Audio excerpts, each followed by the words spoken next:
अभी इस टाइम पे आ रही है? अभी लगी नहीं। हाँ वो लगी हुई होगी, ये तो नहीं, इसमें ऑफ दिख रही है ना, यहाँ पर ये रही चल रही है अभी। हाँ एक्ट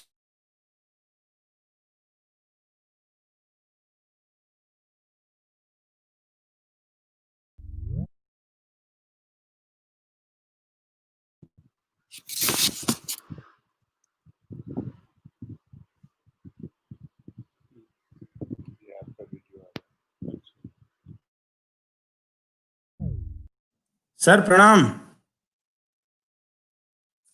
सर प्रणाम।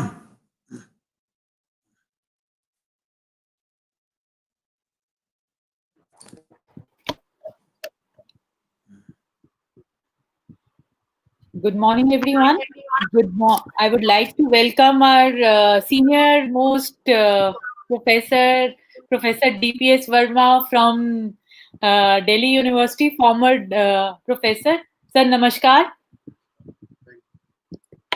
So, good morning, one and all. So, we are on the final day of our webinar. And let me start our webinar with some positivity. See, Dr. Kalam has rightly quoted that if you fail, never give up. As fail means first attempt in learning, and end is not the end. End means effort never dies. And if you get no, an answer as an answer, remember it's a next opportunity. So let's start our day with a lot of positivity and blessing of God, Om Ganeshaya Name, and blessing of our senior, Professor DPS Verma. So, sir, I would like to seek permission from you. Can we start our session? Yes, go ahead. Yes, thank you, sir.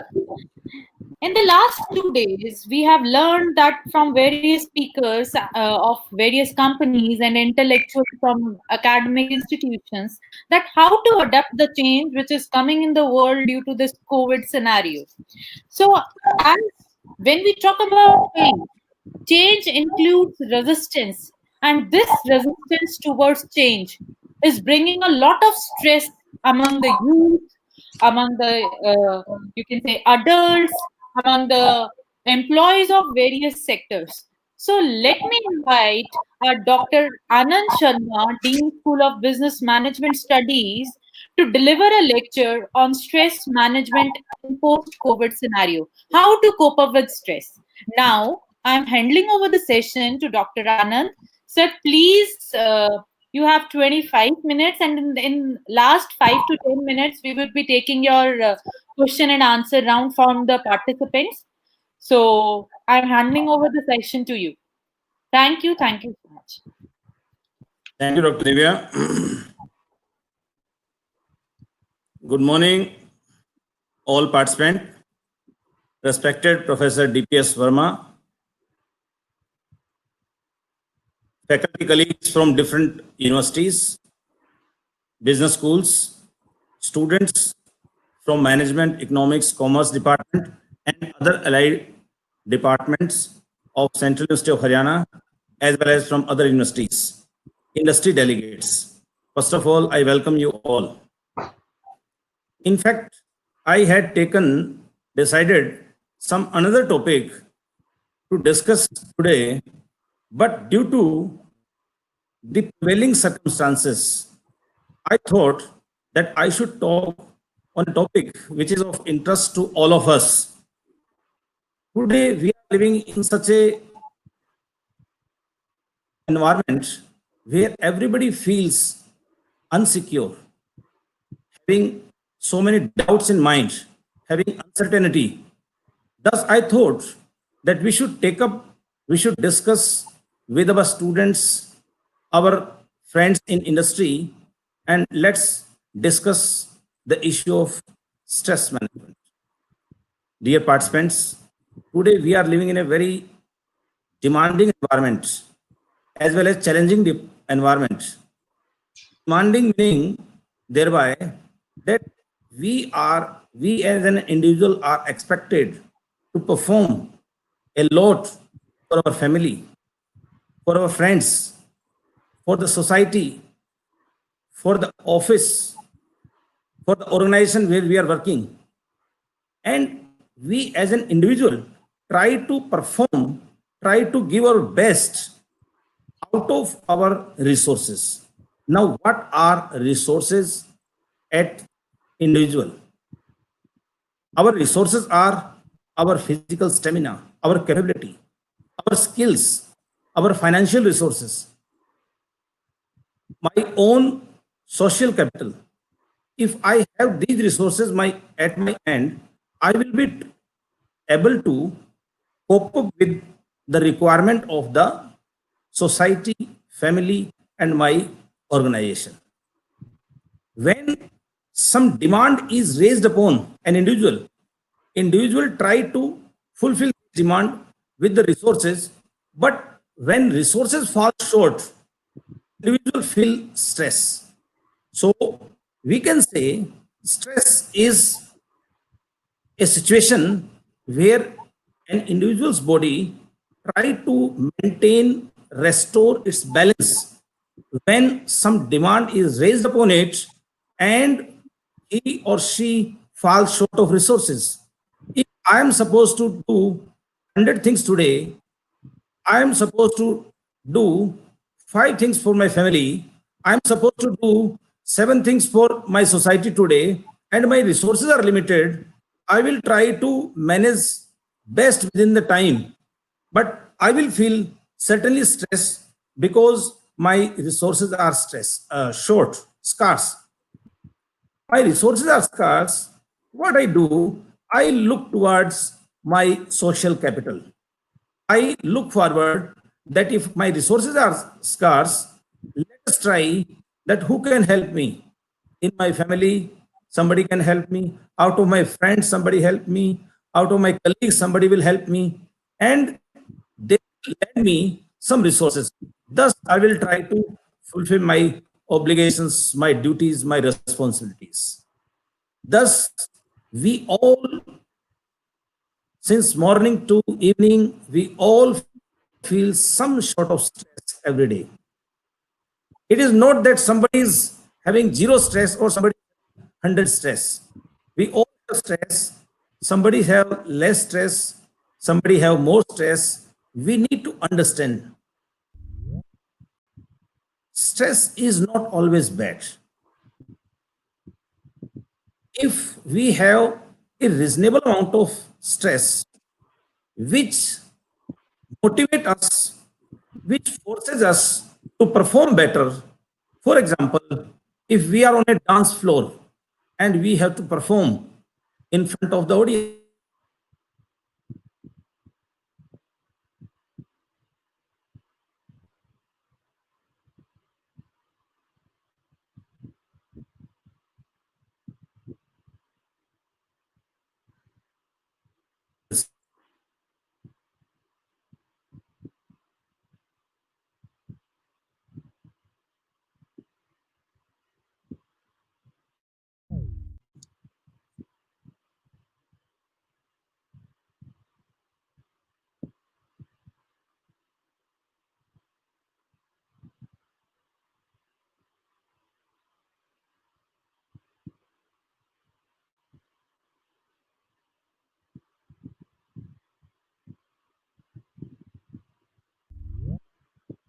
not able to fulfill it, what will happen?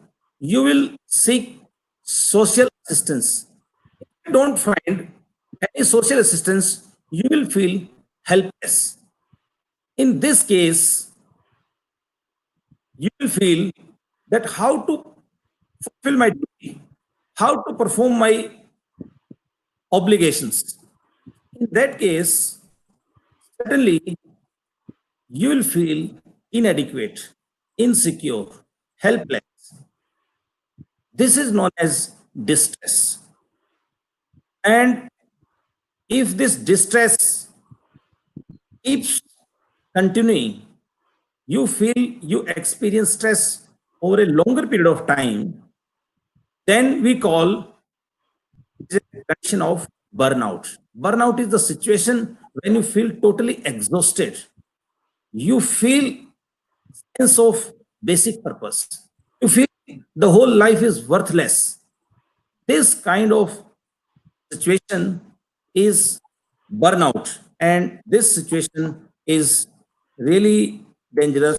It is not good. So we discuss that some kind of stress, some level of stress is fine for an individual, that is required for performing a duty. We have absolute zero stress. What will happen? We will not have any target.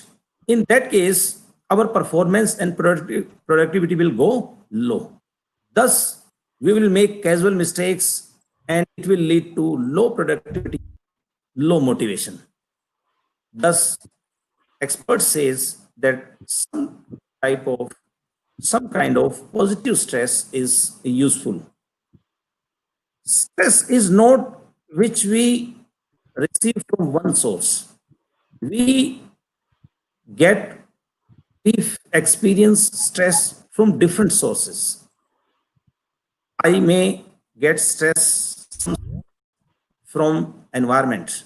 If something, if environment is getting worse, environment may be different type of environment, maybe physical environment, maybe conditions are very bad. In the last 10 years, 10 days, suppose there is intense heat wave. So certainly it will give me some, if the environment, the political environment of the country, there are riots, in that case, certainly I'll feel stress. I have, suppose I get some stress from family. I may get some stress from office. So if a person, an individual gets stress from different sources, the individual need to understand that when we talk stress, stress means total stress. Total stress which we feel at a point of time. It means we need to understand that our total stress comes from different sources. We need to understand and analyze different kind of sources of stress. If we understand sources of stress, then only we will try to cope up it, we will try to resolve it. So, what are potential sources of stress? In this time of pandemic, world over, in this time where there are world over huge agitations taking place in the name of racism, we are living in a time when there are many natural disasters. So, at this point of time, this topic becomes very relevant. We need to understand what are sources of stress. Environment is one of the important source of any stress. Environment may be physical environment, political environment, economic environment of the country, of the whole world.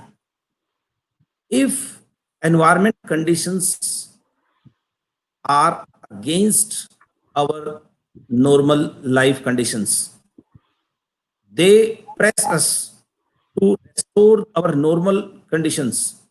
Certainly, these factors gives us stress.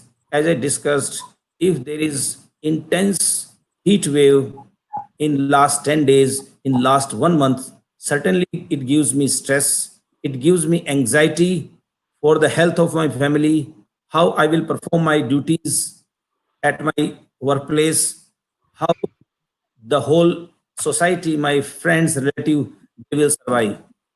If, as I told, there are riots in the country, there are agitations in the whole world. In the name of racism, we can see these days.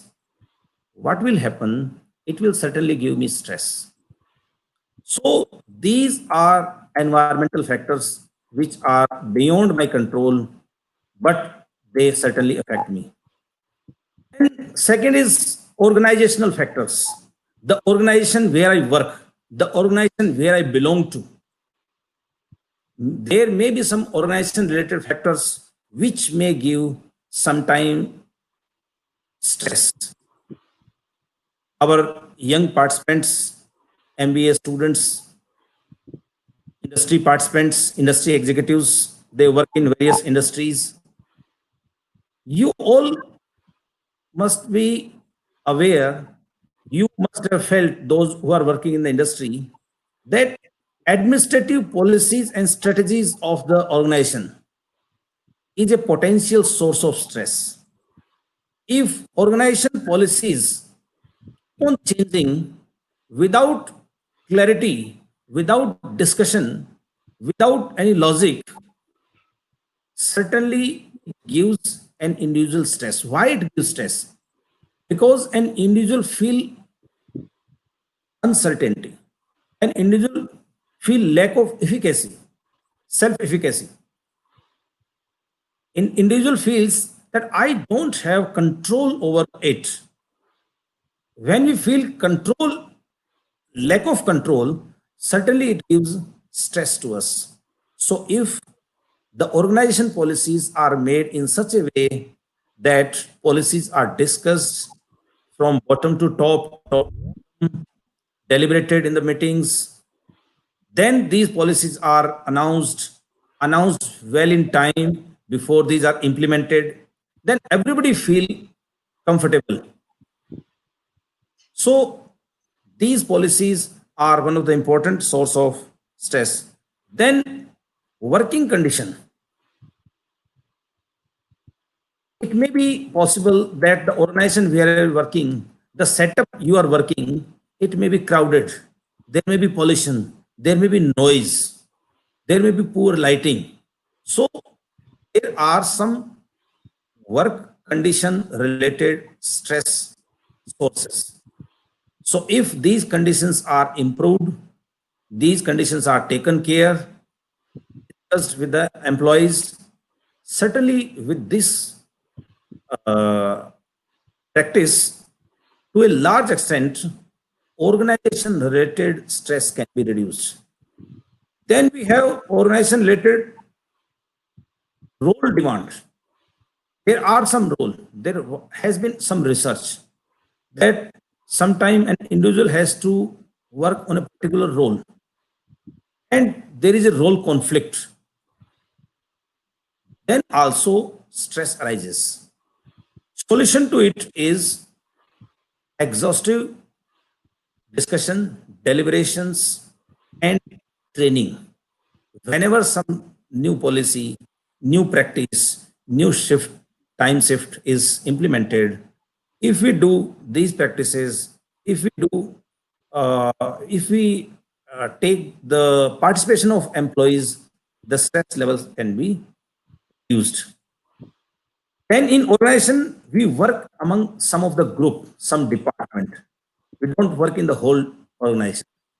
We work in a particular department, particular center, particular school, particular office. Within that office, there may be a small group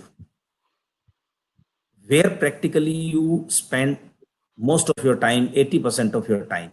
So that group related dynamics affect the stress level of an individual to a large extent. Suppose there is lack of group cohesiveness. Members don't have cohesiveness among them. If members don't understand each other properly, certainly it will give stress because you are working in such a condition where there is a lack of cohesiveness. Lack of social support. Social support is very, very important because, as I discussed, individual sources to fight stress or demand raised upon it are always less. Demands are more. I am expected to work more for my family. I am expected to spend more time with my children. I am expected to spend quality time with my family. I am expected to work more for my organization. I'm expected to understand better my boss. I am expected to work something for my society where I live, but my time, my resources are limited. So there is always need for social support. And social support you can seek only when you have social capital. If you don't have social capital, from where you will seek support? Social support, if you have among the groups, it is fine. You will find that yes, you are in a position to cope up the difficult time. Otherwise, it will give you huge stress. There are some individual factors which affect the stress level of an individual, where there is no role of environment, there is hardly any role of organization, but these factors are specific to an individual. What are these factors? Nature of an individual, the personality type. Many researches have been carried out, and one of the research says that there are two type of personality, type A and type B. Type A personality person, they are very enthusiastic. They are very aggressive in nature. They always try to go higher in the organization ladder. They are restless. They feel impatient. They need social recognition. Whereas the type person, they are opposite to type A. Relax. They are cool and calm. They don't bother all the time for social recognition. They are not in a hurry. Whenever some topic is given to them, whenever some task is given to them, they think, they plan, and then they execute. So, keeping in view these two type of personalities, certainly type A personality individual get more stress, whereas type B personality get less stress. As far as their growth is concerned, it may seem that type A personality person will rise very fast. Yes, they will get promotion quickly. They may get promotion out of the turn. In the young age, they may reach to the higher level. Whereas type B personality persons, they may rise naturally. They may take time to rise to the top. But when we reach to the top of pyramid, when you become CEO of your company, when you become CM of your state, when you become Prime Minister of the country,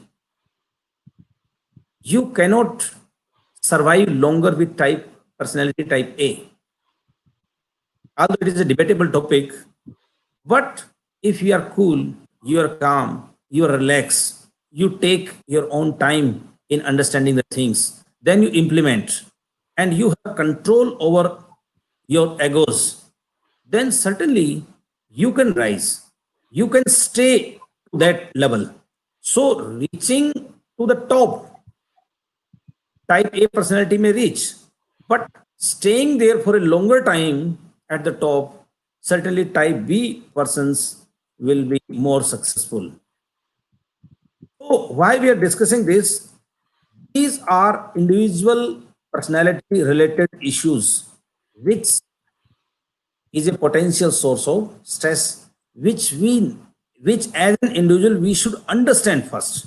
We will resolve, we will have treatment, then first we have to recognize that this is the problem, this is the issue, this is the source. So we need to identify the source.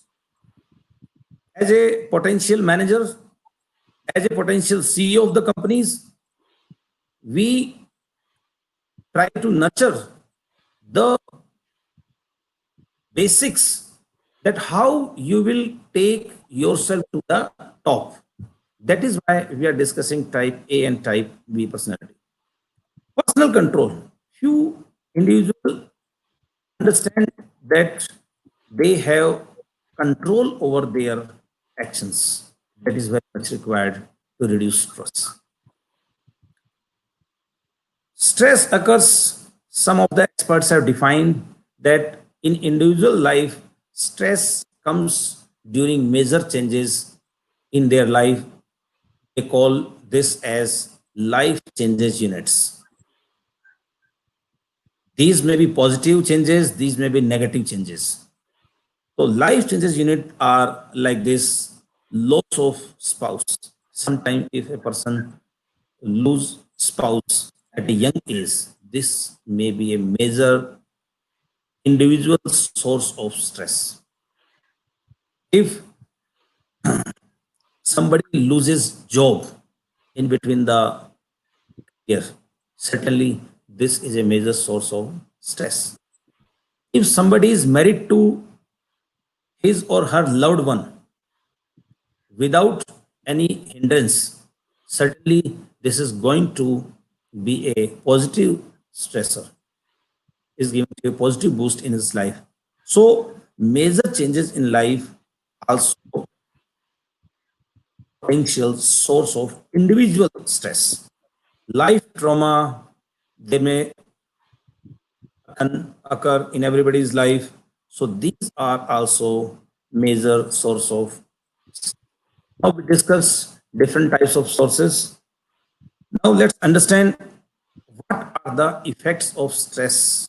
If you feel stress, how it is going to affect, how it is reflected.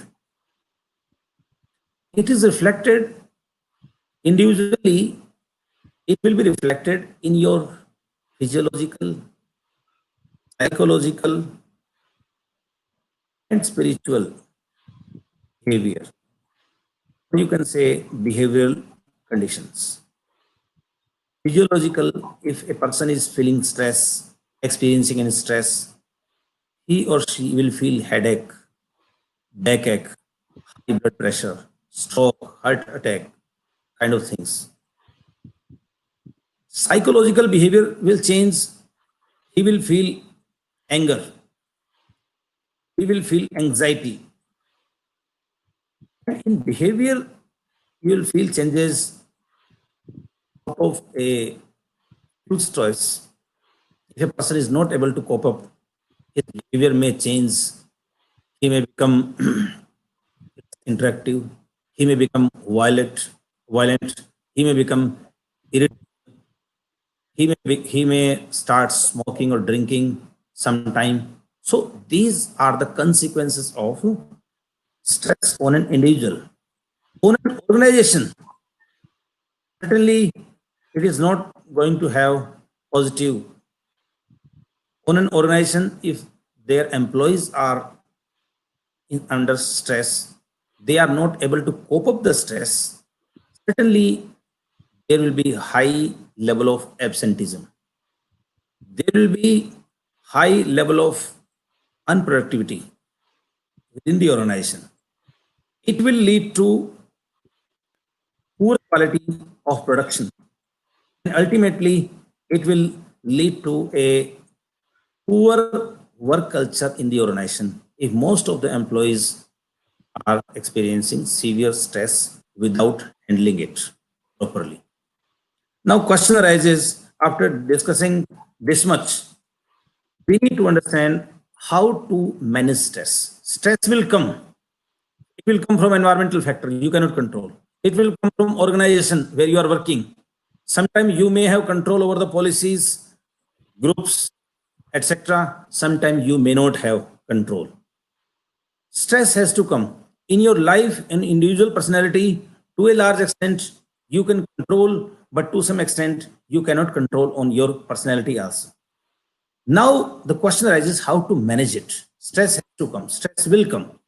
Sometime it will be less, sometime it is more, and sometime if it prolongs for a longer period, it will become the situation of burnout, exhausted.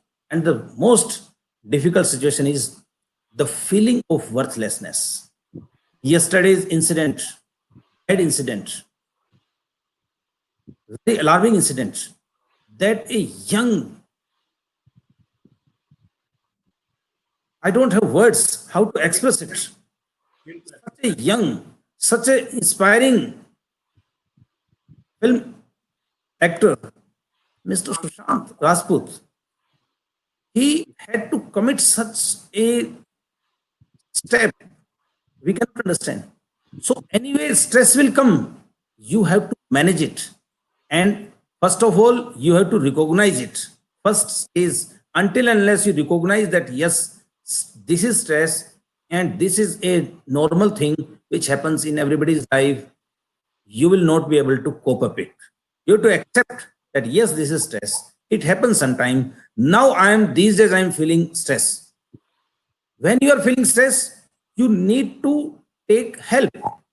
Sometimes we see that taking help for stress, if I am visiting a doctor to seek help, it is a social stigma that he is visiting a doctor or psychiatrist because he is feeling stress.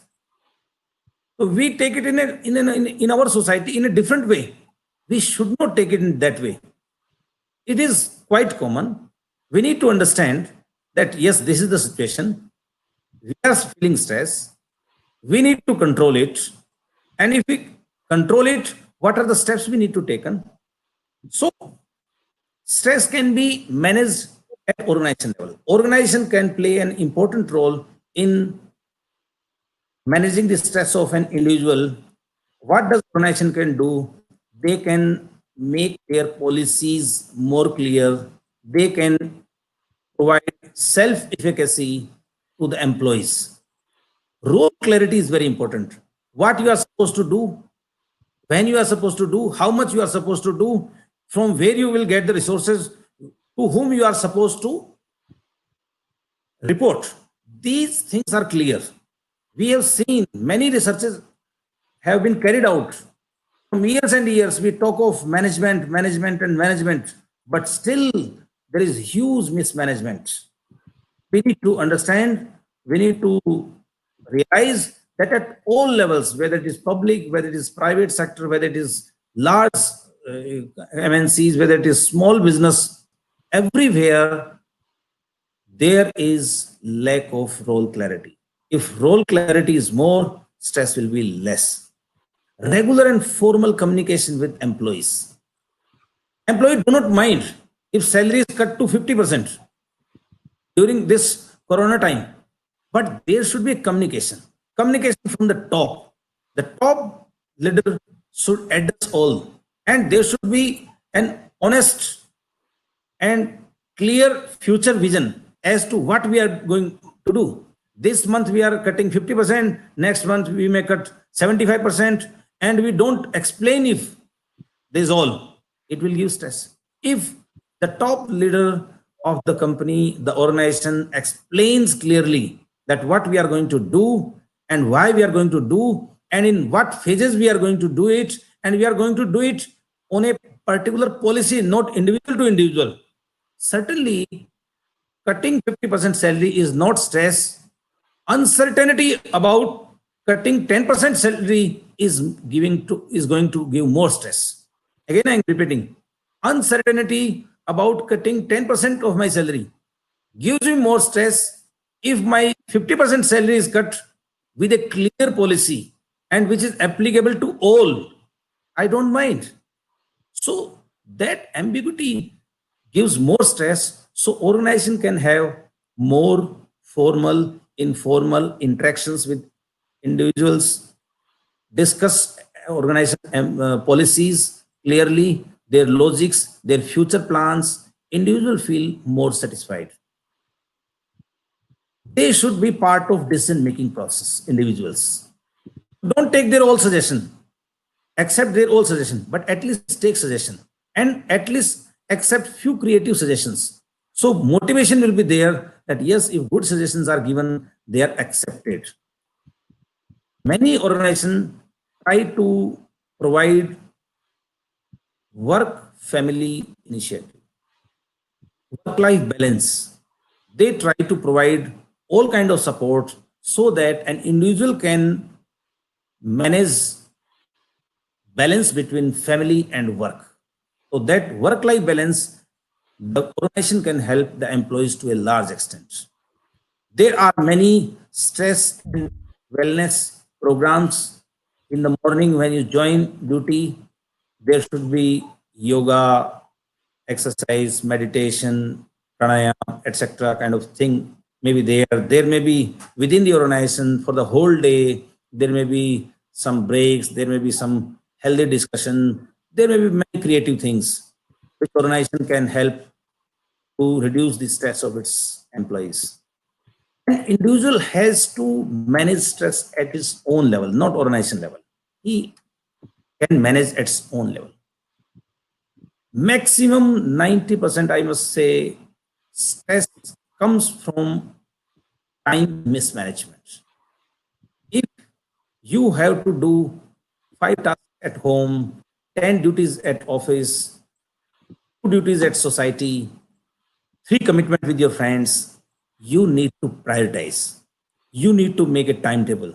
You need to make decide which duty you need to perform first and prioritize, and then you will feel that yes, you have made your own program, you have made your own priorities, so you will not feel stress.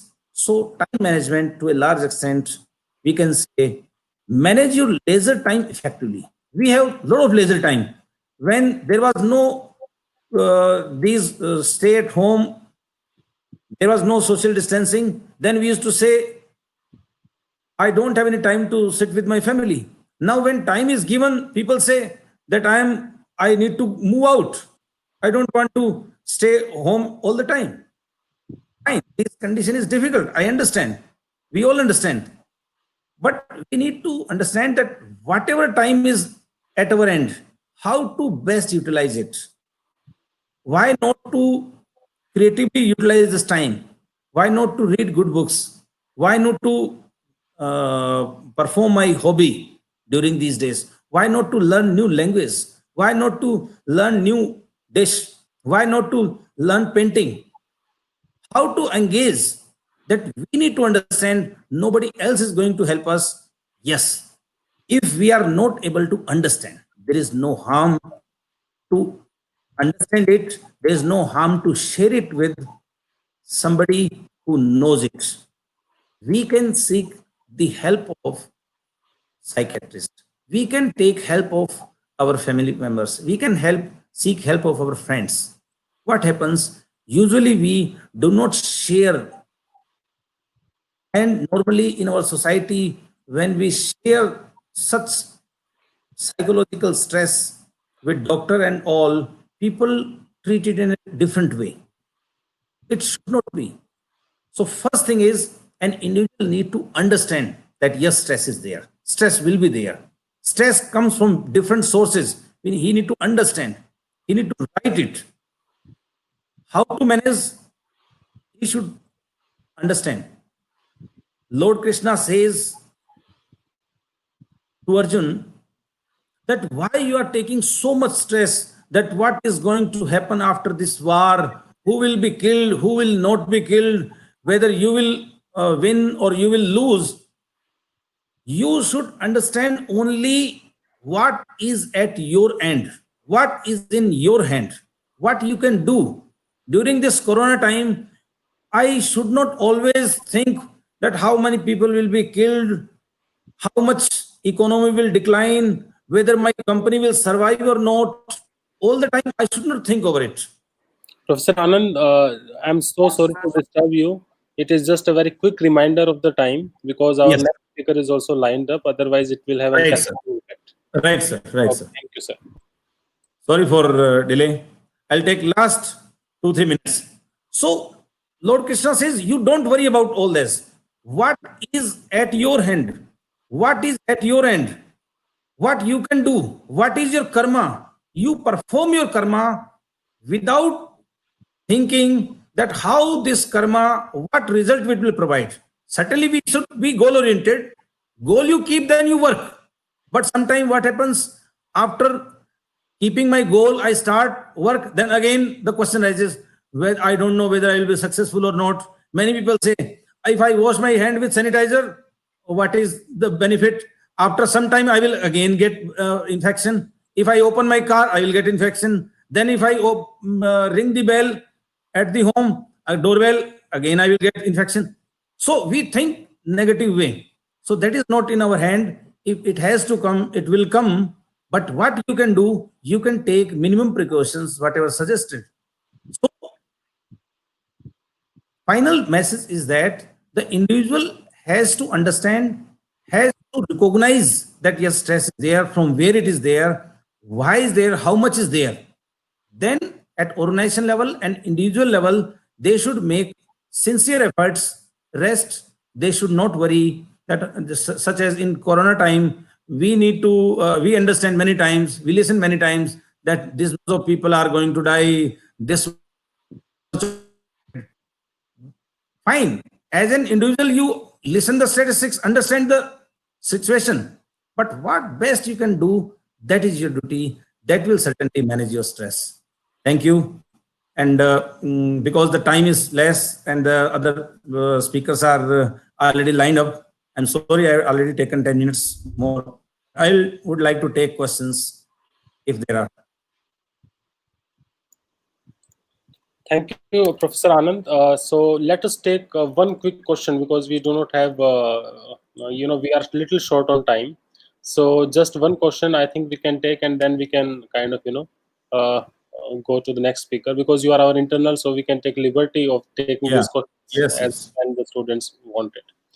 Okay, so now a very pertinent question in COVID times, because you have also spent some time on COVID thing. Among girls, student asked that in COVID-19 situation, people are in lockdown, they are staying at home, they are feeling stress because they cannot perform their routine activities. How can they manage the situation? Give your views. Yeah, very pertinent question. Thank you.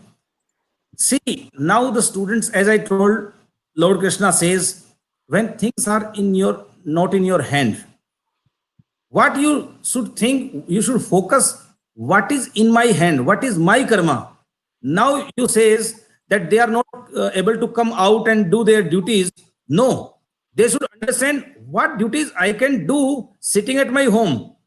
I was supposed to take class earlier, going to university. Now I can take class at home. Fine. You may find some difficulty. Fine. You may not be able to understand that way. Fine. Wait for some time. This time, what can you do? What are the best e-resources? In this time, how can I do some creativity at my home? They should focus on those things. If our focus decide that how can I take that situation to a stress level or a normal level. So staying at home, you may take it as a normal new normal. So certainly stress level will be less. So staying home, what creativity you can do, how you can interact with your friends in a new way. Earlier you used to meet physically. Now you meet over social media platform. This way you can do your duties, you can do your social activities. Thank you, Professor Anand, for your deliberations and taking up questions. Thank you. Thank you very Maybe much. Professor Verma is trying to speak something.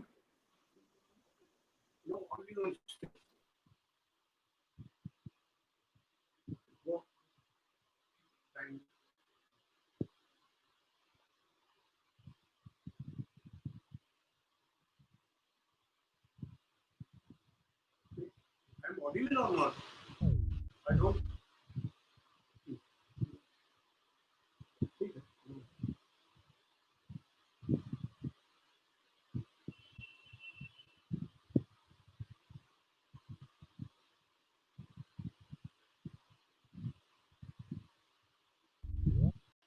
Is on. Go ahead. Go ahead. So, Professor Verma, you were there was some disconnection happening. You were asking some question. I think Just adding a few words. I don't know I'm audible to the audience or not. you are Yes, audible. you are audible. I'm audible. Stress is all around us. But the question the students are putting up there, that needs a very big answer. In fact, here in this webinar, we are concerned with the organized stress. which is part of the, it is not stress,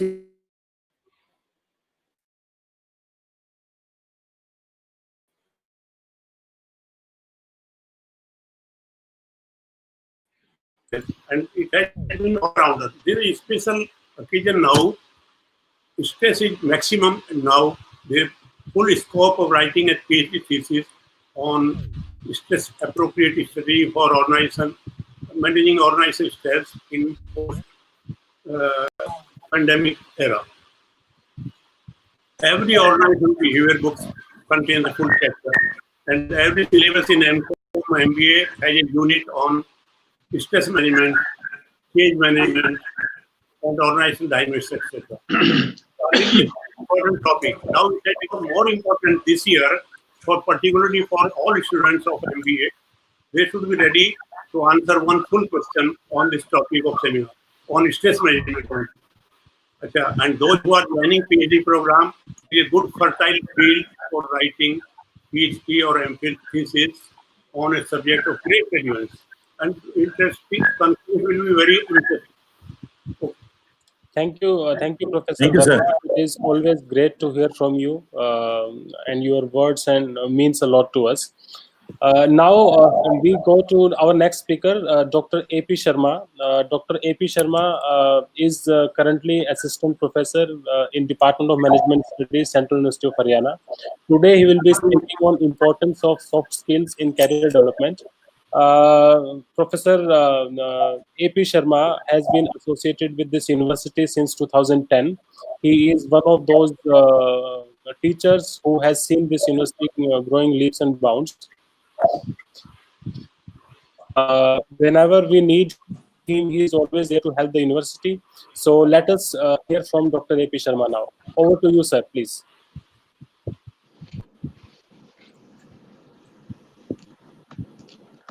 Thank you, Dr. Ajay, for such a huge introduction. I think I'm in doubt whether I deserve this or not, but definitely with the Honorable Professor D.P.S. Verma, one of our mentor, teacher, guide, motivator, and with all his blessings, we have been organizing this type of programs.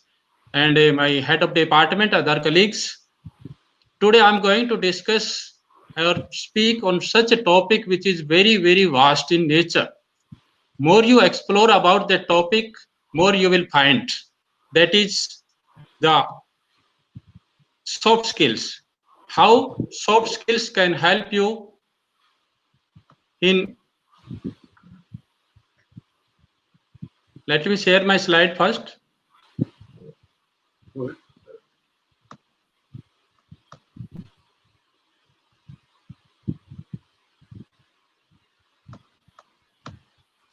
Yeah, now I think my slides are visible now. Yes, sir, it is very much visible. Okay, so nice of you. Thank you, sir. So let me start my talk with a small story that why and how this skill development is important. There was a woodcutter who went to a timber merchant and asked for a job, and he was offered a job with a good salary. And the merchant shown him the area where he need to work. And the next day morning, he went for the walk and he cut down around 20 trees. He came back to the merchant and informed him that yes, today I have cut down 20 trees. Okay, congratulations, the boss said. The next day again he went to the forest. He could cut less number of trees, say for example 15 trees. He was a little bit worried. The next day, third day, again he went to the forest. He could cut less than 15 trees. Then he worried more. And during this period of worry, he went to the boss and he asked him whether I have lost my strength or why I am losing my strength, because my performance, my output is going down. When the boss asked him one question that, yes, when did you sharpen your skills last? The woodcutter was worried that he could not rather recollect when he could sharpen his skills last. And then he told that I was so busy in doing my work that I could not sharpen my skills. And that was the message that how skills become important if you want to perform at par in your career. So this is not applicable only to one particular profession, rather it is applicable for the people across the domains.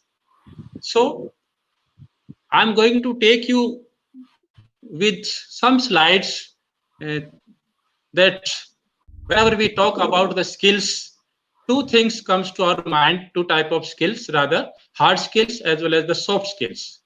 So I don't say that hard skills are not important. Hard skills have their own weightage, but soft skills have their own weightage. If I differentiate the hard skills with soft skills, then definitely the hard skills can be taught in the class, it can be taught in the training centers, it can be taught everywhere. Hard skills can be quantified, which can be measured, and hard skills rather are can be specific to the work. If you want to be a computer engineer, you need to know that what are the parts of the computer and how does it work.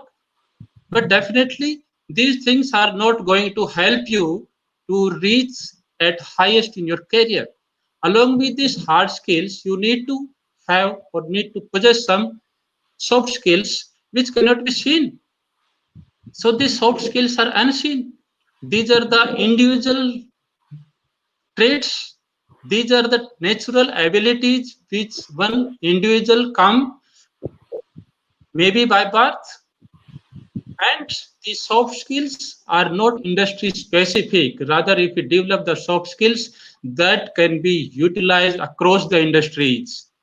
Soft skills cannot be included in your resume. You may be having a very high percentage of marks. You may write it in resume that yes, I am 90% and above, starting from your matriculate to the postgraduates. But the skill what you possess, that is soft skills, that cannot be included in your resume. Rather, if it cannot be included in your resume, what you need to do? You need to showcase your the soft skills. Showcase means showcase in your behavior that how you are, what type of soft skills you have. So there is no limitation to these soft skills. More and more we practice it, more and more you will be able to sharpen it. So let's take the example when you are going for the interview to be for any post, then definitely whoever comes for the interview, all the candidates must be possessing the same qualification, the minimum prerequisites, what the employer must have advertised. But when you go to the interview room, as you can see in the picture, then employer find themselves in a dilemma because they have to compare your hard as well as soft skills. So when this comparison is being made, they will find that yes, every candidate is having hard skills. They might have asked for 70% and above as the eligibility criteria. So that means whoever has come to the interview room, they must be possessing 70% and above. But what about soft skills? So that soft skill is the area which can land you a job, which can make a difference of yours, that how you are different from others, what uniqueness you have. So what type of soft skills that can be? Just we are going to discuss few out of that. So like communication skills, listening skills, interpersonal, you must have been listening to all these areas on daily basis. So I'm not going to deliberate in deep, but I will just take you through a quick journey about that. Say, for example, the communication skills. The communication skill is one of the most sought traits or the soft skill in an individual by any organization, by all the employers. So if you feel that yes, you have a deficiency of communication skills, you need to convert your deficiency into an asset. If you are not having good communication skills, then definitely it will become a liability, not for the others, but it will become a liability for yourself. When you start communicating or practice communication things, then you need not to worry about mistakes. If you worry about mistakes, then definitely you will restrict yourself and you will not be opening up. Whenever you are communicating with any individual, you should be very clear what you intend to communicate. Your communication should be very polite. And along with all these things, you should not forget that non-verbal communication is an essential part of your all communication which you make. Sometimes you may not notice that what you are communicating through non-verbal gestures and all, but definitely those who are listening to you, those who are seeing you on the dais, they are just observing all these things and communication is being made. So when you want to express yourself, expression requires a expertise, a selection of words, what words you choose, because words are so important that can create wonders, that can create a lot of difference between the understanding, between the output and the meaning what others may carry. So say for example, if you are a manager in an organization, if some of employees come to your office and you don't want to entertain him or her, there can be two ways. You can ask him, just get out from my office. That is one way how you are expressing your anger. There can be other way when another other manager may communicate, yeah, may I see you outside my office please. So these are the two different ways how you can express yourself, how you can express your ideas, your communication. Definitely when you are expressing yourself, emotions play a very important part, but we should not forget that emotional intelligence and emotional stability, these are the two terminologies. Emotional intelligence is okay, but if you are not stable in your emotions, then definitely you may be diverting yourself from your business. Then a very crucial thing, that is listening. When someone is communicating to you, then you should think that yes, what is being intended. So listen to understand, not to respond. Those who listen to respond, definitely they won't be able to take out the real meaning, real intent of the communication, what is being made. So that intent is very, very important. If you are able to understand the intent of the speaker or the communicator, you will be able to understand the meaning out of it and you will act accordingly. So you should listen to respond, not to communicate. You can communicate, you can react, but first you need to listen carefully that what is being told and what is the real message. So this is listening is very, very crucial. Then coming to interpersonal skills, whenever we become part of any organization, definitely we should not forget that we are going to interact with a number of people, maybe known or unknown. You may not find all known people in any organization. In a new organization, when you go, you will find people from different cultures, different caste, creeds, maybe from different countries, if it is a MNC. Then how you are going to create your skill that you will be able to communicate among your peers, with your boss, with your manager, and with your subordinates. Definitely that requires a lot of skill. It requires an ability to gel with others. How you are going to communicate with your others. If you don't have the ability, then definitely when you are part of an organization all the time, you will find that people may be from diverse backgrounds. You may not like someone who is part of your office, part of your team, but you cannot avoid that. I won't listen to that individual. You will have to listen to that.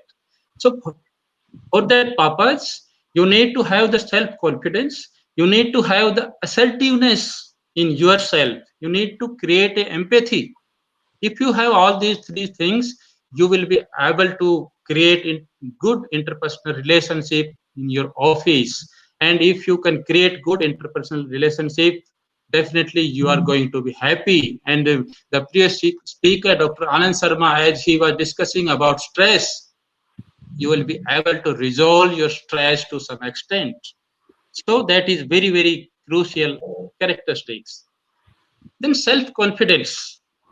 Self-confidence comes at your own, comes with your confidence that if you have belief in yourself, that who you know, who you are, whether you know yourself. If you don't know about yourself, how you can know about others? So whether you are an employee, you are a manager, or you are boss, you should know about your employees as well as. But before you know about your employees, you should know about yourself, who you are. So there is a technique to know about yourself. Say, for example, you can write one letter to yourself and you can read that letter again and again. Maybe after 1 week, after 15 days, then you will find that whether I have what I have written for myself, whether I possess all these things or not. Definitely, if you want to be confident, you should stop talking about all negatives. We should not believe rather in negatives. We should always try to talk the positives. And as a boss, if you are, then definitely you need to ignore the wrongdoings, maybe of yours, maybe of your colleagues. Then definitely you will create self-confidence in yourself. And as a manager, as a boss, as a leader, you will create confidence in your team. Then trust. Trust is a very, very crucial thing. If you trust yourself, then why don't you trust others? Because trust creates relationships. We should not forget that the world is full of strangers, the people like you. If you don't trust you, who will trust you? So you need to trust them. You need to trust them at every sphere of their life, maybe the organizational, maybe the professional, maybe inside the office or maybe outside the office. So trust is a game. If you play, then researchers say that if you play the game of trust, then definitely more than 90% cases it has been proved that yes, trust creates relationships and trust creates more trust and belief.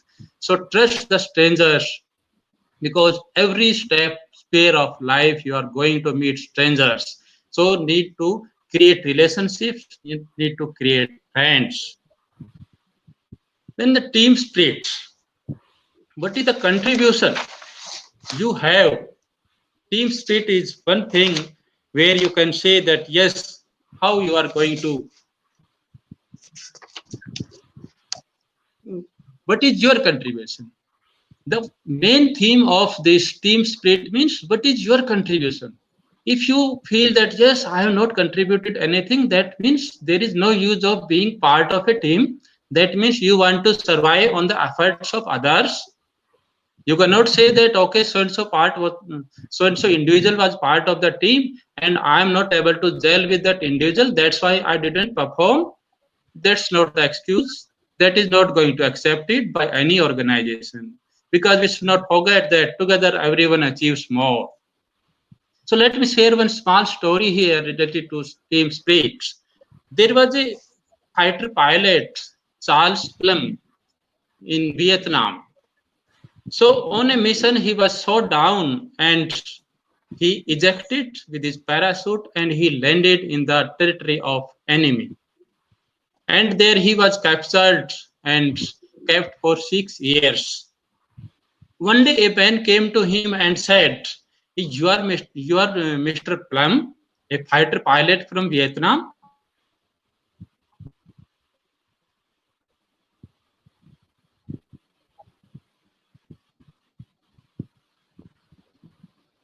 And you are from Kitty Hawk.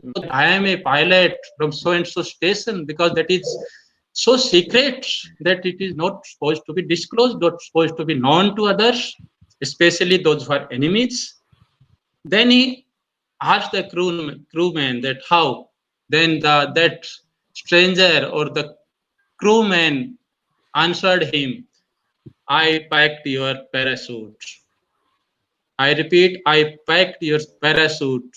The man replied and said, I hope it worked. Then Palam said, if your parachute had not worked, I would have never been alive and in front of you today. So he asked himself that a person who used to pack your parachute for so many years, you never bothered about him. You never bothered about him because you were a fighter pilot and he was merely a sailor or a crewman. That day he realized that yes, but the small contribution of an individual leads to new heights. And that is the day that that pilot became a motivational speaker and he started his every speak with that story. So this is the way how we should not forget the contribution.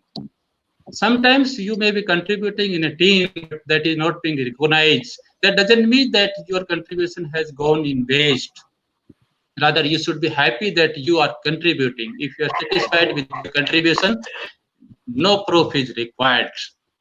Then problem solving. Whenever you go for employment, every employer want the candidates who make informed decisions. Informed means understanding the problem, then finding a amicable solution.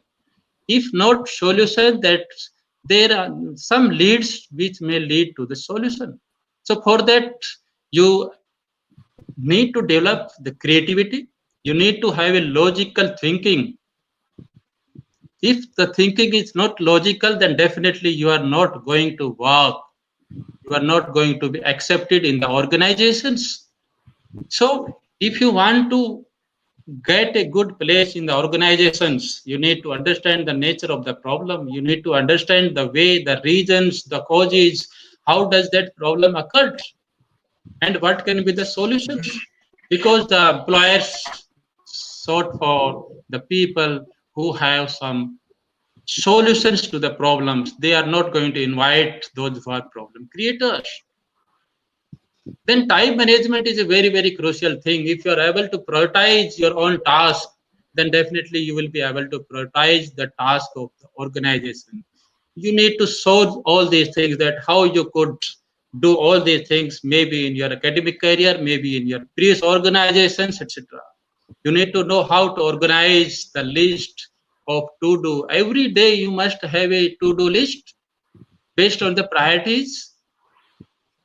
And the most crucial thing, making list for every day is not going to make you a success, but meeting the deadlines. If you have make a list of 3 targets today, then definitely you must ask yourself in the evening that whether you could meet the deadlines or not. If you are able to do it and if you are able to prove it, every employer will accept you. They will rather run behind you to catch you.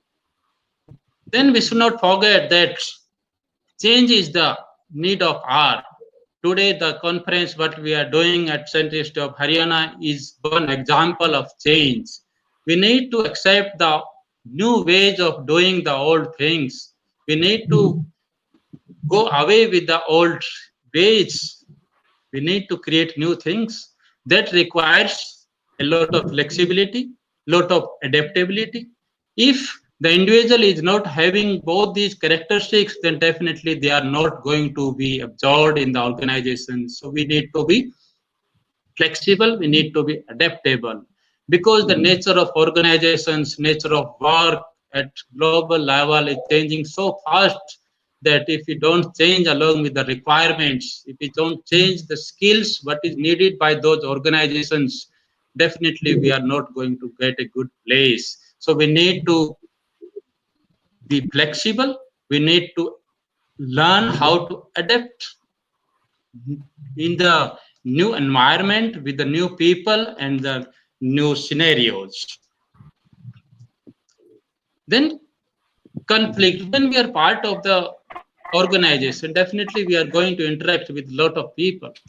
Conflict is likely to arise, and conflict is not a war, rather conflict is a disagreement of thoughts, ideas.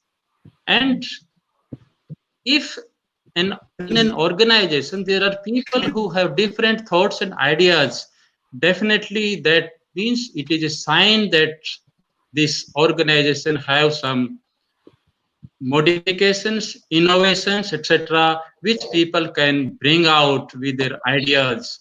So, if something is inevitable, then what we need to do? We need to resolve it. We need to live with it. If we have to live with it, then definitely we need to know the ways how we can resolve the things, how we can resolve the conflicts, because conflict is inevitable. So, if you want to resolve the conflict, your previous that is interpersonal skills, the self-confidence, that's how to manage your stress level as discussed by previous speakers, definitely it is going to help you. Dr. Sharma, I'm so sorry to interrupt you. This is just to appraise you that Group Captain R.K. Pandey has joined the, Sir, I will conclude. I will conclude. This is my last slide. Okay, I sir. will Thank you take, so much. I will take next 2 to 3 minutes. Thank you, sir. Thank you so much. So nice of you. So in this series, I'm going to just discuss the last soft skill. This soft skill of leadership that may not be required sometimes at initial level, but definitely when you move higher in the hierarchy, when you move up in the ladder, then definitely the skills of leadership, that how you should interact, how you should behave, how you should talk with your subordinates, that is going to be a very, very crucial thing. So I'm not going to discuss what is leadership and what is all about types of leadership. So we have been discussing all these things throughout the day and throughout our classes, etc. Every teacher discuss all these things. But 2, 3 things I would definitely like to discuss, that leadership is all about growing others. The leaders who grow themselves, I don't consider them leaders. Rather, leader is that leader who grow others. Others means the subordinates, the colleagues, and every individual. They can only be effective leaders. If you are focusing on your growth, then definitely I don't consider you as a leader. Then leader need to understand, leader need to catch the people when they do good. But I'm sorry to say that most of the leaders you will find the catching the people when they do something wrong. So that doesn't make you a good leader. Rather, the other part will make you a good leader. If I have committed 9 mistakes, if I have done one good thing, then definitely my boss, my head of department should call me and he should talk only about one good thing what I have done. Definitely he will become a very good leader, effective leader, a prestigious leader for me. And if he calls me in office discuss about 9 wrongdoings, then definitely I'm not going to respect him as a leader. So leader is all how you instill that confidence in your team members, in your subordinates. And leadership is not a quality which you can possess and you can carry with the same. No, every day you will be dealing with different situations. Every day you will be dealing with different peoples with different perception, different knowledge, different skills. Then means you need to show your different skills on daily basis. And I think this is all learning what continues. We cannot say that okay, I have learned something. Today I'm learning something. Tomorrow I will learn something. Day after tomorrow also I will learn something. So that's the way that how we learn, how we go with the learning, and this learning continues.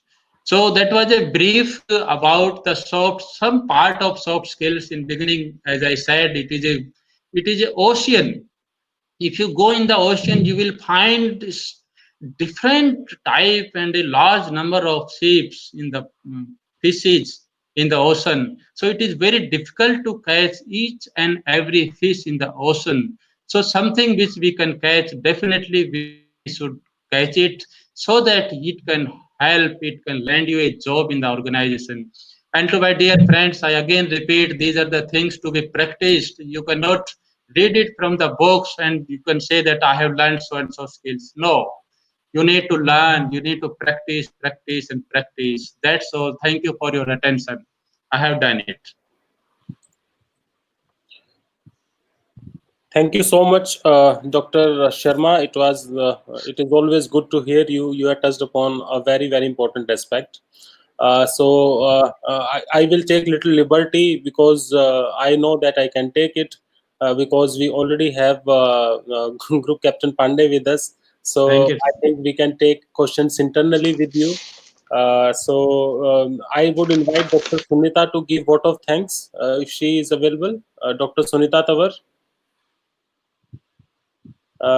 I think Dr. Sunita is not here, so let me thank Dr. Anand, Dr. AP Sharma. Both of you have been senior members of the department. You have shared very practical approaches to deal with the current situation. And I do not know whether you were in constant touch with the YouTube live stream or not, but the viewers have been actually getting inspired by your talks, and they have a lot of questions from you, and we will definitely take up those questions, and they are giving a lot of compliments to both of you. Thank So you so much, thank sir. you Thank you so so much, much. Dr. Anand and Dr. AP Sharma, for that. So now with this, if I can invite Dr. Divya, she will continue the session from here. Dr. Divya, please.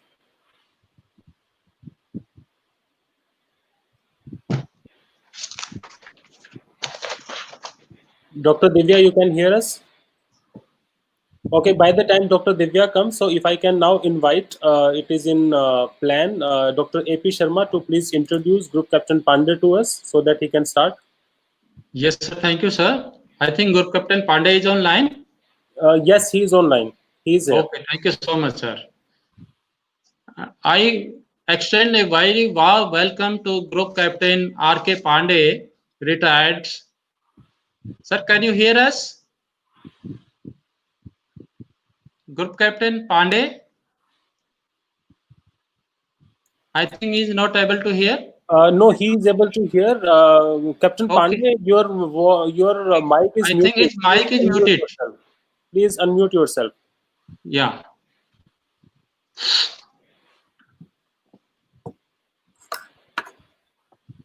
Group Captain Pandey, if you are hearing us, please unmute your mic. Yes, now you are unmuted. On Can you behalf, hear me now? yeah, a very good morning to Can you Group hear me Captain now? Pandey. On behalf of Scientist of Haryana, Department of Management Studies, and on my personal behalf. Sir, thank you so much for accepting our invitation at a short notice. And we are humbled to have you here on this platform. And definitely our students are eager to hear you. Before we proceed with your session, I would like to just brief uh, about Captain Pandey. He is a group captain uh, retired from Indian Air Force. He has around 31 years of long service as an officer in Air Force. He is a alumni of National Defense Academy, and he has served in various senior positions with Indian Air Force. He has been a selector, or you can say the assessor at SSB level, Services Selection Board, where the selection of officers is being done for defense forces. So he has conducted around 4,000 interviews, psychological interviews. So that means he is well trained to understand the psyche of an individual. He is former head training division of Defense Institute of Psychology Research, and he has expertise in the personality development. Rather, if I say the coach, he's a coach of personality development. He has been working on various aspects of behavior modifications. Yes. And he is a member of Indian Academy of Health Psychologist also. So today he will be discussing on such a topic that how to use lockdown to discover yourself. So just for information, Group Captain Pandey, we have been discussing earlier in morning, we had a session on stress management. Just now I had a session on soft skills uh, for career development, and I think it is wonderful to have your session after these two sessions, that how to discover yourself in a period of time. Now I welcome Group Captain Pandey for his deliberations.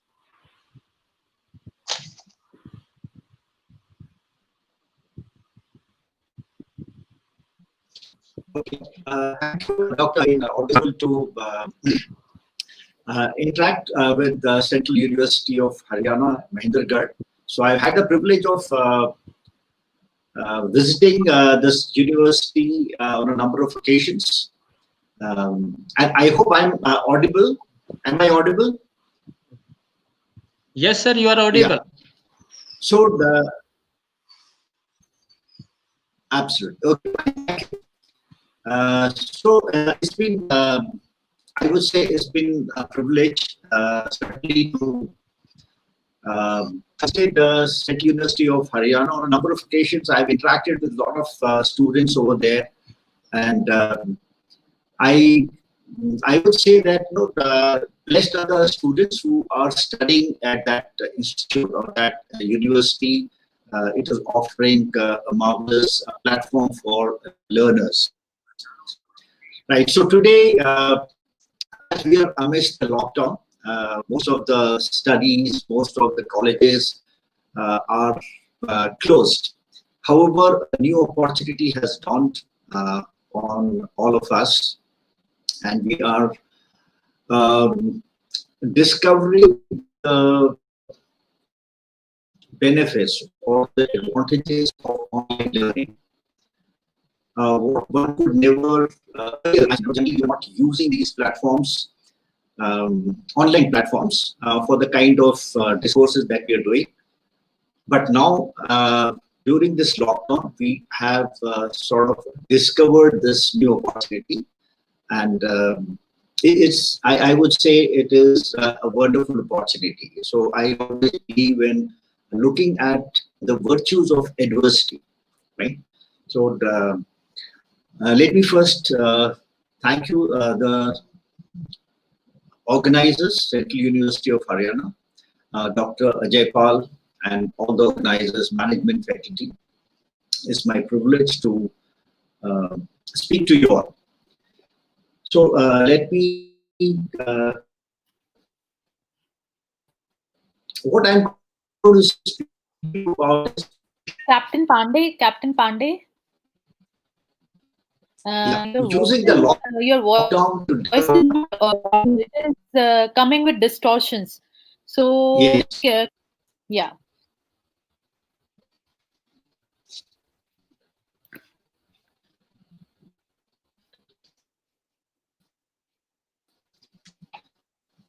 Okay. Hello. Yes, sir.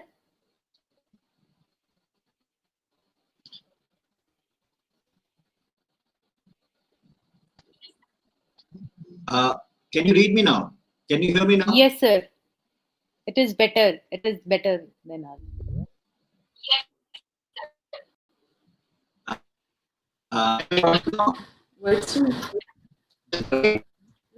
मेरे जरा screen share कर दो तो चल रहा है क्या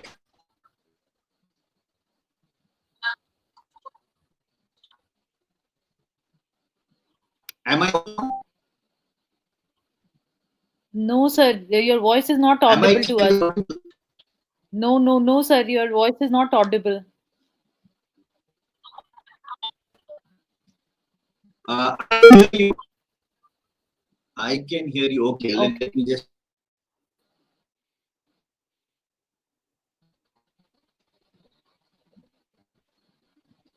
Am I audible now?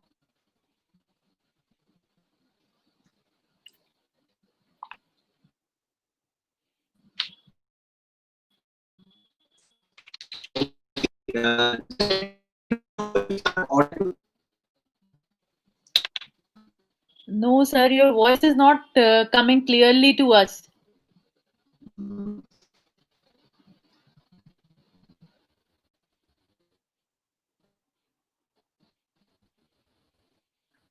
I'm just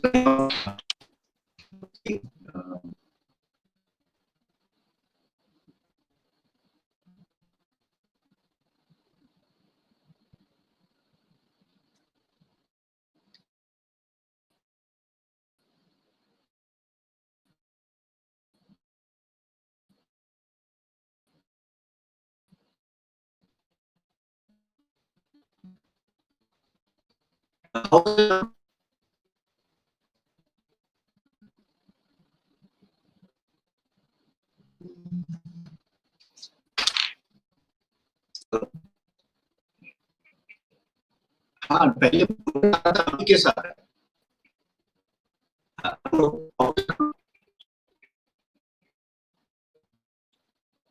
is it okay?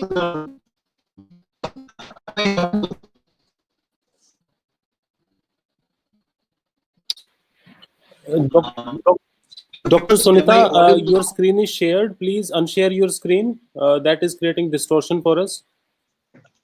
Dr. Sunita, please do not share your screen now.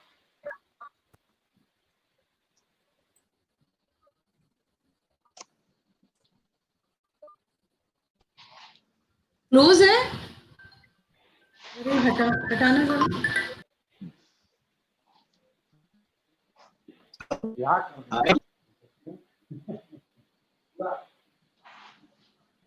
Hello, Dr. Sunita, am I audible now?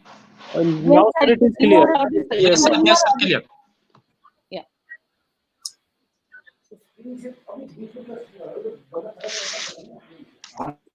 Right. Okay. So I'm just trying to. Is the screen visible? No, sir. Screen is not visible. You should go to left corner where you will find a small rectangle. From there, you can share your screen.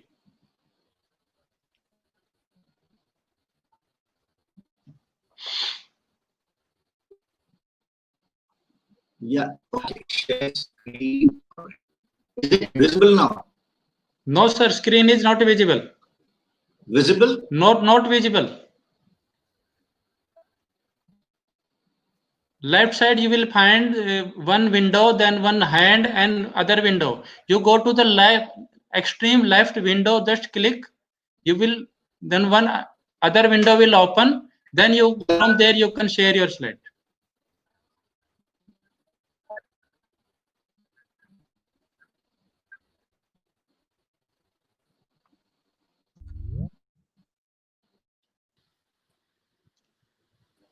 Okay. Is it visible?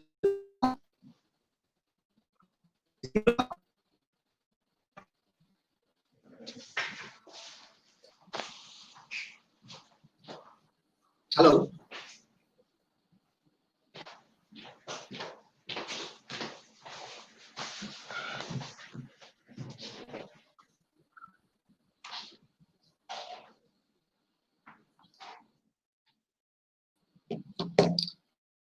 Screen not visible.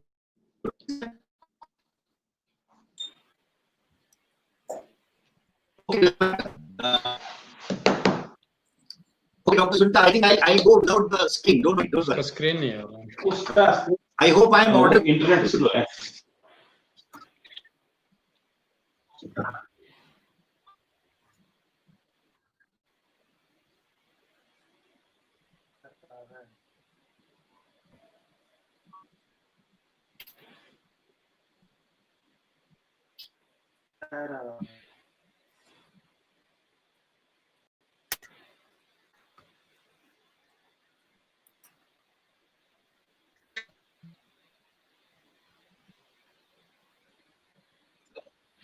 Hello? Yes, sir.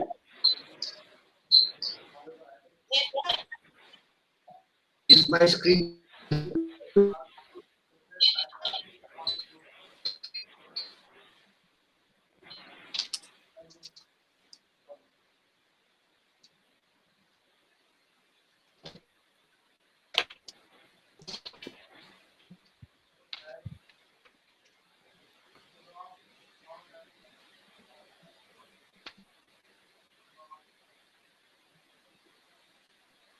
Hello. Yes, sir. You're audible now.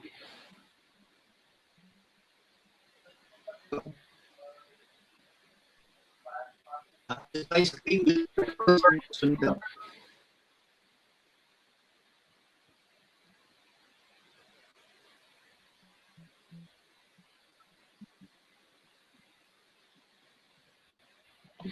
Hello. Yes, sir. Hello. Is my screen visible? No, sir. Can you speak without using your microphones? Because of this earphones, the distortions are coming.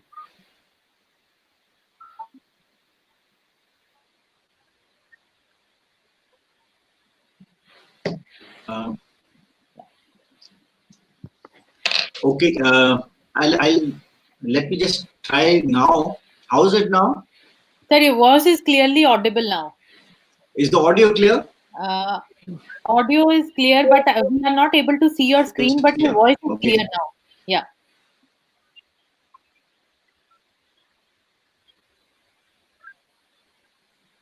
Okay. So what I do is I will read through my screen and we'll just go ahead with the presentation.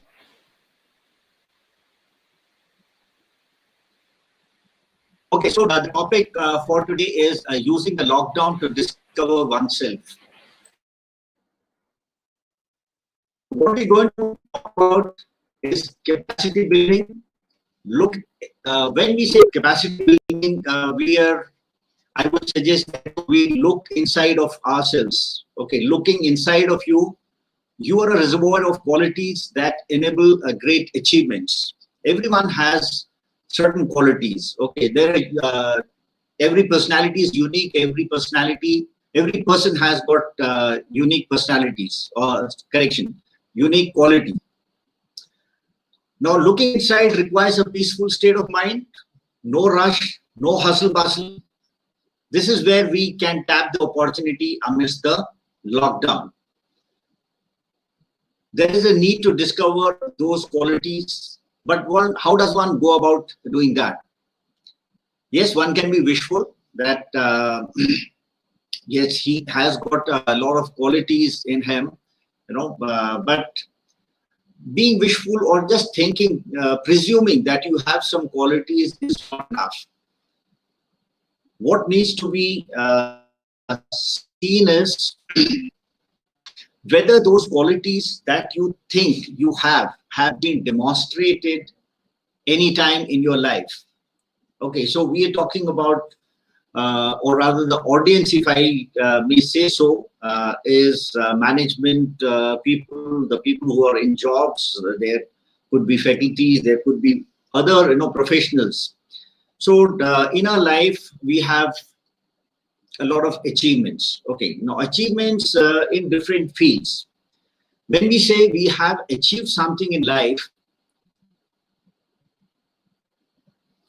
so any achievement that happens in our life, okay, it is because of certain reasons, because of certain efforts. Okay, we have, we could be, we could have achieved something academically. We could be topper of a school, we could be topper in a college. Now, what has gone behind being a topper? So one has to understand that there are certain qualities that are needed to top an institution academically, or you need certain qualities to become, say, a top cricketer or top footballer or a top scientist, right? Now, while we say that we have certain achievements, it is also important to see that what does achievement make you feel like, right? When you achieve something, obviously there is some kind of a feeling of happiness, there's a feeling of satisfaction, there is a feeling of pride. Okay, you feel very proud about what you have done. uh, People around you look at you with awe. It could be your peers, it could be people in your family, it could be people in your neighborhood, in your college, in your institute, in your industry. So everyone, whenever you achieve something, they look upon you, and they congratulate you. You also feel very happy. Now, what I have been doing over last few years is that I have been mentoring and guiding students, particularly the students who are on the verge of taking up their jobs, in trying to make them understand and make them realize that they are worth something. Many of us, we don't realize what is our self-worth. But that requires a little bit of, I would say, a little guidance. It also requires an insight into what we have been doing. And like I said in the beginning, we are not talking about being wishful about our qualities or about our traits. I am talking about demonstrated qualities. So when we talk of achievement, there is some quality that has gone behind achieving whatever we have achieved.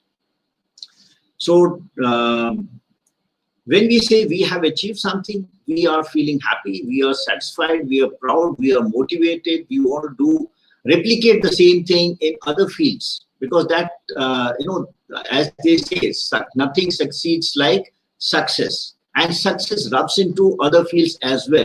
So if you're doing very well in a particular subject, that could be an area of interest, and you get very good marks, perhaps you get appreciated. So this feeling of satisfaction, of achievement, prods you to do well in other fields as well. Now, in the other fields, you may not be very much interested, but yes, the feeling of having achieved something in one area spurs you into greater action, greater effort in other areas where you would not have otherwise put in efforts. So I come to I would say through my own research, by interacting with a lot of youth, I said, we are replicating this achievement in the documented field, right? So I call them documented achievements, jahan pe you get trophies, where you get medals, you get certificates, you get photographed, just because you have achieved something and it is there for the world to see. However, there are areas in your personal life jahan pe aapne bahut kuch kiya hota hai, right? You have toiled hard, you have worked very hard, and people have recognized that hard work. People have recognized those deeds of yours, and that is also giving you the same kind of happiness, satisfaction, and feeling of pride as you would have otherwise got a medal. I hope, ma'am, I'm making myself understood. So I'm handicapped because of these slides, but I do hope that it is making sense what I'm saying. Dr. Ajay or Dr. Sunita, can you just give a feedback, please? Sir, you are audible to me. When we are listening you, you can continue with your dialogue, and definitely, if you wish, you can share your slides that will be shared with our participants as well as our students.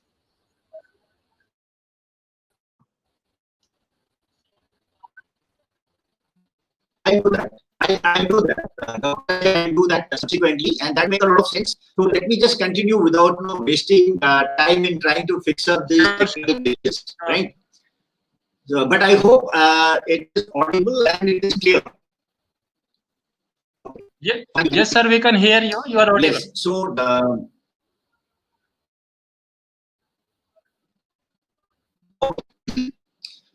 So when I say that there are achievements which are documented, right? जिसमें हमें certificate मिलता है, medal मिलते हैं, बहुत सारी photographs, certificates, shields, etcetera etcetera, right? वो सबको पता होता है कि हमें क्या हमने अचीव किया है. आपकी फोटो खींची जाती है, you um, show it around to all your loved ones. Okay. However, when we talk of unsung achievement, I call that thing as an unsung achievement. Right? So unsung in the sense, no one recognizes you, that has not been put on record. So agar, let us say, for example, agar kisi ne some student, or he has been generally getting say 60% marks in his class, okay, but he realizes that he is able to do much better. He puts a lot of effort. He improves his performance, and then from 60% he goes to 75%. However, in the class, the general level of students is such who are already at 75, 80%. The class toppers are at 90, 95%. So, unke comparison mein this 75% stands nowhere, right? So, obviously, he doesn't get that due credit jo ki ek achiever ko milna chahiye. Okay. Now, for a guy who is got from 90 to 92%, people still say, okay, 92%, and that makes a lot of difference. और दूसरे बंदे को जिसका हम बात कर रहे हैं, unsung achiever, he has gone up from 60 to 75%. It's a 15% jump, right? Unfortunately, despite this 15% jump, he is not recognized because everyone is above 80 or above, say, let's say, 90, 92, something like that. So, unke comparison mein he stands nowhere. Yet, if you really try and see ki aapki journey kaisi rahi hai, how have you progressed from 60 to 75%, for you, it is one hell of an achievement, right? So, आपको ठंडे दिमाग से ये देखना है कि आपका achievement क्या है, आपके लिए ये बहुत बड़ा अचीवमेंट है. And don't worry about what the world says, what world sees. You look at it from your own angle. कि आपकी ये जो जर्नी है, from 60 to 75%, what all has happened to this? You would have perhaps, become more focused. ऐसा होता है, during our, student days. Sometimes we start focusing on wrong things. I would say not wrong things. The priorities get a little misplaced. Board exam से पहले आप खेलकूद में ज़्यादा रुचि दिखाते हो, तो obviously आपके marks board में अच्छे नहीं आएंगे. But अच्छे marks board में नहीं आ रहे, that is no guarantee or no certificate of your inability, right, to achieve or to score good marks. Only thing that perhaps at that point of time, your focus has not been at the right place. So now, once you have realized this, then you have started working on your, let us say, those qualities which led to that achievement. Now, like I said, those qualities could be, you have now started focusing on the right areas. You have started working very hard. जो आप hard work दूसरी field में कर रहे थे, now you started working hard towards studies, towards academics. Okay, now you have you're getting more serious about life because you realize कि खाली दूसरी जगह में काम करने से शायद आपको नौकरी न मिले. So आप क्या करते हो? You start now focusing on those areas which guarantee you at least a good job or at least entry into some kind of a professional course or anything, right? So आपका focus, the moment the focus has become, you will find that that is actually your strength. You earlier focusing somewhere else, now you're focusing on that area of studies. Okay, recently I heard Saurav Ganguly, right? Saurav Ganguly said he was interested and doing very well in football till 9th standard, right? Till 9th standard, he had not talked about, never thought about cricket. And in football, whatever he had to achieve, he could achieve. However, at some point of time, his father told him, okay, go into cricket. Why don't you try in cricket? Because football में Bengal में particularly Bengal is full of footballers, so there is a lot of competition to get into state team or some league, Mohan Bagan, East Bengal and things like that. You need to really practice very hard. So cricket was relatively perhaps easy for them, right? His father was also in some cricketing body, so that's what his in his own words he has said. And then he found his calling in cricket. He could get into his Bengal team, under 19, etc., etc., and rest is all history. So the second point that I'm coming to is, first was focus. The second point is your interest. Interest अगर आपको realise होता है कि आपका किसी चीज में interest है, उस एरिया में you start working hard. I mean, you don't really feel tired even if you work for 8 hours, 10 hours, you don't sleep the night. You still are fresh because you don't want to put that book down, you don't want to put that game down. Okay, I'm talking even of the gamers. Okay, so they are so fascinated by that. So उनको भूख प्यास कुछ नहीं लगती है, लेकिन interest इतना ज्यादा है they are willing to continue. So that is, I'm not suggesting that one gets into gaming. All the point I'm trying to make is कि yes, अगर आपका field of interest आप decide करते हो और determine, identify करते हो, then try and spend more time in your area of interest, right? That will ensure that your performance has definitely become better. So now when you look at your achievements, you see कि कहाँ पे आपका achievements हुए थे. वो achievement क्यों हुए थे? It could be because of right focus, it could be because of hard work, it could be because of your determination, it could be because of working in the areas जहाँ पे आपका interest है. So field of interest will also generally coincide with your field of achievement, right? The degree of achievement would be more or less proportionate to the degree of interest you have in a particular field. So ये चीजें आपको अपने आप you'll have to introspect.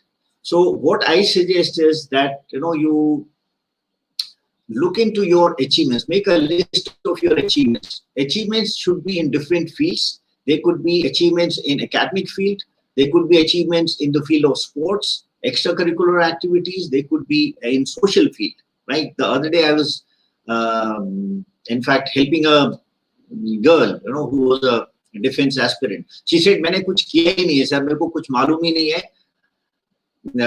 मेरे में कुछ है ही नहीं, leadership qualities नहीं है." So I spoke to her and talked to her at length. So she narrated to me that she was single-handedly looking after her mother. Her mother had to be hospitalized, she had to be operated upon in Delhi, and the girl was somewhere in UP. The father could not get leave, for whatever reason, and single-handedly she handled the hospitalization, she handled the doctors, medicines, etc., etc., etc. Right? So I said, now this is something typically what I'm saying, unsung achievement. Now आप imagine कर सकते हो कि ये आसान नहीं होता है किसी लड़की के लिए, खास तौर से इवन लड़के नहीं कर पाते हैं कहीं तो, बट अगर लड़की है किसी बाहर शहर में जा रही है, छोटे शहर से दिल्ली जैसी जगह में आ रही है, and there she is able to find out all this. So look at the amount of confidence, look at the amount of initiative that she is shown, look at the amount of purposefulness. She's a purpose driven. Right? Of course, there is, there's a lot at stake. So, जब आप इस तरह के achievement देखोगे, you will find that yes, there are so many qualities in that girl. तो यही चीज आप अपना अगर इंट्रोस्पेक्ट करो, तो इसके लिए आपको ना कोई मेडल मिला है, ना आपके पास सर्टिफिकेट है, ना कोई आपके पास में शील्ड और कप वगैरह कुछ आपके पास में, ना आपकी फोटो ली गई है और वो अखबारों में छपी है. But the fact is you have these things within you, so you need to discover this kind of achievement. So this unsung achievement is something which I generally advocate that people focus, because documented achievement जिसको मैं बोल रहा हूँ, जिसमें आपको cup medal वगैरह सब मिलते हैं, सर्टिफिकेट मिलते हैं, वो सबको मालूम है, right? The other thing important is that don't compare yourself with the rest of the world. Okay, you are unique. You are born with a unique set of circumstances, right? You were brought up in a different environment than the person you are trying to compare yourself with. Okay, आपका जो nurturing हुई है, आपकी जो personality formation है, आपका जो attitude बना है, that is because of a particular environment in which you have grown. Okay, I'm not getting into the DNA factor. Okay, so एक nature and nurture वाली बात है, उसको हम छोड़ रहे हैं, nature वाली बात. But yes, environment सबका एक अलग अलग है. So you have to realize and understand कि आपका environment कैसा था. Was it an enabling environment which helped you grow, or was it an environment जहाँ पे आपको growth जो है वो इतना आसानी से नहीं हो पाई है, and you really had to struggle. So now try and see where all have you struggled. Okay, so you need to list your achievements, analyze the reasons or causes for the same, target these qualities and check for the recurring qualities. So आप let us say अगर आप 5 different तरह के achievement ढूंढते हो अपने life में, उन्हें और like I said उसको आप अलग-अलग fields में देखो, not only in one particular field कि आपने केवल academics में देखा है या केवल sports में देखा है, try and spread it across a wider spectrum, right? So you will find that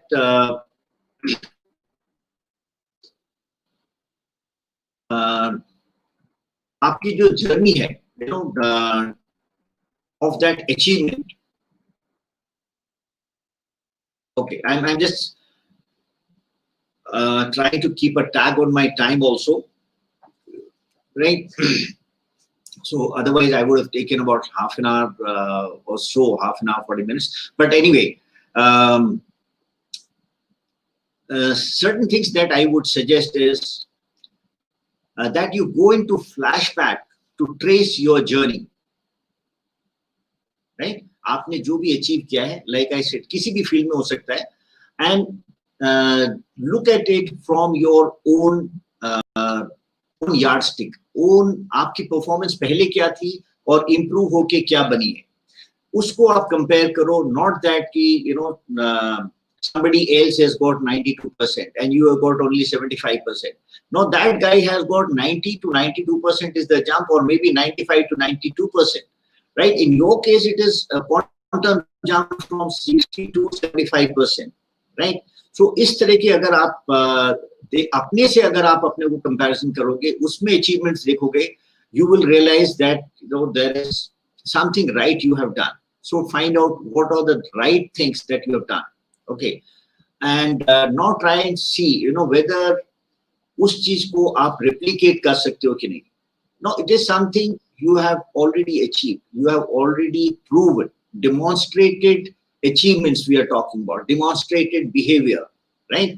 So in the beginning I said I'm not talking about wishful thinking कि मैं ये कर सकता हूँ, आप खाली सोचते हो, आप ऐसा कुछ पहले कर चुके हो कि नहीं. And I'm sure something of that sort you have done. It could be in a small measure for a guy who is a novice in mountaineering, right? So mountaineering का किसी को शौक चढ़ता है, वो पहले जिसने बिल्कुल भी नहीं किया होता है, वो अगर जब 12,000 फीट या 14,000 फीट की किसी चोटी पे जाता है, the kind of feeling of accomplishment that he has, okay, perhaps will be much greater than the kind of feeling a seasoned mountaineer will have who has climbed Mount Everest 2 times already, right?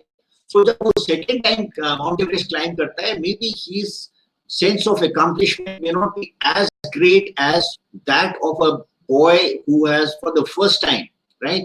जिसको दौड़ने में दिक्कत होती थी, वो जब 12,000 या 14,000 की चोटी पे पहुंचता है, उसका sense of accomplishment is great, right? So इस तरह का अगर आप अपनी लाइफ में देखोगे, I'm sure you'll be able to find many examples, right?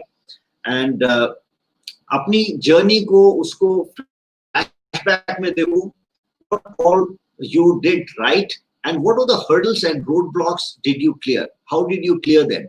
Replicate them. Take a leaf out of this and apply it to your new endeavors. Right?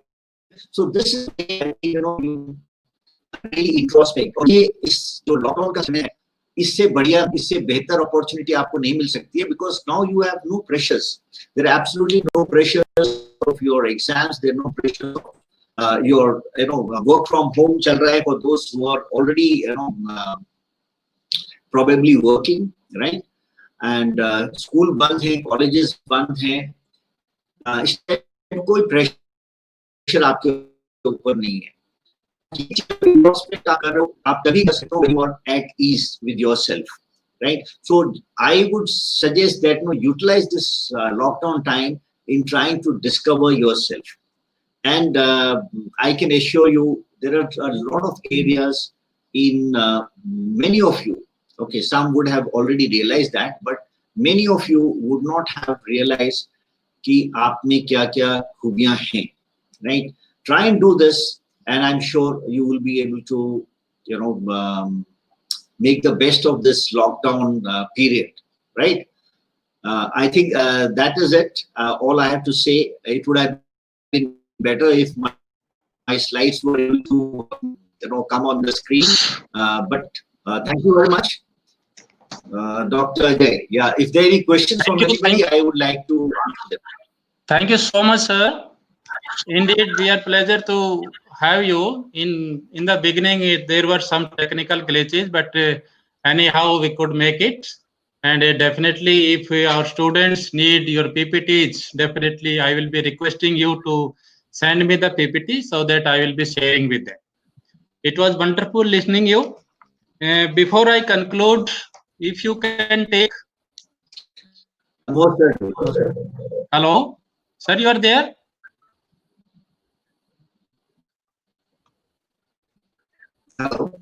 Hello. Voice is very cut. Okay. Can you hear me, sir? Now okay. Sir, if I can take one quick question. Yeah, regarding the psychological issues. This question is being asked one of the aspirant of to be a SSB candidate. It may not be directly related to your presentation, but I think your wisdom and your experience will definitely be able to reply something to it. That what is that unique thing which you search for the candidates to whom you want to select, which others don't have during psychological testing? If you could share something on this, please, sir.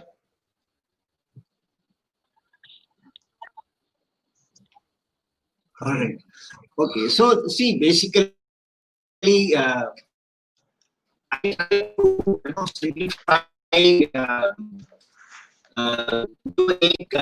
एक बहुत बड़ा हवा सा बना हुआ है, in the environment कि SSB में पता नहीं क्या psychology check करते हैं. So what I would like to tell students or experiences that you read what we are trying to see in students or in the candidates is how you handle different situations in your daily life. In daily life, we come across situations, some of which are very easy, right? Anyone can handle them. Some are of slight average difficulty, and some are very difficult. Right? So as it happens in any exam, very difficult. Answer, not everyone can answer. Majority of the questions are average questions, and some are very, very easy. Also can answer that. Okay. So like the same way in life also, daily life में आप चीजों को कैसे देखते हो? Are you one who would like to take those initiative? Would you like to try to find what is wrong and what can be done? Or do you wait for somebody to tell you कि यार अच्छा तुम मदद कर सकते हो क्या? मदद कर सकते हो वाला जो है, it is somebody who is perhaps not very proactive.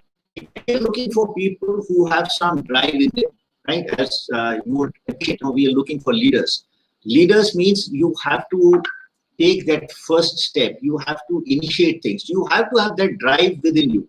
So without that drive, nothing works. It is something like, एक railway engine है और दूसरी उसमें bogies है. So bogies जो इतनी coaches होती है, they cannot move without the engine driving them. So we are looking for people who have got some drive within them, right? The other thing is, being able to mix around with people, they could be from any region, they could be from any level of intellect, right? So we have officers, we have men, we have everybody, right? And I have interviewed a lot of guys, including those from the IITs and all. तो कई बार क्या होता है कि one person thinks that ये मेरी इज्जत से I would say कि किसी से मेरे नीचे वाले से बात करना मेरे लिए मुश्किल है या is below my dignity to talk to somebody who's a lowly worker.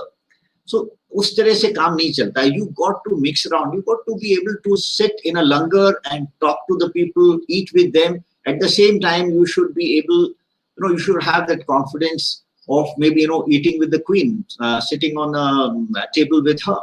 So adaptability, being a team man is also very, very important, right?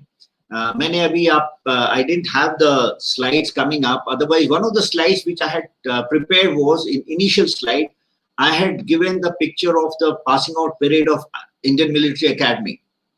Now, this was a unique passing out parade, जहाँ पे वो mask लगा के and distance पे parade कर रहे थे.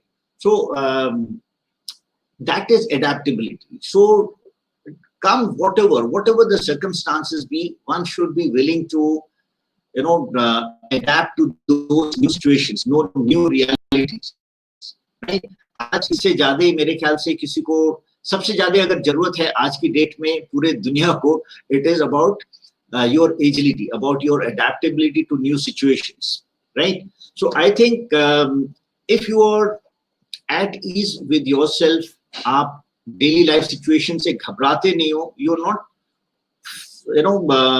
running away from problems, and you are at least willing to face the problem, right? At least challenges हैं, ये नहीं कि उससे आपको घबरा के भाग जाना है. हो सकता है आप सफल ना हो, लेकिन at least कोशिश तो करो. You're wanting to attempt things, right? You may not succeed. A lot of tasks happen in SSB जहाँ पे पूरा task complete नहीं होता है. So it does not mean that that guy is not recommended. We are looking at the process that he's following, right? So अगर आपका process सही है, positive सोच आपकी है, right? अगर आप हार भी जा रहे हो, लेकिन उसके बाद दोबारा कोशिश कर रहे हो, that is what the kind of person we are looking at, right? Having a positive approach, having some drive in himself, taking those first steps. So this is the, I think, by and large, and have some confidence. Don't worry, एक चीज जो सबको सबसे ज्यादा परेशान कर रही है, it is spoken English. Okay, आपका जो stage 1 होती है उसमें maximum casualties are because of people not being able to present themselves. Shy nature, that can be overcome, लेकिन कोशिश आपकी जरूर रहनी चाहिए, right? Anything specifically, I think that will take some time. I think we can talk in context, specific context, but by and large, I think this is what it is: how you handle life daily in a positive way. If that is the case with you, I think it should not be difficult for one to get recommended. Thank you so much, sir. Thank you so much for giving this much insightful means, and I think who can be better person than you to give such insights about the selection process which goes on inside the room, because psychology, as you discussed, that it is a thing to understand. If we can understand our psychology, then definitely others will also be able to understand. So I think from your lecture, the takeaways can be that uh, for individuals, we need to look inside ourselves so that we can know about ourselves. And for managers, I think you have given a very good message that you should not forget the things which are not recorded in files or on papers. Rather, we should also consider the things which are the achievements. Rather, you have given a new term, that unsung achievements, which are not being recorded in any report or file, but still they are to be considered. So this is a very, very insight for the managers. I think the managers, those who are in leadership positions and they are out of our viewers, definitely they will take this thing. And you have given a message that adaptability, agility, confidence, then the spoken English, etc. These are very primary things which have become the essentials of today. So thank you so much for your insight and accepting our invitation and to be on our panel. And definitely we will be in touch with you. And if our training and placement cell desires, I will be definitely inviting you to deliberate at length on different aspects, because right now I am not heading the training and placement cell, but definitely I will recommend the director of placement cell to invite you. Thank you so much, sir. It was wonderful having you on. Thank you. Thank you, Dr. Ajay, and thank you, the university. Okay, it was wonderful interacting with you all. Hope we continue the interaction in future as well. Thank you very much. Our pleasure, sir. Thank you. Now, continuing with the session, now I invite Dr. Sunita Tawar, who is one of our internal faculty. She will be deliberating on the entrepreneurship skills. If I can see Dr. Sunita, you are online. Yeah, thank you, AG sir. Thanks a lot. Uh, I'm really thankful to Ajipal sir and Dr. Anand Sharma and others that they have given me an opportunity to speak on a very important topic, that is the changing dynamics of employability skills. Let me start my slides.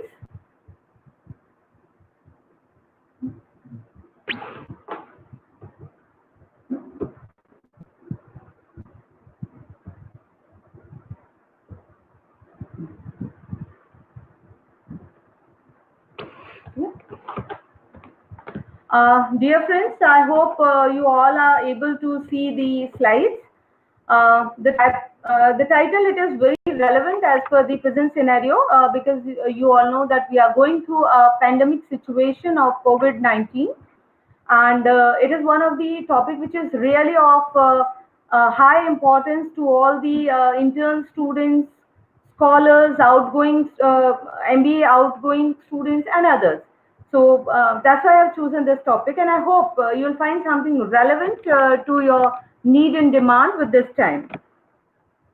So as you are seeing, you are hired. A wonderful thing. Everybody is very much happy to see this thing. And what is employability? The employability is the capability of gaining and maintaining employment. And all the efforts are done by the universities, colleges, individuals just for this very purpose. So, what are the employability skills on which we people are working for so long till this point of time? You all are aware with those skills like soft skills, as has been discussed in the morning by Dr. A.P. Sharma, and then key behaviors, competencies, which are taught by one of our speaker on the very first day by Professor Wolfram, learning skills, then personal, generic skills, and basic skills. These are something on which people are learning or working for so far. Then why there is a situation on taking a title like changing dynamics of employability skills if skills are known till so much of time?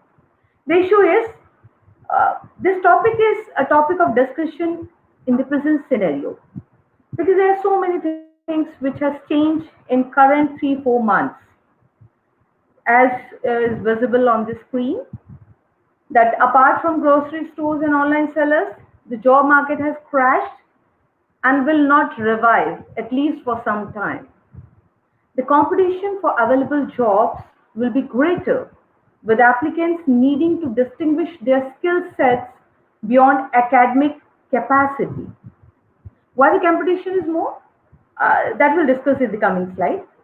Internships, often a key to employment, have been stopped due to this COVID situation, and practice co-ops and field placements have been stopped, even though organizations are trying to find some other ways to employ the students or interns.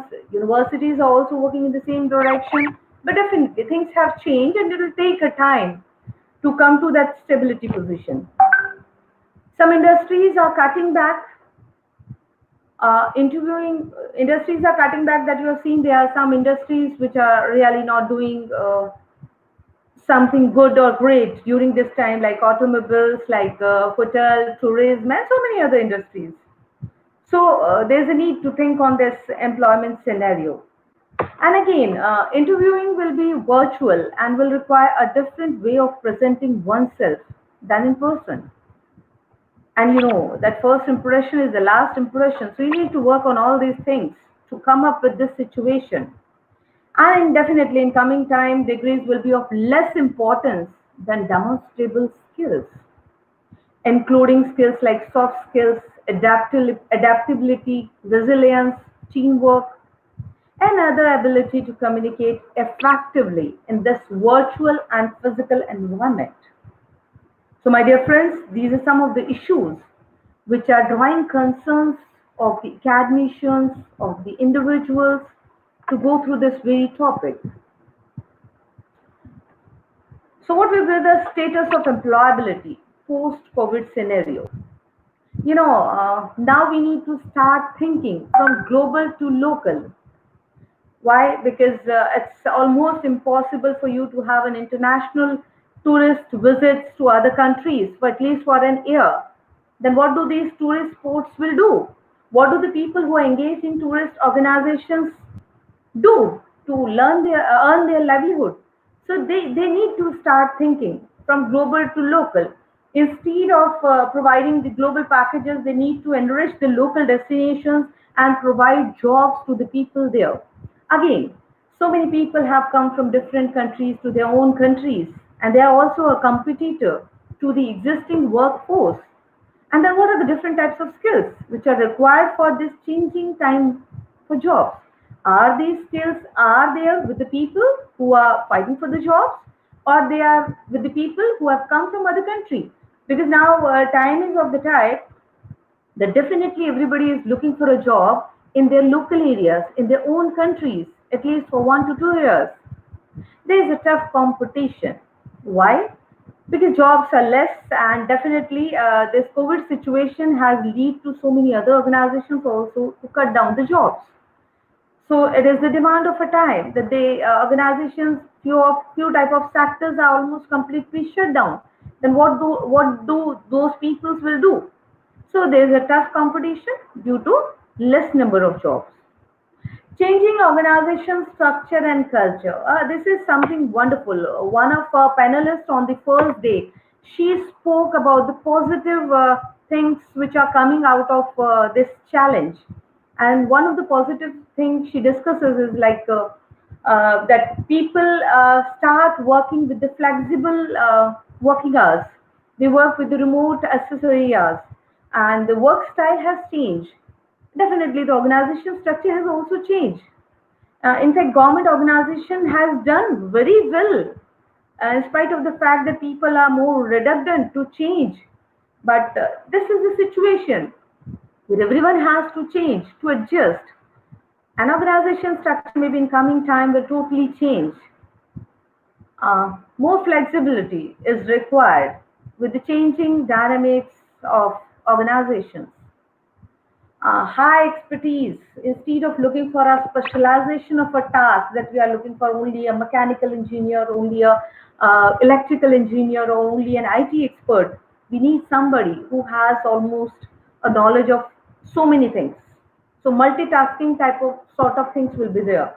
More of the jobs will be of consultancy types, part times, and something of that sort, with the reduction in job, and everybody need to adjust themselves to those. So a high level of expertise is required. When we are talking about large number of skills, definitely digital skill has taken the way.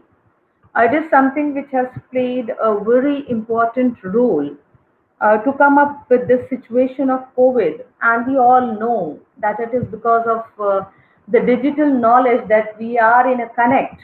Still, we are in a connect with everybody. In fact, we make a more access to the people to whom we are not always be in touch in such rigid organization structure. Again, digital skills are something which gives a fast access to your work, one-to-one interaction, more visibility, a best visualization of the things. So this is something which is very important, and maybe in coming times, people need to upgrade themselves with this. Commercial skills, dealing with the situation, people, and all, and data analysis. Yes, of course, my dear friends, it is one of the wonderful skill and an important tool, because what we are looking is like this is the only skill based on which a lot many jobs are coming in future.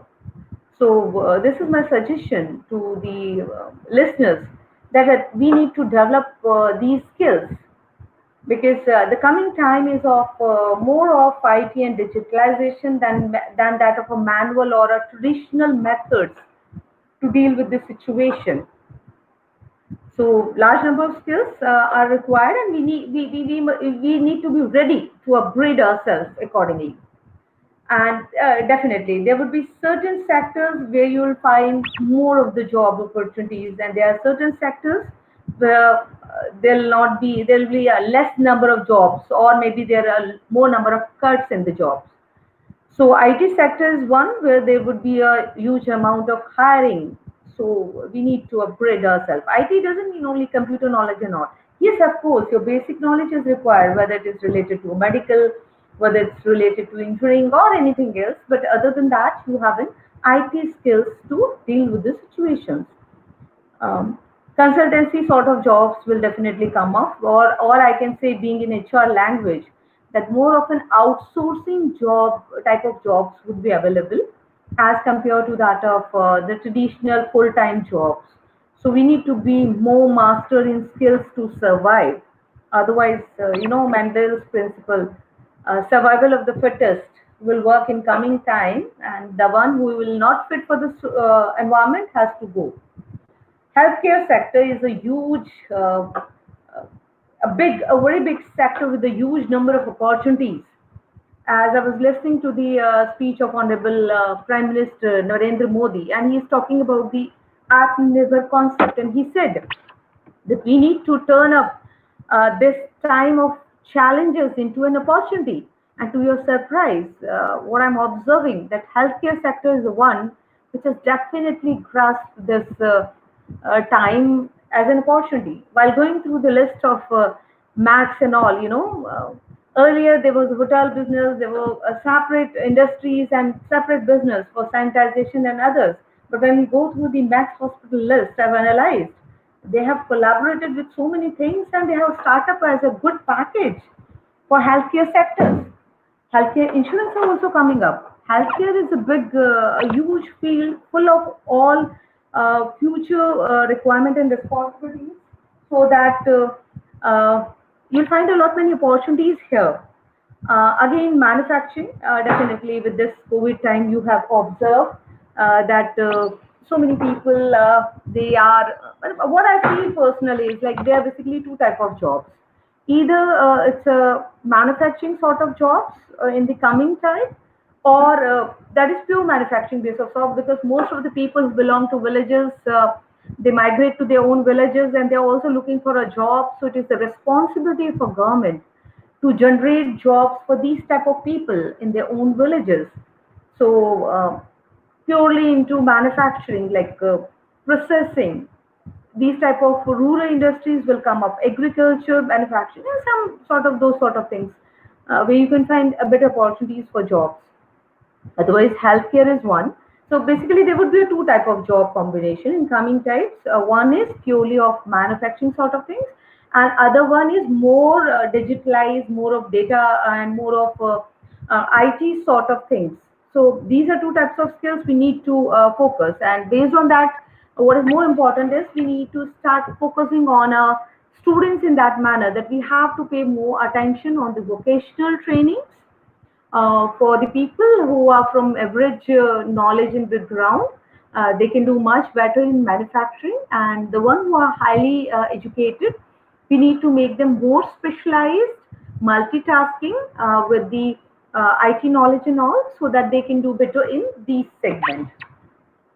So increased skilled employees from abroad has also entered to the country, even though they are the own country's people. So in that case, the competition increases for the local people as well, and they need to focus more on what they were doing from last so many years. So this is the industry scenario during pandemic that we have observed. Like there are hard hit industries or sectors like travel, tourism, almost closed. Now, what these people are supposed to do, they have to find some new ways to earn money. I was just going through one of the social travel videos sort of thing, and it was a wonderful idea being an entrepreneur, because I'm teaching this subject, and the subject is very close to my heart. So whenever I saw something where we can find an opportunity to start a business, it sounds to be very attractive to me. So social travel or tourism idea was good. Secondly, I personally feel that now it's the right time to focus on the local tourism. We need to develop the areas in our country. We have a lot many tourism areas which are not developed or explored till time. So within these coming 2 3 years, what we are supposed to do is we have to explore them, so that we can provide jobs to the people who are hard hit from this travel and tourism industry. Again, they need to find a new ways of earning money, or new ways or new innovations in their own working style to survive. Otherwise it would be very difficult to absorb these number of people. And what do they do, and where do they'll be absorbed if they will not enhance on the existing skill of theirs? Retail is something. Retail is more advanced. Retail has done a very good task in this present scenario, but yes, affected. That organized retail, which was gaining pace as compared to that of local Haryana store, was also hit a lot. So it needs to be revisit to the retail industry. Even though online retails are doing good, but not exactly the extent to which they are supposed to. Then few service industries, they also have faced a hard hit, like hotel, restaurant, gyms. Each of them are equally important, but it is the demand of the time which has pushed them back. So just force them to come forward. What is required? We need to focus on these industries. Once again, we need to rethink on how they can work better without being in contact, one-on-one contact. Because during this COVID time, we have observed that how other retail outlets or how other service industries are doing in other countries. So we can also develop things to that extent, some innovations to help these people to work with the way they are into. There are certain sectors that I've already said, like which are working well and have done wonderful during this COVID-19 time. The one of them is the healthcare, and definitely there's a time now to rethink on our country's healthcare facilities. In fact, as it is a point of social concern, we need to pay more attention. Our country government has to take this into revival or revisit to enhance more facilities in healthcare sector where we are lacking. Um, During this time, you'll be surprised to know biotech and pharmaceuticals are doing well, and most of the researchers are trying. Most of the researchers are trying to come out with some good research related to this COVID, some medicines, some antibodies, something of that sort. and they are also doing good. Like in fact, some special kada and tea business is also coming up. So this is wonderful that in almost all of the challenges we are finding opportunities and we are doing well. NGOs, really, NGOs and government entities have done their task very well during this time. In the NGOs, I'll talk about like self-help groups.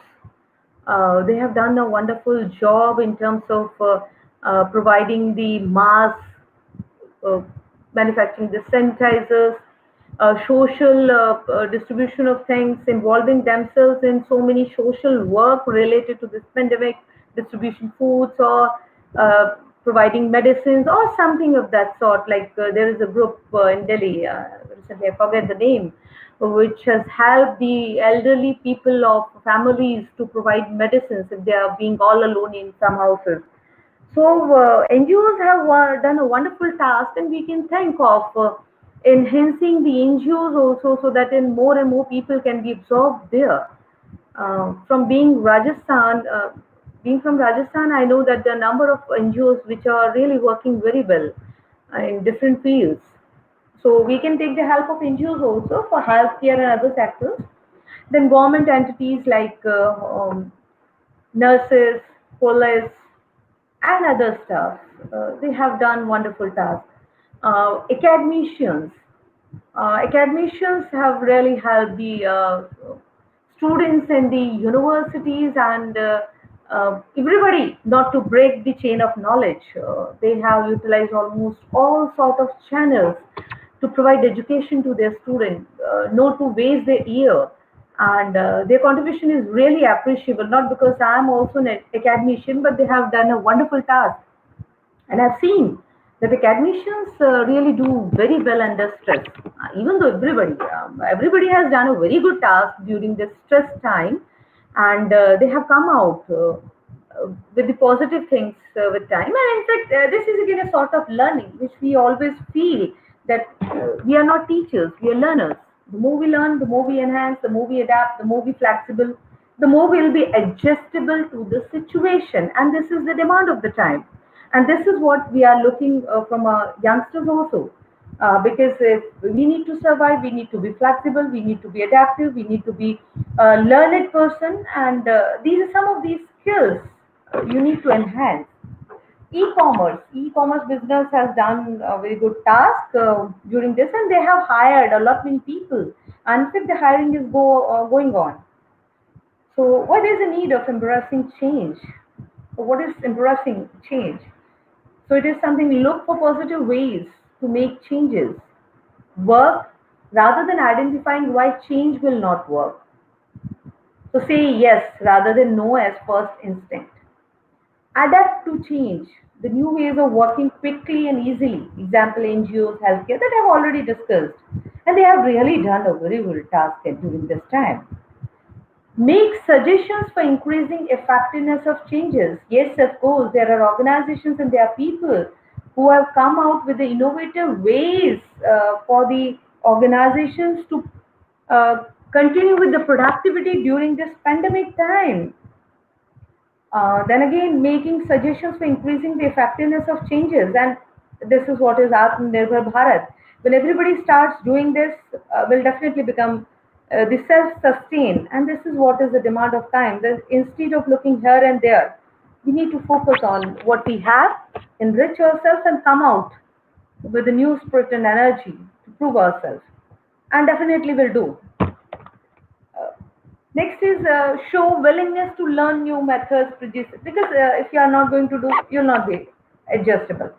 And this people have proved during this time that so many people start working with the remote work culture, flexible working hours, flexible shifts, more connect to the people. In fact, in our country, we have less culture of remote work and all. We are habitual of 8 to 5 timings and all, but people have learned a lot and they're flexi and they have proved themselves that they can work in adverse situations also. So shift our priorities from response to the demand of situation. This is the coming time. We need to start thinking based on the demand of the situation instead of thinking what are priorities. So we need to bounce back from setbacks and maintain a positive attitude. So now come to the basic thing that what are the employability skills which actually the employers are looking for during and after this pandemic of COVID-19. So first of all, we need emotional pliancy, stability. Instead of thinking for our own, we need to think for group, how we can do better. Technological mastery in terms of IT skills, in terms of skills, in terms of management skills. Uh, so technological mastery is must now. Nobody can say I don't know this. No, you have to. You have to know this to survive. Otherwise, you'll be out. You are not the best fitted part of the model. Collaborative ingenuity. You need to be a bit smart how to work in teams, in spite of being away. See, these webinars are a result of this. In physical world, it will take more time for us to collaborate and conduct an international webinar. But with this implementation of technology, time stress, demand of a time, we have come out with so many, innovative ideas, easy way to do this, and we are doing it a bit fast as compared to the physical existence of the people, and maybe more easily accessible. Then work efficiency. Definitely, we need to work on this because the coming time is of cost cutting, improvement, and all such sort of things. So we need to work on how everybody needs to think. The one who will be hired is the one who can just suggest, who can suggest that who will be hired. अच्छा सुनो, क्या नाम है, एक आपको ये phone कैसे दिख सकता है? अभी मैंने वो जिप्सी जो डाउनलोड करके, Kindly please someone is switch off your explaining mobile this. and communicate to the Divya on this.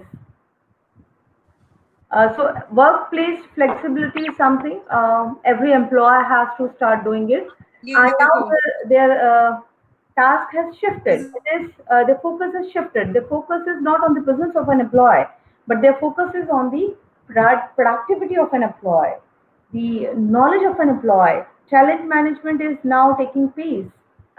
So workplace flexibility is very much required, and this stress time has given us a way to make it more possible. Then time management is definitely must. Self-reliance. Now, the coming time is one where instead of looking for job, you need to be self-reliant. You need to look for freelance work. You need to look for more of being an entrepreneur instead of looking for a job to work under somebody else, because now there would be a shortage of jobs. So it is you and your competency and your ability which will get more jobs, or maybe you'll out. More of the jobs are of flexible types,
friends?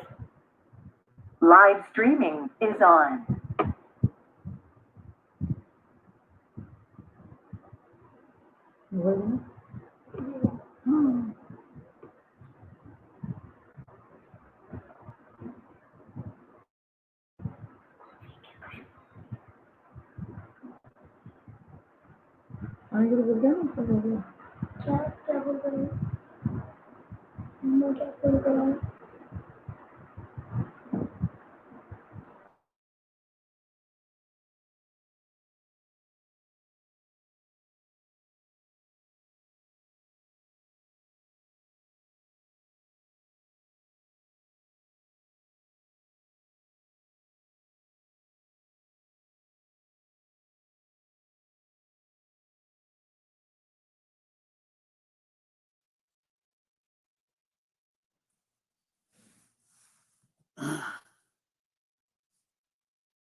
So, am I audible? Am I audible? Yes, sir, you are audible. You are audible. Hello, Yes, sir, you are audible. Audible. You are audible. Dr. Divya. Yes, sir, you are quite Am I audible. audible? Yes, sir, you are very audible.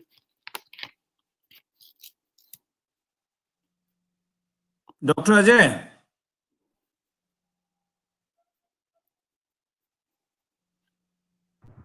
Sir, you are audible. You are audible. Hello. We can hear you, sir. We can hear you. There were some technical glitches. Does this thing go off the network? But now the voice is clear. We can hear you. Anandji, Hello. Anandji, you are audible, and Okay. I just want to know whether there are some questions from the other side or not. Dr. Ajay. Dr. Ajay, questions. Dr. Ajay.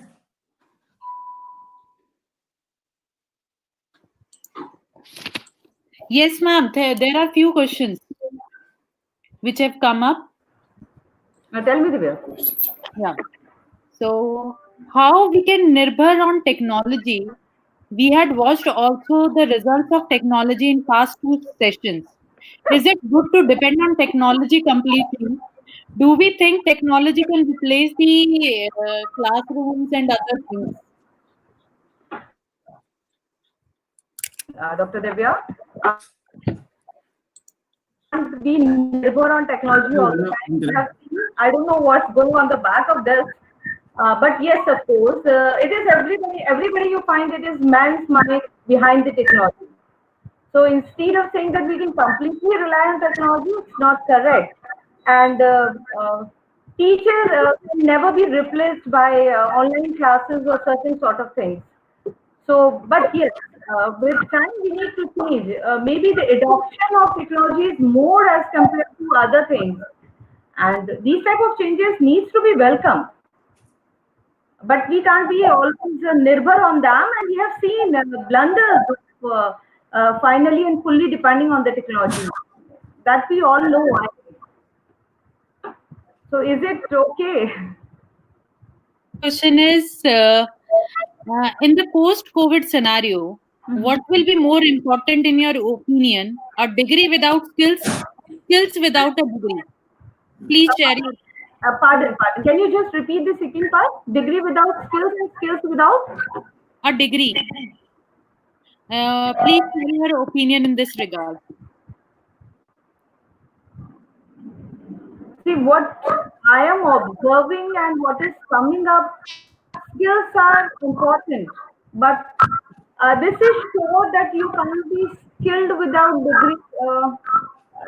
It's not 100% true, but definitely degree is must to some extent. To some extent, because skills are something which is inborn also. You can learn by doing and practice. A degree is a knowledge and understanding. Skills is an application to it. So if you don't have an exact skills to implement that knowledge, then it is worth nothing. So they are related, but skills are must in the coming time. Otherwise, you can't survive with a simple degree. And that we have already studied in number of surveys in the past. We have an educated workforce but not an employed workforce, which proves that they have a degree but they are not capable to be employed due to inefficiencies of skills and all. Okay. What are the parameters you can suggest to evaluate degree of different universities for job selection? Can you repeat it again? Ma'am, what are the parameters Hmm? you can suggest to evaluate degree of different universities for job selection? I think it's a very tough question you have asked from me. Uh, it is very difficult, to benchmark the universities on the basis of the degrees and the job employment. Because we have seen even people have packages from IIMs and there are people who are not employed, have got no employment from IIMs as well. So it is not only the university. Everybody has good people. What is important is the area to explore. Even if we'll start providing the best thing to our students, they can do wonders. So I don't think university universities are named because of the students. Okay. So if we Ma'am, one last question we can take, that what do you think that what will be the future of the education sector in post-COVID scenario? um, even though there's a point of worry also, but I don't think that faculty can ever be replaced by technology. Yes, of course, with the help of technologies, we can be more accessible to large number of workforce. But teaching this one-on-one teaching, physical teaching cannot be replaced with the technology. In our country at least, and abroad also, because learning it will become monotonous if you go with this type of thing. There is something else which a teacher provide other than a knowledge. So an eye-on-eye contact, a physical classroom appearance is must. You can't remove it. Yeah, blend of both is okay. That is true, that is required, that is important, but you can't replace a teacher because of the technology. And that's what I've already said. What technology is into, it is because of the mind of a human being. So, and in fact, that will be harmful for any of the country if they try to replace the teacher with the technology. Blend of both is very important for the healthy environment, for learning. With these type of technological advancement, we may reach to large number of population, the one to whom a regular education is not important. Otherwise, you'll find a number of people doing an e-degree, but they don't have a sense and knowledge to work on. They exactly don't know what they have studied. So, to replace it would be not a good idea. Okay. Ma'am, there is one more question which has popped up from a academician, Professor Pramod Nayak. Can you suggest any of these standardization points for the degree of MBA? Sir, I think I'm not the right person, but yes, of course, being a management faculty, I feel it is not the knowledge that you are providing in MBA. What is must is that is an application of a knowledge. If we are successful in providing an application of a knowledge, I don't think a student will look for a job, because if they have an application of knowledge, they implement it and they become an entrepreneur. They provide the jobs to other sort of people. So standardization moreover depends on the way the students are placed. Are we be successful in providing whatever is actually required to provide them, or are we are just simply fulfilling the task to give a degree to them? So this is what I personally feel, but not being a master in standardizing and all, I just say kindly excuse me if something went wrong. Thank you so much, ma'am, for a very wonderful session. We are getting very good reviews of your session. It was very nice to hear from my senior colleague. So thank you so much, ma'am, for giving such a precious time, and it was wonderful to hear you. Thanks a lot. Thanks, Divya. Thanks a lot. Thank you, ma'am. Now I am handling the session to Dr. AP Sharma to give further details about the validatory function. Dr. AP Sharma. ये लोग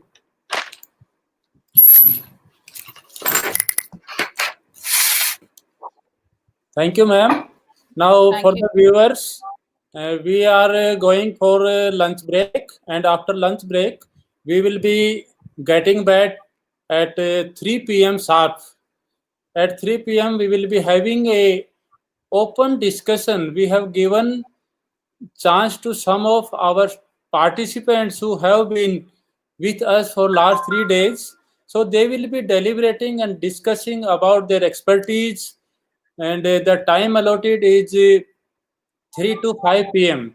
Within these 2 hours, they will be discussing about various aspects, but it may be the learning outcomes from this webinar, or maybe some additions which they must be having in different areas.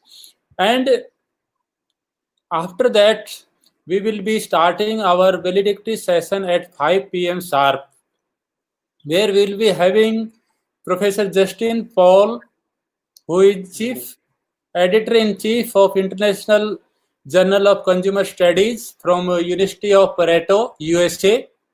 Then Professor Lee Chung from NIT Singapore. Professor DPS Verma from Delhi University. And our Honorable Vice Chancellor will be the Vice Chancellor will be presiding the session, that valedictory session. So that session will continue from 5. That means we will be coming back at 3, and we will be going through our discussion as well as the valedictory sessions. And valedictory sessions, we will be, the report will be read that how many sessions were held and who were the expert and all. So we look forward to you, and we hope you that at sharp 3 you will all will be back, and by this time please enjoy your nice lunch and relax for some times. Thank you for this.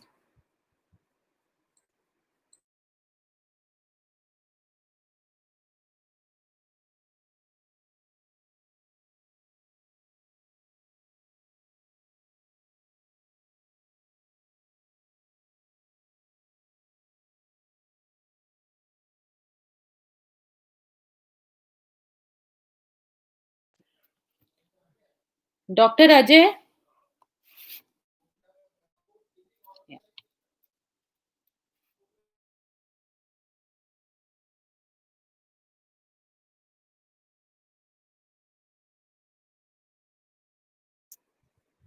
Yes, Dr. Divya, you were saying something?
खुल गया नहीं एक minute install the extension for Google calendar and office Instagram ये नहीं इसमें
Yeah, I can see you very clearly and I can hear your voice very clearly.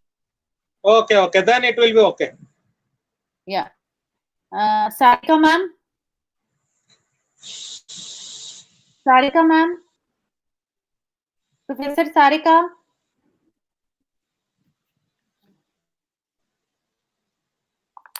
Who else is there?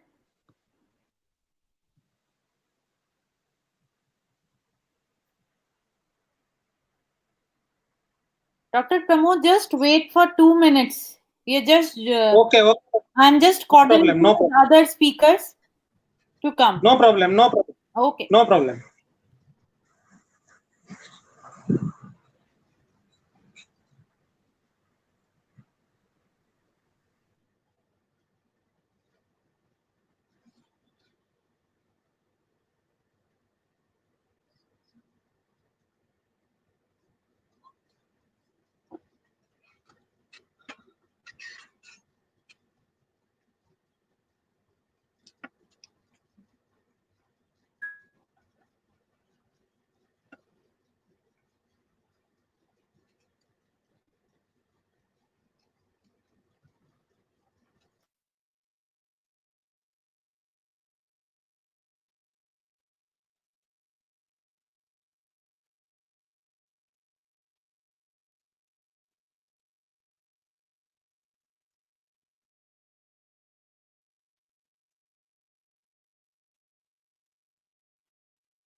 I think Dr.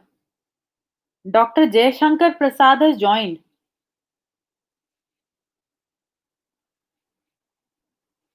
Sir, your voice is not audible.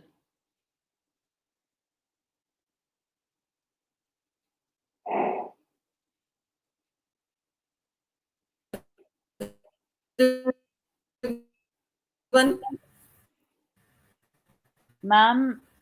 Hello. Yes, ma'am. Now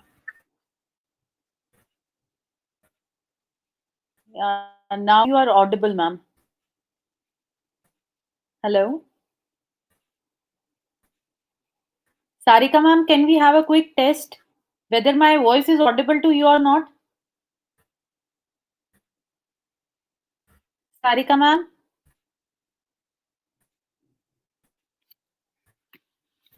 Hello. Yes, ma'am, your voice is not audible very clearly.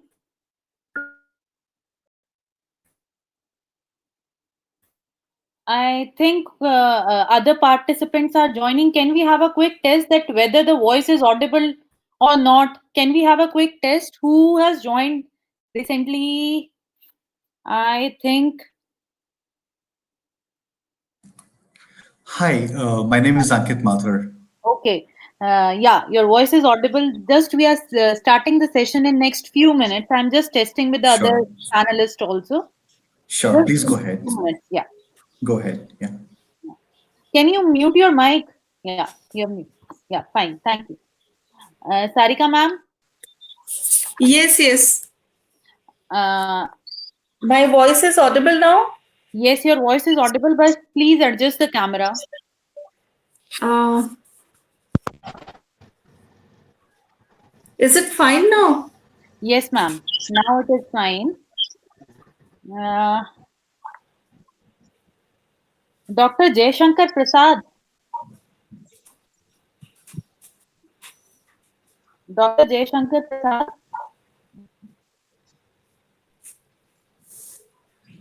Dr. Jayashankar Prasad.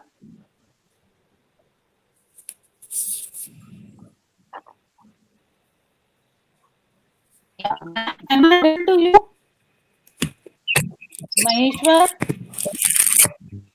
Yes, ma'am. Good afternoon, ma'am. Mr. Maheshwar? Audible. Afternoon. Yeah, fine.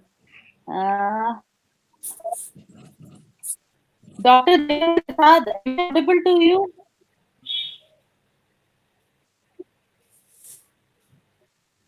I don't know. I think Dr. Anand, Yes, madam. kindly please check with Dr. Jaishankar Prasad. Okay. I think he has joined, but my voice is not audible. Yeah. Okay, let me check. Dr. Urvashi. Dr. Urvashi.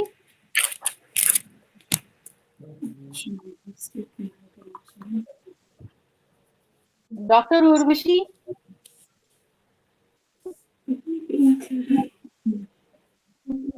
और कौन है ये वो आपका Baidu Baidu तो Madam Divya, Dr. Urvashi. Yes, sir. Dr. Jaishankar is not able to connect because of poor connectivity. Okay. So he is trying. Okay. If the connectivity is there, he will be available. And sir, can you just check Mr. Madhusudan Sharma and Mr.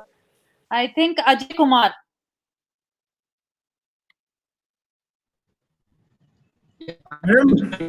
Madam, hello, madam. Mr. Madhusudan Sharma ji is there. Hello. Okay. Okay. Hello. Hello. Yes, ma'am. Your voice is very much audible. Your voice is very much audible. Don't worry. Dr. Anand, can we start the session for the day? Dr. Anand? Yes, please. Yeah. So, welcome all the participants who are live through YouTube live streaming session. This session is being streamed through YouTube by YouTube. So now we are having a panel discussion. So to welcome the panel, I would like to invite my dean, Dr. Anand Sharma, to introduce the panel. Thank you, madam. Good afternoon, all. Am I audible? Yes, you are audible, sir. Okay. Yes. Good afternoon, all. And I'm pleased to have such a valuable panel of experts, and panel having a variety of experience and expertise with us. First of all, I welcome Professor Sarika Sharma, Dean, School of Education.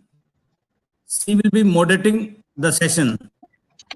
So, as other panelists, other panel members are not known to each other, Dr. Sarika, madam, may I request you? Dr. Sarika is there. So we can greet like this so that we can understand. Dr. Sarika, Professor Sarika, madam.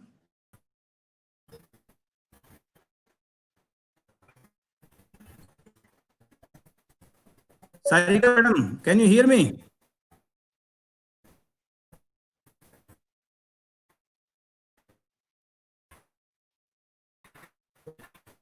Dr. Divya. Hello.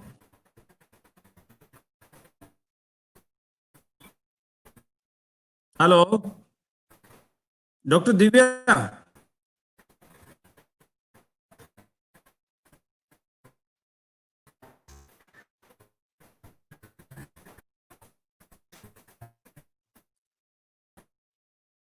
Dr. Yes, sir. Ajay. Yes, sir. Please talk to Dr. Sarika, madam. Okay, she's having some connectivity issues, I think. Her voice is not. Let me check, sir. You check. By the time I introduce other members, please check.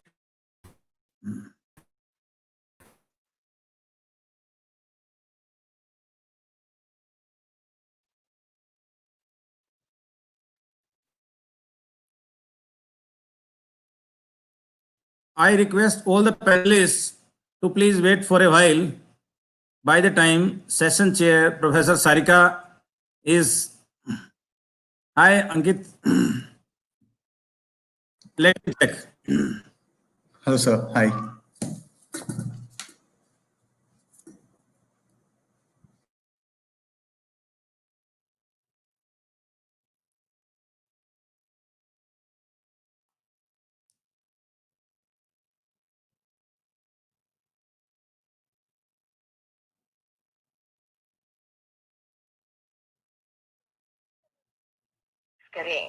The number you have dialed is currently busy.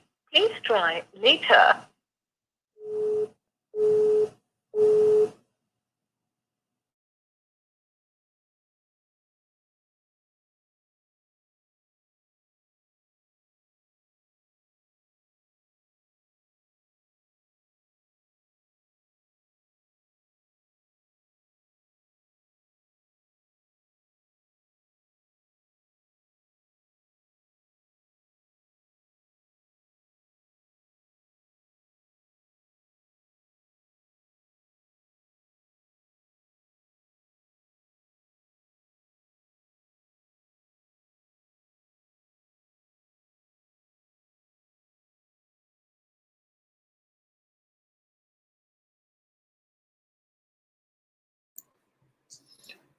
By the time the session start, if I can request all the panelists to please type down your name.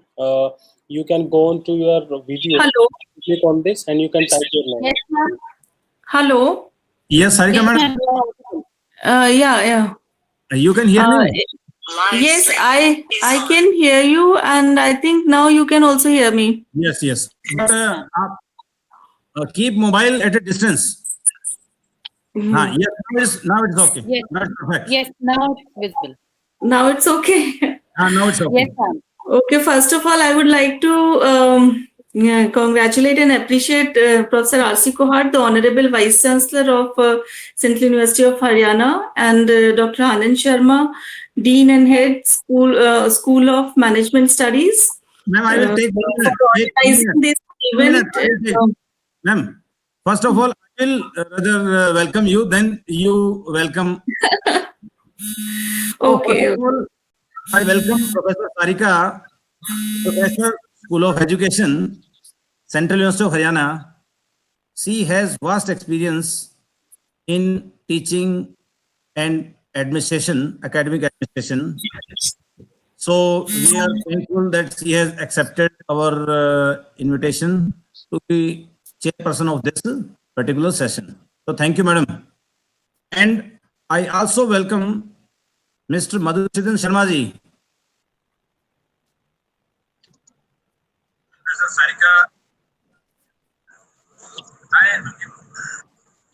Mr. Madhusudan Sharma ji. Yes. Okay. Yeah, I'm there. Let me introduce Sri Madhusudan Sharma ji is like my elder brother, and he is a very senior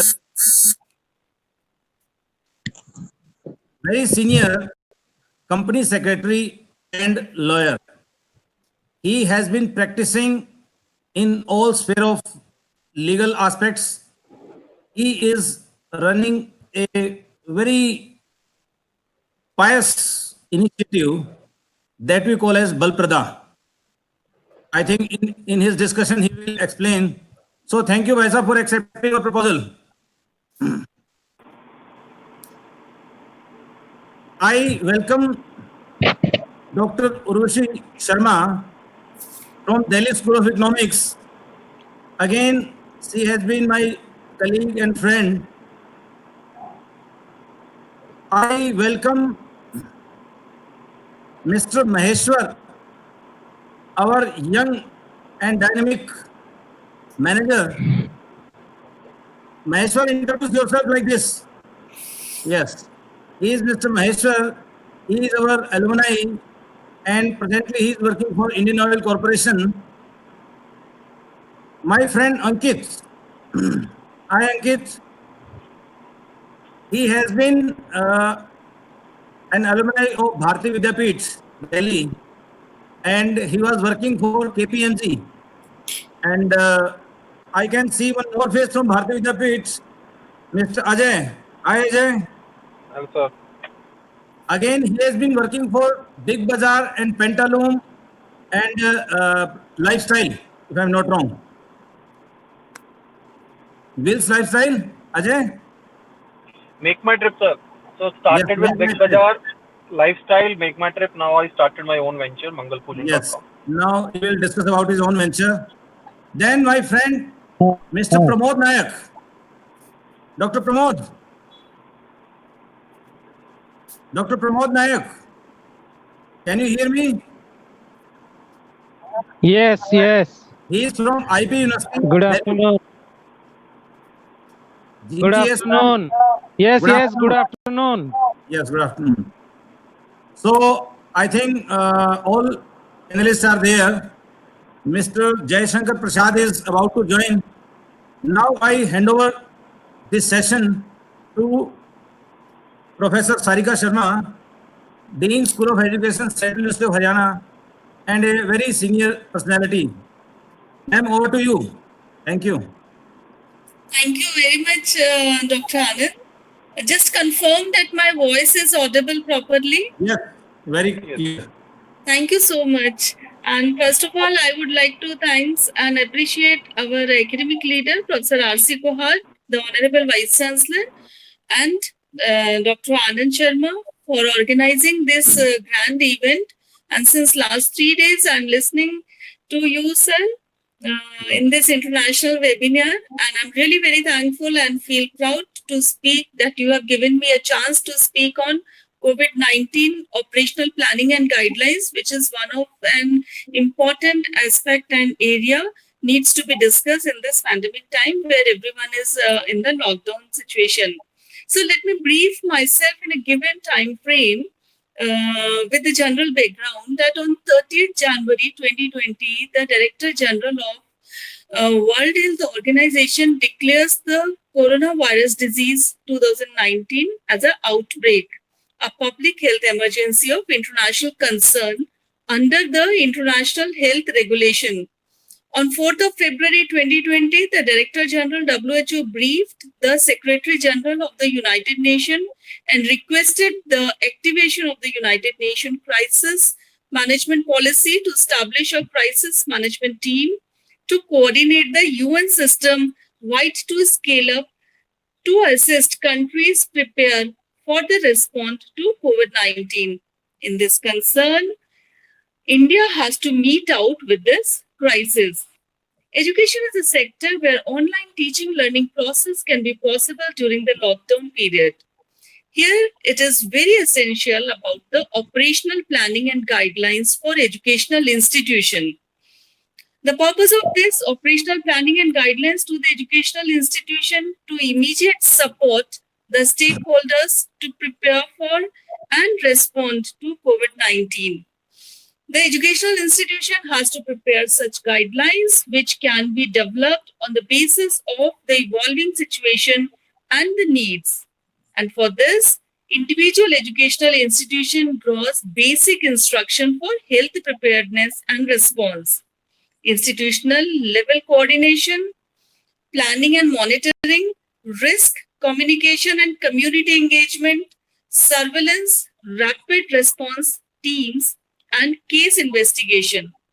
Point of entry, like there are many gates in the university or in the college, so one point of entry is to be permitted. Provide the information to National COVID-19 Risk Management Team, infection prevention and control, case management, operational support,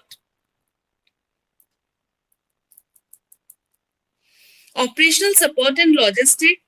These are the various directives which can prepare the educational institution ready to manage the risk of spreading the COVID-19. The key performance indicators to monitor the implementation of COVID-19 risk management activity at institutional level.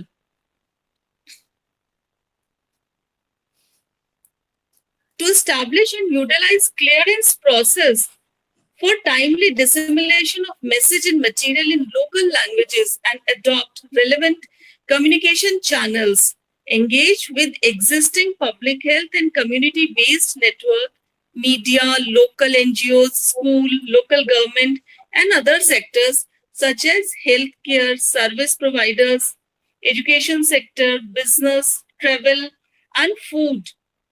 Agriculture sector also using a consistent mechanism of communication. These are the safety and precautionary planning of educational institutions.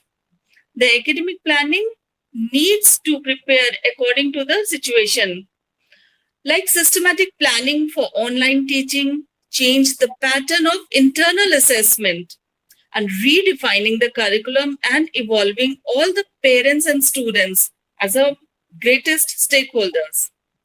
Establishing a counseling cell, although every teacher is a counselor and counseling the students during their teaching by taking extra time.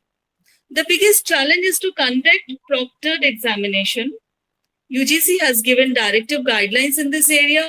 I would like to quote here that our Honorable Vice Chancellor is the chairman of the team for preparing the guidelines of academic and examination calendar. There is a biggest challenge, I must say, to be an entrepreneur, to do innovation and startups during the period of COVID-19. What could be the teaching style? How the practical exposure to be given to our students? Online exposure is lot, but practical exposure is very limited, almost negligible. And for this, we have a panelist here to discuss and deliberate their thoughts and experiences. These panelists are very experienced and having a lot of experience in their area. They're working hard during this pandemic time. We have all the panelists has been introduced by Dr. Anand, the Dean, School of Management Studies. I would like to invite, first of all, Mr. Ankit Mathur to show or to deliberate his thoughts and experiences, throw some light on the managerial areas and what could be done more from the side of the educational institution. I also request all the members of the panelists to not to take more than 10 to 15 minutes, please. Shall I invite Mr. Ankit Mathur? Hi everyone. Yeah. Hello, ma'am, and thank you so much for giving a great start to this session. And good afternoon, everyone, and dear students. I think it's a pleasure to have a session with you all during this pandemic sessions, and then how the entire countries are growing. Quickly, I'll share my thoughts and experiences about what are my views and how we are progressing in terms of overall growth, in terms of innovations, and how the entrepreneurs need to develop themselves to bring their business to a different level. Well, to introduce myself, I am an MBA from Bharati Vidyapeeth, and then I did another further post-graduation in taxation from IMT Ghaziabad. Post that, I joined KPMG and worked there for 8 years. I was specifically looking for strategy and transformation projects there. Post that, I joined Capco and Landmark Group, where I again got a lot of experiences in terms of retail, manufacturing, and different sides of the sectors all across during my tenure of 10.5 years. And when I qualified from my MBA, and then the moment I joined a corporate, there was a gap. I'll tell you the gap. When we are a student, we have a lot of aspirations in terms of our academics. We prefer to study more. We target to achieve some percentage in our career, on our mark sheets, that later the time when we qualify, we have some great credentials to show to the interviewers. Yes, it is true. However, there's another facet that we need to take care of. That is that when you enter a corporate, it is altogether a different side of the world, because there you don't have anyone who can handhold of you. There you need to be a strong person, a strong employee who can prove yourself with your great skills, your attitude, and your aptitude. So in my career, I have worked on different projects, different programs. I've led a lot of engagements, worked as a project manager, delivered a lot of sessions. And in that entire experience is what I've realized, that our country is taking a different shape now, specifically when entire nations have come to a standstill during this pandemic. Now, with this, I would like to take up some key highlight words where we should understand how we should keep ourselves motivated and how we should keep abreast in terms of the latest technologies updates which are happening in the industry. So be it from the manufacturing, be it from the retail or from the corporate side or anywhere. So I'm sure a lot of the students here must be planning and must be doing their courses in different domains like finance, marketing, HR, entrepreneurships, international business. So every domain has a different sides. Every domain is now going through a little tough time. However, we need to take care that what is the value and the vision that we have as on date. Okay, so if you know that where you want to achieve in next 5 to 7 years of time, plan your actions, make it the way you want, and be very strong in terms of your approach. Okay, then leverage what is happening in the market. So if I can give you some examples, what I did is that when I started working in a corporate, I realized I need to leverage a lot of industry's best practices available in the market. So for example, if I am working in a retail sector as on date, I need to understand what my competitors are doing in the market. Simple reason, everybody wants to be the best in the market. And because of that competition, you need to cover up a lot of things which are not there in the other corporates. Okay. For that, study, prepare yourself well, bring that innovations in your mind. What is a new thing that you can do in your interviews? And when you sit for the interviews, which may be lined up in next couple of months, the interviewer who is interviewing you should understand how you are different from the other candidates. That's the key to success. Okay. Next, traction. I am from a strategy and transformation line where I have been a project manager. I've worked on different projects and I've led the projects. Here, I would like to say when you're getting into the traction side, understand what is happening in the market, be it from the technology side, be it from the robotics process and automation, how a manual person can do things and what are the things that a robot can do. So if you are getting into the technology function, techno function role, that will help you. Okay, because I'm from an MBA background. I was a commerce student, but now when I realized during this time of the phase during the tenure, I realized unless you are a techno functional consultant, it is very difficult to lead your life and your career. It becomes difficult. However, if you are becoming a subject matter expert, then there is no end for your career, right? So to bring out that change, to bring out that traction, get on to the new things, new developments, new trainings which are happening and available in the market. The next thing which I would like to say is the optimization of the resources and your organization. You are the future business leaders, and I'm sure that everyone has a dream, everyone has an aim what you're planning, because now with the curriculum, with the institute and the university you all are a part of, I'm very sure that the DNA of your university is making you strong to come up to that point where a corporate sectors and the skills and the expertise are required. So you guys are lucky enough to learning these things at this point of time when the things are changing. So try leveraging different new trainings, new development sides that will help you. Now I'll quickly talk about different things which are coming from the financial side and what are happening in the industry side. So I've seen different sides, and I can quickly say from the banking and finance side, understand what are the jobs which are coming up. Frankly speaking, on a global level, there is recession, and recession brings a lot of goods. However, it brings a lot of deficits also for our economy. Okay? Don't force yourself, that don't come into trauma that this situation has happened and now we will not be having a job in the market. Everything is there. It's just about how skilled, how smart, and how professional you are to take up your career. Okay, MBA is a platform to bring you to a next level where you're getting the theoretical knowledge of becoming of a manager. However, the practical aspects is what you learn when you enter the corporate, and with the experience, you learn different things which are important for you. Okay, so in the banking side, I'm sure you must have heard this a lot of contact lens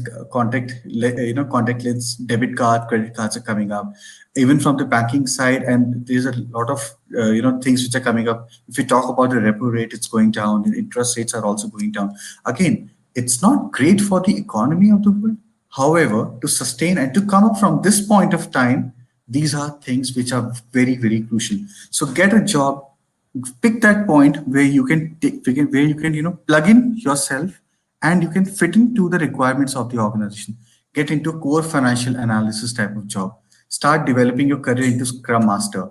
Become a project manager. Start learning agile methodologies. These technologies and these type of courses will enable you to come up to a next level with your theoretical knowledge. So these things will make you stronger, more understandable. What are the things which is required? And the moment you sit for the interviews, the interviewers will actually keep you in the priority list because you are aware of what is happening in the market. Then talk about robotic process automations. Very, very important things. Start grabbing about it. Okay. Now, if you see that marketing has also changed the desire. Now we all are at home. Most of us are at home. Very few sectors and very few people have started going to the offices. You need to understand what are the new things which are coming up. We across the globe, we are seeing that a lot of hygiene issues has become more priority. So you need to take care. What are the different things which are coming up? Like I was reading an article where I realized a lot of small scale organization, SMEs, we call it small and medium enterprises, they're coming up with vending machines. It's a N95 mask vending machines. Get into the technology phase. What are the things which will be required in a due course of time that will help you to become a smart leader?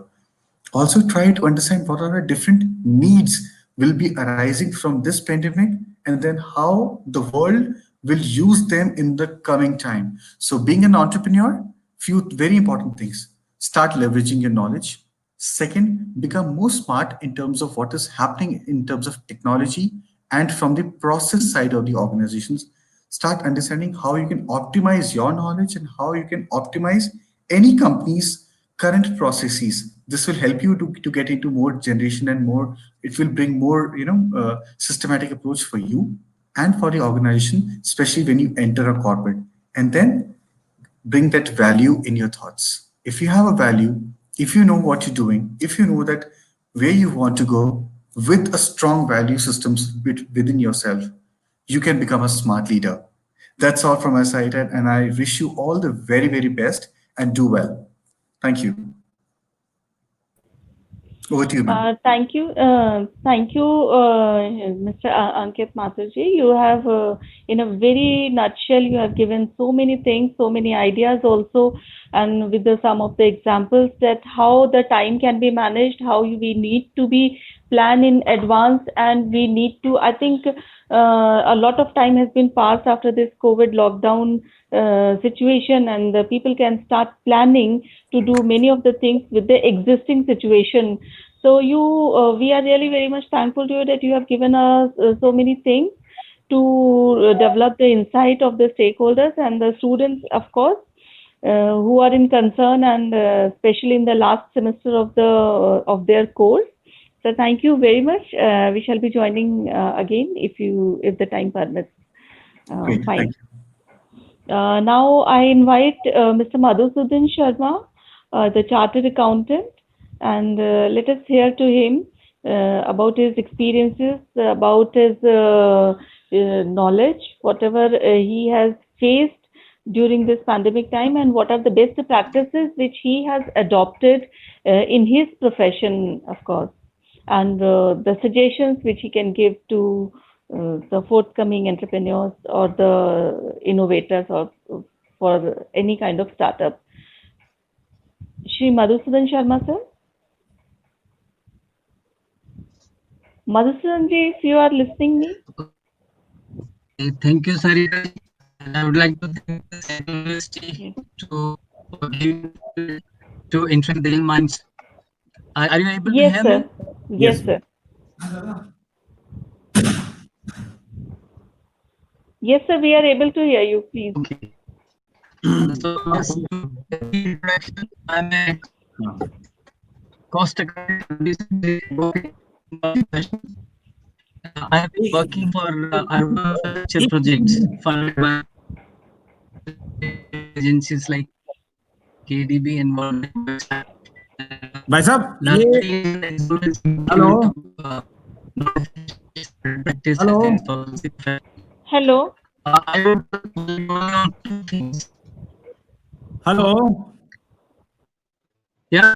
हाँ sir, ऐसा लग रहा है आपके दो दो चीजें चल रही है साथ में। मोबाइल तो ऑन नहीं है? Yeah. This is not audible. Mobile तो ऑन नहीं है? दूसरा लैपटॉप चल रहा है। हाँ अब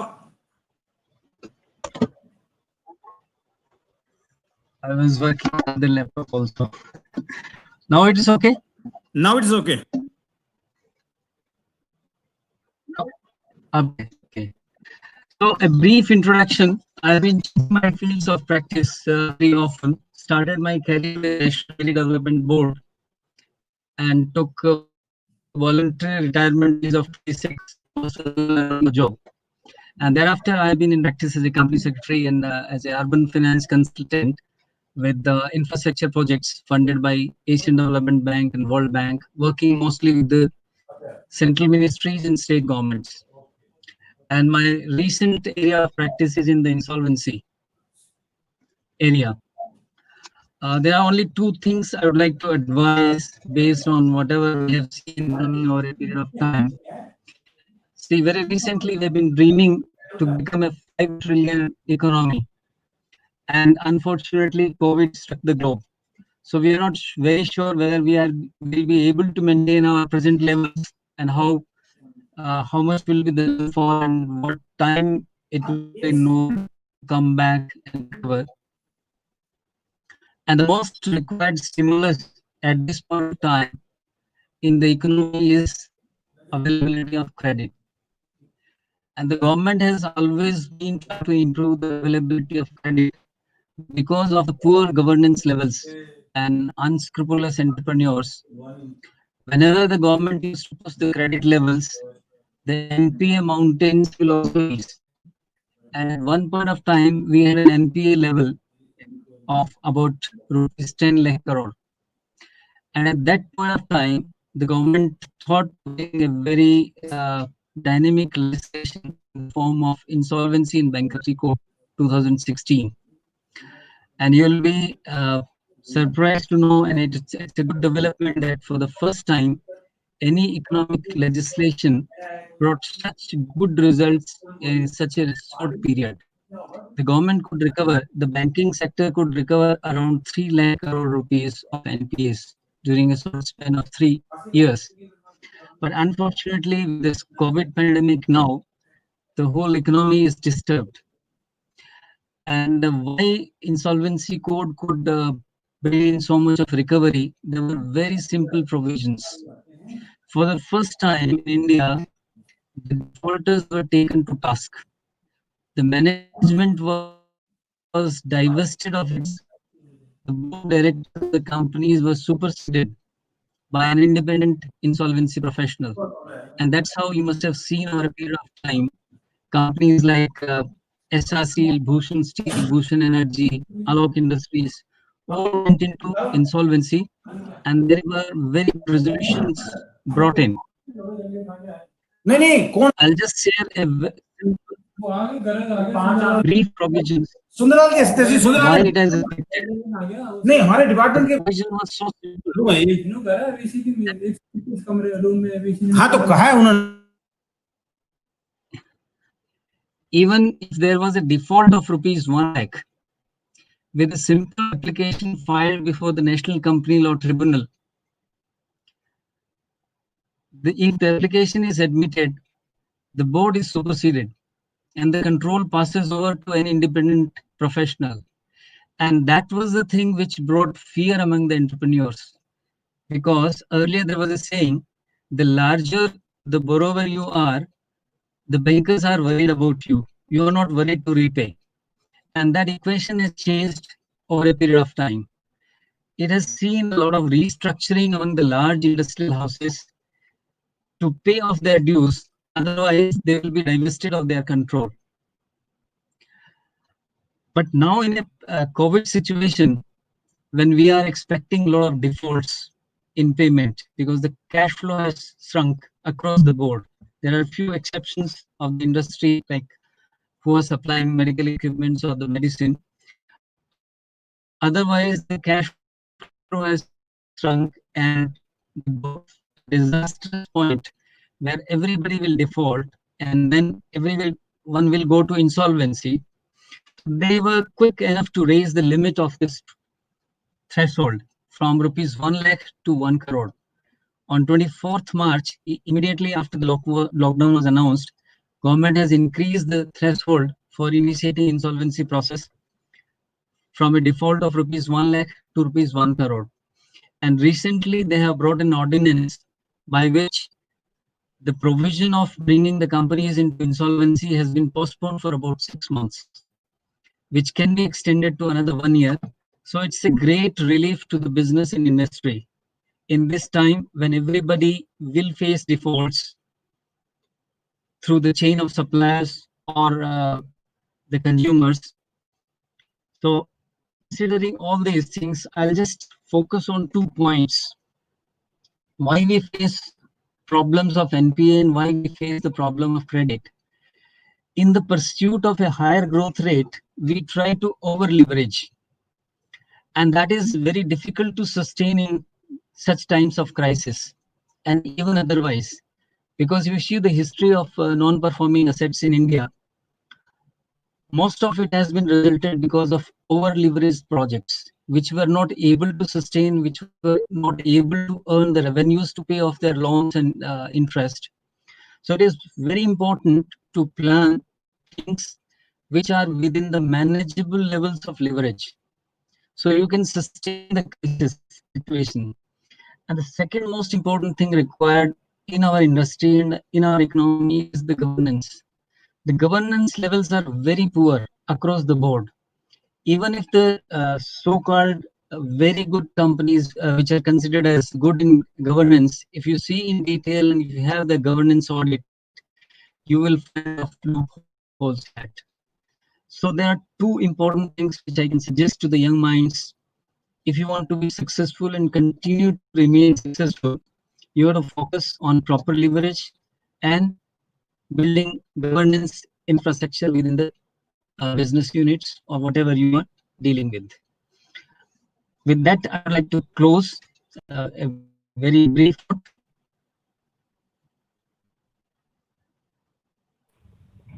Thank you very much, sir. You were also very much pinpointed on some of the areas, and which I could understand that planning is one of the most important factors, and the availability of credit is the biggest concern of the government. And you have also thrown a light on good governance, and one should focus on proper leverage. And above all, the planning of each and everything is very essential in part of course, from the government part, from the part of any of the entrepreneurs also. So thank you so much, and we shall be joining if some queries comes to us. Thank you once again, sir. And now we are having here Mr. Maheshwar Yadav. Maheshwar Yadav ji is here. Yeah. Yes, ma'am. Good afternoon. Good afternoon. Mr. Maheshwar Yadav is the youngest panelist of this panel, and he is a senior manager in Indian Oil Corporation. He has completed his master's from Central University of Haryana, and I've given him a chance to speak on this platform so that we can hear his experiences. Sir, we are requesting you to share your experiences and the challenges you are facing nowadays, especially nowadays. Uh, Thank you all. Thank you, ma'am, for giving me this opportunity to interact with such a nice audience and such great professors in the line. The topic given to me was entrepreneurship and innovation, and the challenges I faced during this COVID. First, I would say about the challenges I faced. Actually, in 18th March, it was the Black Day for Bhilwara district. It was one of the best hotspots, first hotspots of the COVID-19. The whole city was in curfew, and most of our retail outlets. Actually, I am looking after retail section. Complete Bhilwara district is under me, and we are having 82 retail outlets from Engineer Corporation Limited. The supply and supply management was the major concern for us. Uninterrupted supply chain maintaining was the biggest challenge to maintain in those times. Actually, no one wants to move out in those times. So even our CAs, the customer friends who are working at the retail outlets, they were not in a position to come out because everyone, the concept of fear was in people, everyone. No one wants to leave their houses, and there was a panic in the city. From 18th March onwards, the whole city was in curfew. And moving forward, we have to manage the supplies. We have to give the confidence to the customer attendants. We have to motivate them to come to work. It was a big task, and fortunately, we have our CAs who are ready to give their lives to for the country. We have to go to the ROs. हम लोग ROs पे गए, उनको motivate किया, customer attendants को satisfy किया हमने, किसी तरह उसको एडिशनल इंसेंटिव्स दिए, उनको मोटिवेट किया कि देश के लिए जरूरत है, अभी इसमें खड़े रहना है। और ऐसा करके हम लोगों ने मैनेज किया किसी तरह सप्लाई की जो चेन है वो ना टूटे। और उसी के दौरान हमारी जो सप्लाई चेन जहाँ से प्रोडक्ट आ रहा था, डिलीवरी का लॉजिस्टिक्स का जो सेक्टर था, टर्मिनल्स, डिपोज, वहाँ पे जो लोग काम कर रहे थे, इवन टीटी क्लोज जाना नहीं चाहते थे वहाँ पे, फिर भी हम लोगों ने उसको किसी तरह मोटिवेट करके सप्लाई चेन को मैनेज किया। उसके अलावा जो हमारा जो एलपीजी सेगमेंट था, उसके अंदर अब्रप्ट डिमांड एकदम से बिल्कुल पीक हुआ। और जो फर्स्ट डे ऑफ कोविड जब हुआ था, जब कर्फ्यू लगा, उस ड्यूरेशन के अंदर मतलब every person has ordered for the LPG cylinders. Our downtime has reduced at that time, has increased at that time, but we have to manage. जो लोगों में पैनिक था वो हमने खत्म किया, किसी तरह सप्लाईज को मेंटेन किया। रिटेल आउटलेट्स पे भी हमने स्टोकर सेग्रीगेशन किया आइसलैंड के ऊपर, कि हमारा सीए एक साइड में रहे और जो फ्यूल लेने वाले हैं वो सेकंड साइड में रहे। तो उसके हिसाब से हम लोग प्रॉपर सोशल डिस्टेंसेस और एडवाइजरीज को फॉलो करते हुए हम लोगों ने मोस्टली कवर किया। हमारा कोई भी सीए इस वायरस के चपेट में नहीं आया, and that was a good thing for us. Despite being a hotspot, our CAs or none of our dealer network come into this virus time. And the topic which given in this pandemic to me is entrepreneurship and innovation. To start with, I would say that innovation and entrepreneurs are the fundamental blocks of any economy. मतलब बिना innovation और entrepreneurship के कोई भी economy survive नहीं कर सकती, और ना ही वो आगे बढ़ सकती है। To cater all the social issues, जो भी सोशल सोसाइटी के इश्यूज हैं, they can all be curved out just by innovation and entrepreneurship. We can give jobs to the segment, we can remove the poverty, we can control the crime. So by moving towards innovation and entrepreneurship, we can majorly control the major issues of the society or economy as a whole. So I will try to establish first issues. I will take out the issues in entrepreneurship, and then I will try to give the futuristic aspects of the thing. So in issues, we are having two type of issues. One is practical issues, the other is fundamental issues with India. Talking about practical issues, as Professor the last speaker had said rightly, liquidity crisis we are facing. Every segment of the economy is in perils. Loans are not easy, though the credit facilities have been extended by the government, but they are not so much easy. Everyone is looking after your credibility. If you are credible only, then you are getting the loans. And apart from that, transportation sector has all gone. It's all gone because I am directly interacting with the peoples, and my dealer network has lost multiple crores in that segment because most of the transportation firms has gone insolvent. So they are not operating from last 3 or 4 months, and now the debt is high on that segment. Demands has diminished like anything. In every sector, demands has reduced drastically, and which has the whole economy has gone, जो चक्का फंस गया है, ऐसी situation हो रखी है कि कुछ भी मूवमेंट नहीं हो रहा है। तो जैसे रुकता है ना चीज, तो मूवमेंट इजी नहीं हो पाता किसी भी सेगमेंट का। जब सर्कुलेशन रुक जाता है ना, तो मूवमेंट होना इकोनॉमी का बड़ा मुश्किल रहता है। और apart from that, credit market has crashed. जहां से लोग पैसे ले रहे थे, लोन्स बैंक्स ने मना कर दिया, banks are not giving loans. The other firms who are giving extending the credit facilities, they have also stopped because most of their credits has gone. So they are also gone, and the hospitality industries have also vanished. So the picture, though we are interacting in a better platform to get out of the situation, the situation in the current market is not that much good. The other aspect is fundamental issues. fundamental issues we are facing that economic growth is unstable. We are hovering around 3% currently. Secondly, is based on service sector. Our economy majorly based on service sector, and innovation in that scope of innovation in that segment is much lower as compared to manufacturing or other things. Low share in manufacturing industry, less investment on R&D, research and development. We are having only $15 billion investment, which is just equivalent to the Microsoft Corporation, the single US company, and our whole country's R&D budget. That's very unfair.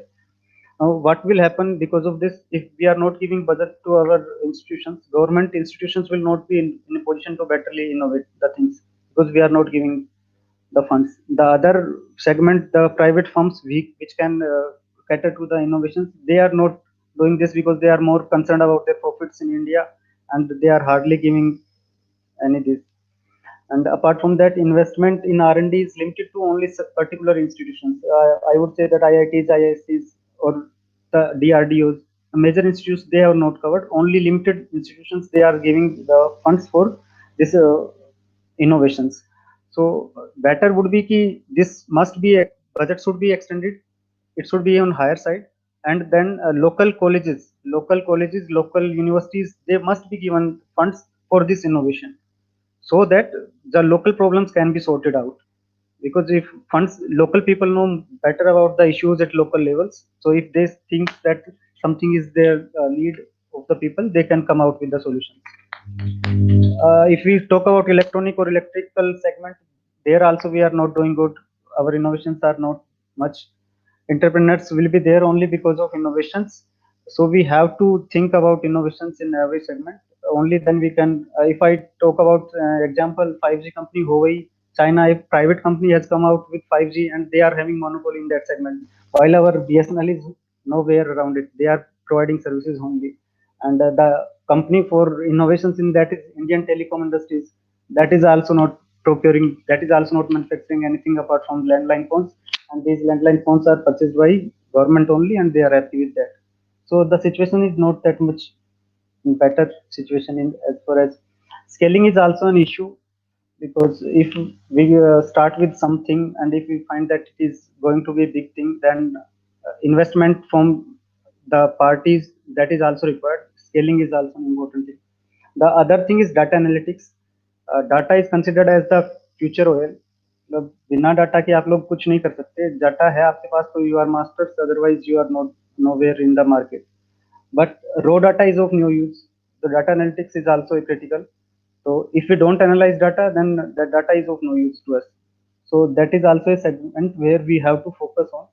Our PSUs are not performing that much because we are having data, but directions are, I doubt.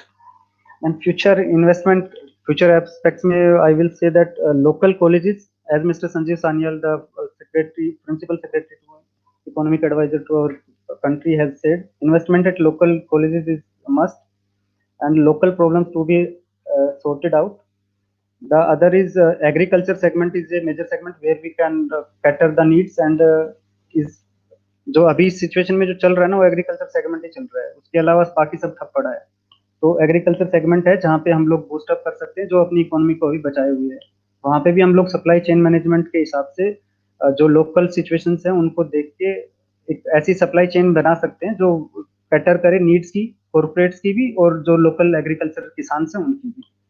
उसके अलावा अभी हम लोग दो type के entrepreneurship में घुस सकते हैं. एक immediate solutions, one is opportunistic, कि जो भी सिचुएशन आ रही है उसको हम टैकल कर लें, हाथ के हाथ हमारा इन्वेस्टमेंट डाल दें उसके अंदर.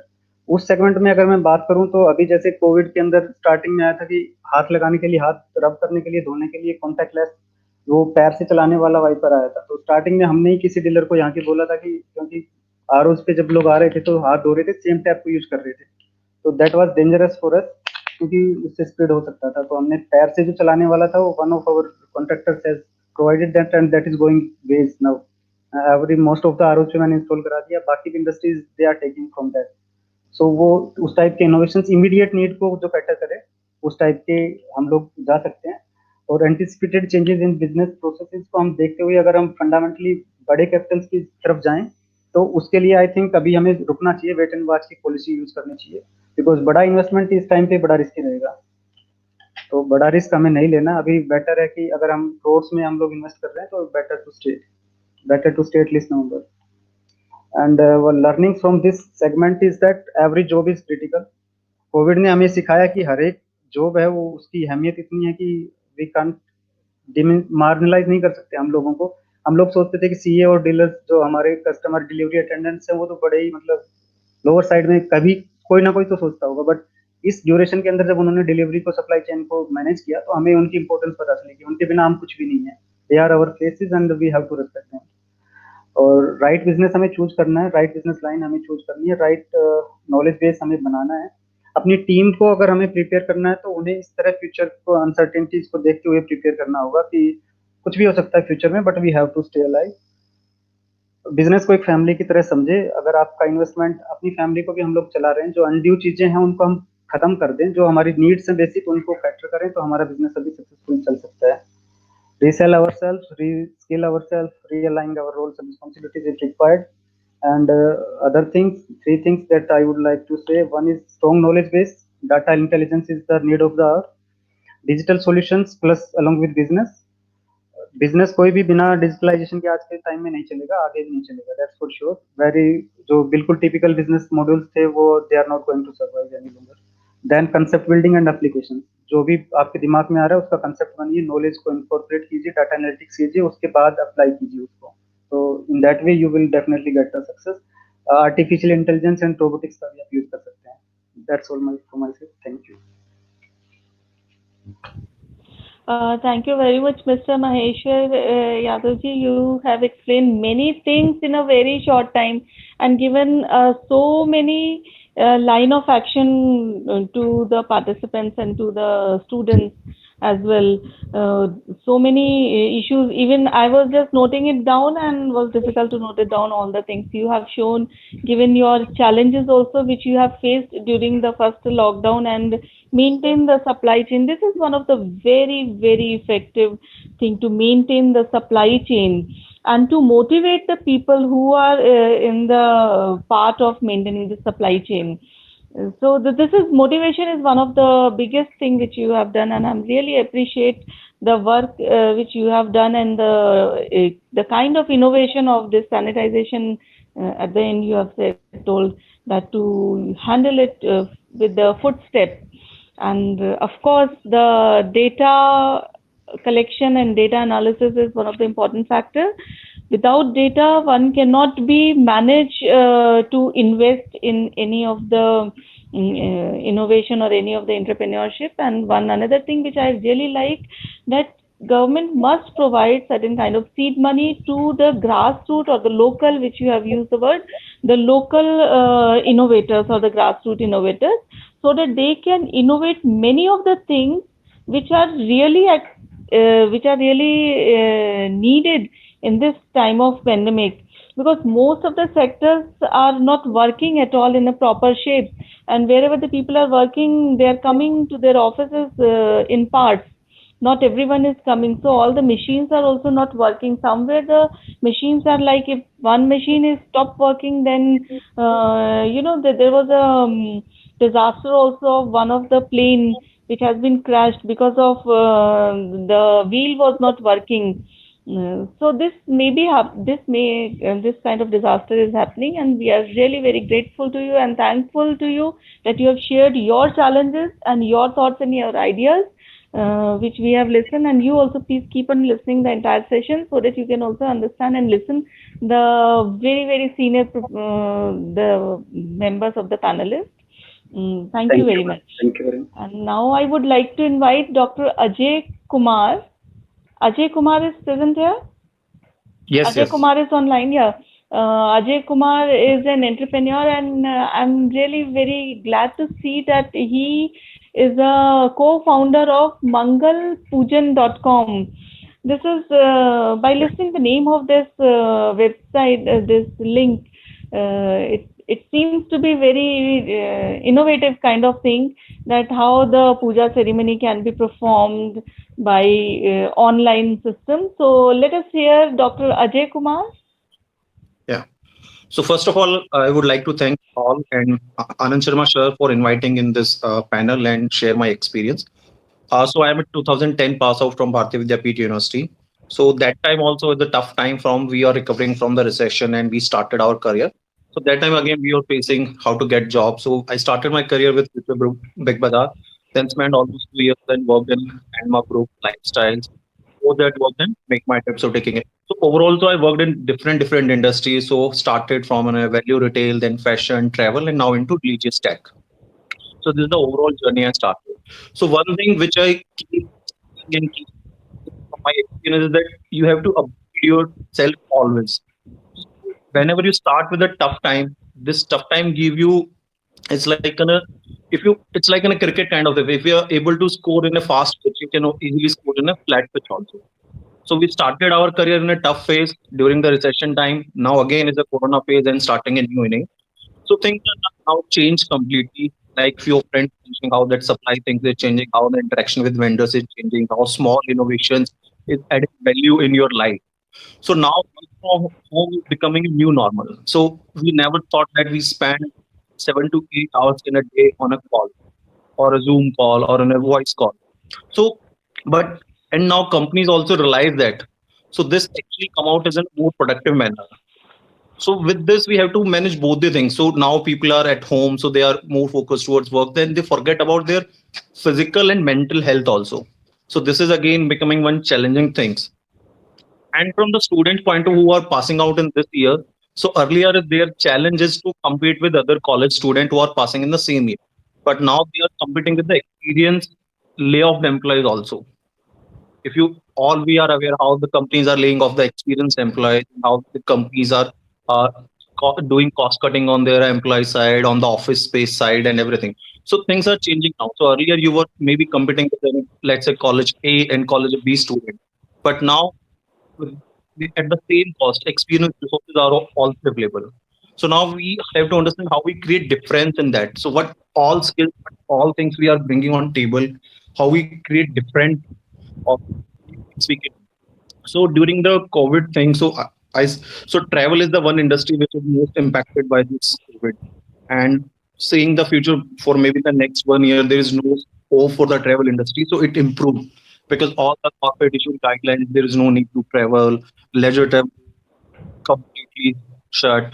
There is no international travel for the upcoming months also. So how the companies are changing. So so earlier in my Make My Trip tenure, we understand the market dynamics and launch food delivery options in a span of 30 days.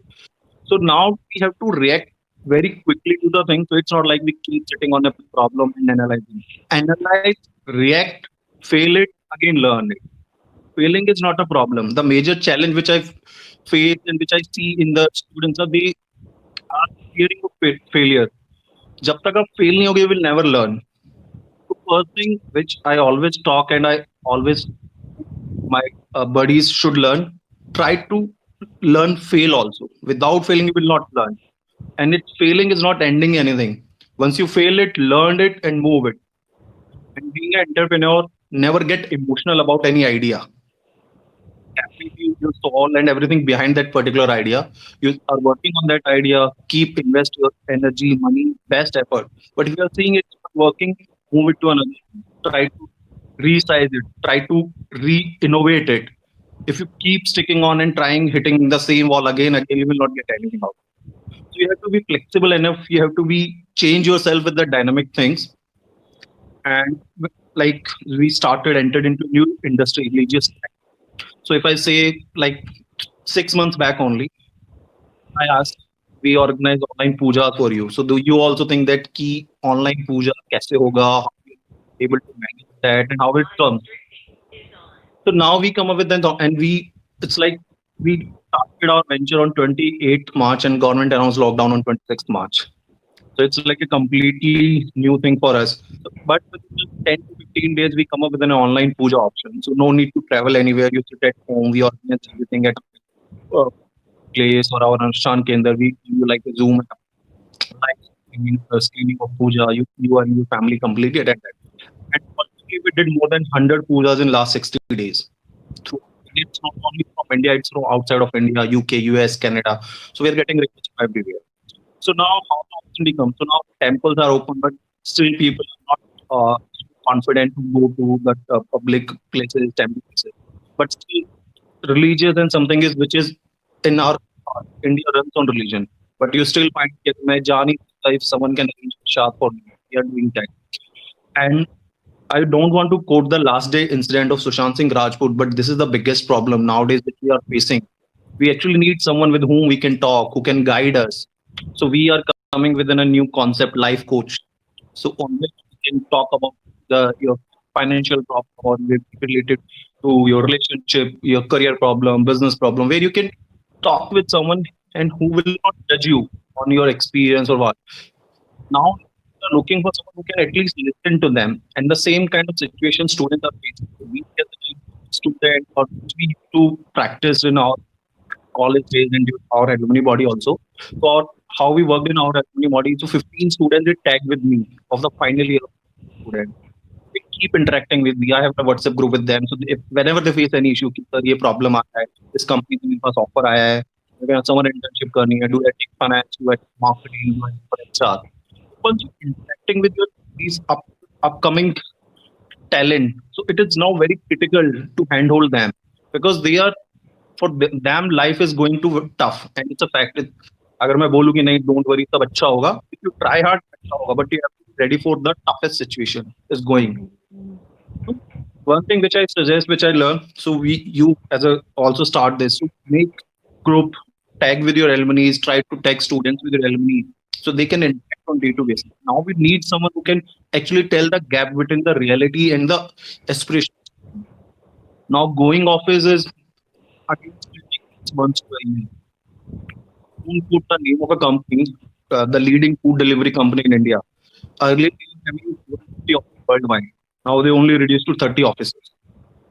So now they are going on a 30% work from home, like 20% work from 3-day office. So things are getting changed completely. And one thing mentioned by the data is the new oil. If you understand the data, one is there is the biggest misconception which we used to have during our college days. If you are going in marketing, so आपको data का कुछ नहीं करना पड़ेगा. So this is the biggest misconception, student. Without data, you will not move a single step in any field, whether it's HR, marketing, operation, anything. Finance is all about data, but all fields require the same kind of effort in it. So it's not like if you are coming from an HR background, you're not required to understand the data. Definitely your data would be different as a finance guy, but you have to understand. Same with the marketing. So one thing, work on the data part. How you is the new thing. Digital. So if you talk about the sectors which are growing, so I name my sector religious tech. After that, healthcare, education tech. So we never thought we would have that kind of a webinar 3 months back. These are the things changing drastically. So we have to work on that part. Learn new things. Don't get panic about things will improve and things will settle down. So if the India मुस्कुराएगा, that definitely will happen. But we have to be prepared for that. It's not like कि मैं घर बैठे सोच रहा हूँ चीजें अच्छी होंगी, ऐसा नहीं होगा. We have to work hard. We have to change our thinking process, how we used to do before COVID, after COVID. So things are changing drastically. That thing. And what are the innovation things? So like one innovation. So if you heard about the cult fit, so which start growing in last 1.5 years, they opened more than 250 outlets pan India. Now they close in around 70 outlets, and they are shifting to the complete online sessions of the health training. So online health education, ed tech, few apps are doctor apps. So these are apps that start providing bookings. You can book appointment with the doctor. So if you are sitting in like it's in a state of city of Bihar, you have to come to Delhi. No need to travel. Book an appointment, interact with the doctor on a video call. If you prescribe that, there is urgency, then only travel. So things are changing before COVID also. Now COVID is actually helping us to change the behavior of customer. So if I take a religious standpoint of view, to talk about that this venture, and I was reaching to temples कि we are looking for an online streaming, हम आपका online प्रसाद तो बहुत बार like नहीं यार online प्रसाद कौन लेता है सब मंदिर. Now temples are approaching me कि sir we want to tie up with you, we want to list our prasad on your platform, how we do that part. So it's a complete behavior shift. So we have to cope up with that. If you still think कि पुरानी चीजें वैसे ही होंगी, you will go office in a similar manner, जो basic आपके old traditional things हैं, if you're able to that, it will not help. Try to get one, try to get as much as projects you can do. Companies are actually now looking for freelancer. Approach startups. They are looking for, in my, at this present of time, are working with 16 employees, out of which 12 are freelancers. Only 4 are on complete fully salary base, because it's helped me to reduce my cost. I'm flexible enough. There is not, so if that guy is particularly not performing, so I can switch it very easily. So startups are looking for freelancers to develop. So content writing is one thing. You can write in numbers. So content consumption or social is one big thing. So writing, if you are good in writing, you can create some engagement content thing, video content, influencer kind of thing, not a TikTok. TikTok is a one thing influencer, but you can become an influencer on an Insta also, on a Facebook also, if you start writing about food. So one of my junior from college only, she start writing on food bloggers, and currently she is having more than 30,000 followers, and she is earning decent money out of it. She tied up with different kind of restaurant, posting about them. So you can know, now you can come up with your own courses. So for example, if you have a skill, so Udemy is in a platform where you can upload your videos, you can talk about few skills, so you can start earning from that.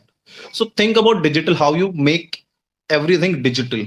So it's not like it's not so for the retail things also, retail companies are also coming up with a new thing. So like try at home, book via WhatsApp, omni channel is coming thing. So the way Geo is investing in the data part, after Geo, the overall data consumption happened in India changed completely. So these things are frequently changing, and we have to be cop up with these changes. So in the nutshell, if I say over the COVID, post-COVID, and how it works, first thing, must work on your skills, upgrade yourself. From the teacher per se or from the senior per se, we should attach our student with few mentors who can actually guide them on a real basis. This is a need of the hour. It's very critical at this point of time, because they need direction how to move and navigate their career at this point. Third thing is that pick up the industry which are coming up with new. So like our PM said, Atmanirbhar. So it's a big opportunity for India. So there's a sector like agri-tech is one sector which is growing like anything. The mobile manufacturing thing is coming up in India, and number of companies are starting. Noida is becoming a mobile manufacturing hub. Still, we are manufacturing for other countries, but it's a growing thing. Organic farming and something is which is coming like in a very big thing. Education I already talked about. Religious tech I already talked about. Healthcare is one big thing. Which your data science is one thing. So how you know.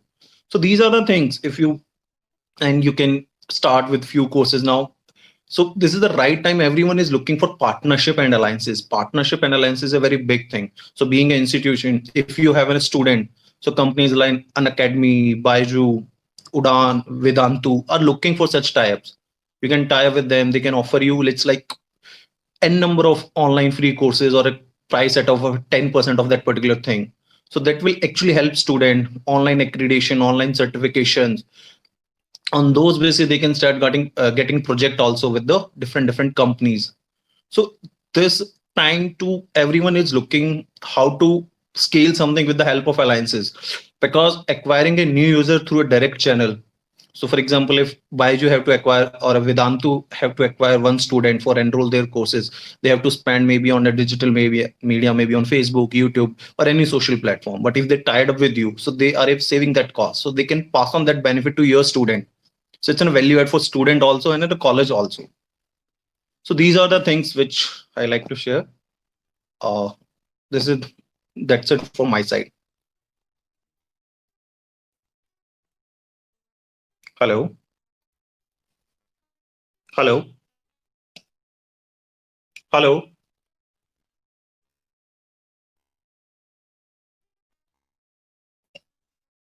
Hello. Hello. Yes, Ajay. So I think that's it from my side. If you want anything, Okay. I can talk about. And thank you so much for inviting on this platform. Thank you, Mr. Ajay. Thank Yeah. you. Dr. Sarika, Yes, sir. Thank you, sir. Sir has really, Dr. Ajay Kumar sir has told so many things. We are really very much grateful to Dr. Ajay Kumar because he has explained many things, and one experience which he has shared that more than 100 of the puja ceremony which he has performed online, which cannot be think even from we people that how it can be done, but it is made possible by him. And the one thing which he has emphasized apart from the other participants, that counseling of the students is very essential, or the counseling of the concerned people are very essential, because counseling can make you help use of your time, your energy, your knowledge, and that can be shared in your business. And now we are having a next very senior speaker. I thought that let the senior speaker will speak at the later time, so that they can also hear the challenges of others, and they can also hear the experiences which others have shared, and can add something more in their experiences and their knowledge of wisdom. I invite Dr. Urvashi Sharma from Delhi School of Economics. Madam, I request you to please share your views and thoughts and experiences on COVID-19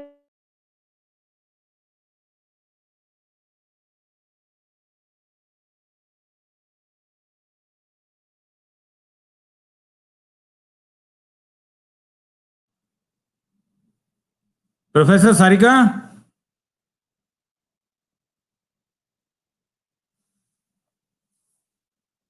Professor Sarika?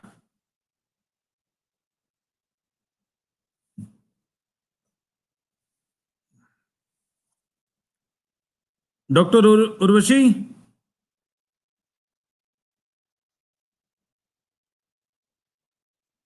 Dr. Urvashi, can you hear me?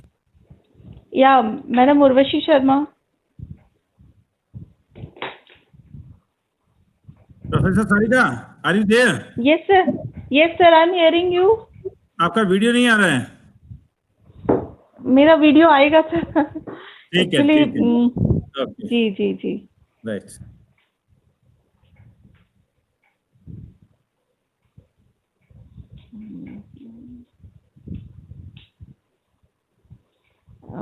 Dr. Urvashi, I think if the Dr. convener Urvashi is Associate Professor in Yes, Delhi sir. School of Economics, Department of Commerce. Yes, sir. And he has been teaching in IP University and many other institutions. He has been visiting all across the country for various seminars and workshops. And she has been writing for various journals. Thankful, Dr. Urvashi, that you have accepted our invitation to come here. And I'm sure that your valuable thoughts will be useful for our budding managers.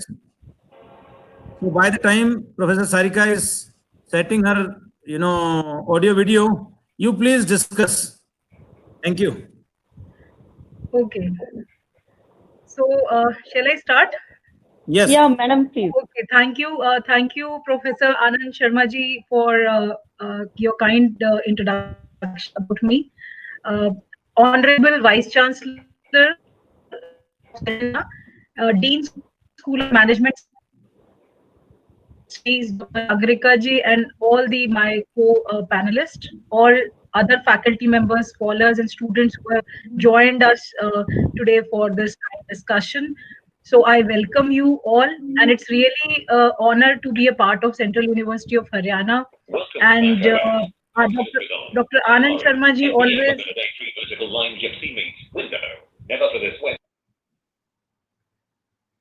Dr. Anand Sharma ji always praised Vice Chancellor, the vision of the Vice Chancellor, and about the university. So it was really nice to listen every time, and now I got the opportunity to join with you. It's my privilege as a person of HR. So in general, I will be explaining you about the COVID-19 post effect, and also the some impact of HR on the COVID-19 in the COVID-19 era and the post COVID-19 era. So as we all know that things will never be the same again, And COVID-19 will change the way the world works.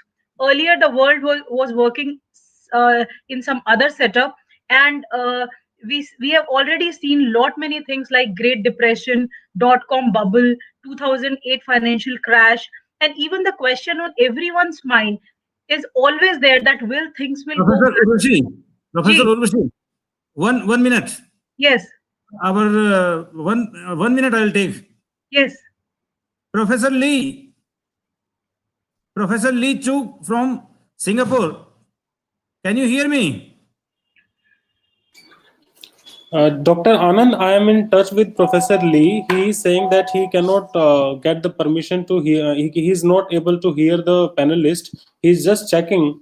So I will let you know when he is able to connect in a proper way. Okay. So Okay, fine. the panelist can continue by then. Okay, fine. Okay. Please continue. Okay, thank you. So, what I was explaining, just introduction, that the things, the everyone thinks after any crisis or any disease, when everyone face, be it a country wise or whole worldwide, that will things go back to normal. And in this process, many business will struggle and some business will die. But as with the economic adversities of the past, new industries will emerge, which bringing in new hope of recovery. And eventually, when we see that things will definitely go to normal, and this is the way we are changing the definition of normal, and we say that yes, welcome to the new normal. And new normal is what we have the title of this or topic of this discussion today, that is capacity building, the need of an hour. The ongoing coronavirus pandemic has really jolted the global economy, and it has impacted almost all the sectors.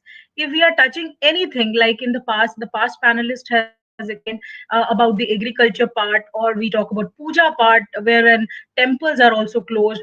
We talk about manufacturing sector. We talk about the corporates, big corporates, MSMEs, the anywhere we see in the world even, that it has been totally what we say devastated. And the post COVID-19 scenario will drastically redefine some of the certain trends at the workplace, and that the firms need to be very much agile and flexible to survive and adapt the changing scenario. And one thing which we can say, that the everyone is aware, even the developed countries were finding it so difficult to face this pandemic situation. But in this process, we have seen that India has done little bit better, because in controlling and managing the situation. And everywhere, as a person of HR, that unless and until you are managing human resources, though the population of our country is obviously it's more in compared to many of the countries, like we have heard about New Zealand. Due to population, it's very difficult to manage the people. And this is the time when India can make or become the global human resource capital of the world by proper planning and proper strategy. And even not only the individual, not only the corporate, but yes, government of India is also emphasizing that mainly the skilling and the capacity building is very much accepted, and that is the youth of the industry, which really needs the employment, or he has to become the entrepreneur or to give the employment to others. Even the World Economic Forum has identified many skills, like top 10 skills, like in which we include the emotional intelligence, creativity of the people, the problem solving, or the critical thinking. So all soft skills are very much necessary at this crucial time. Then when we talk about everything has to be, we are using the word re in front of every, like we talk about reskilling, we talk about redesigning of the organizational structure. It has to be prepared very carefully, what we say, customize, or whatever it is, that we have to reskill for giving better productivity and return to the employer.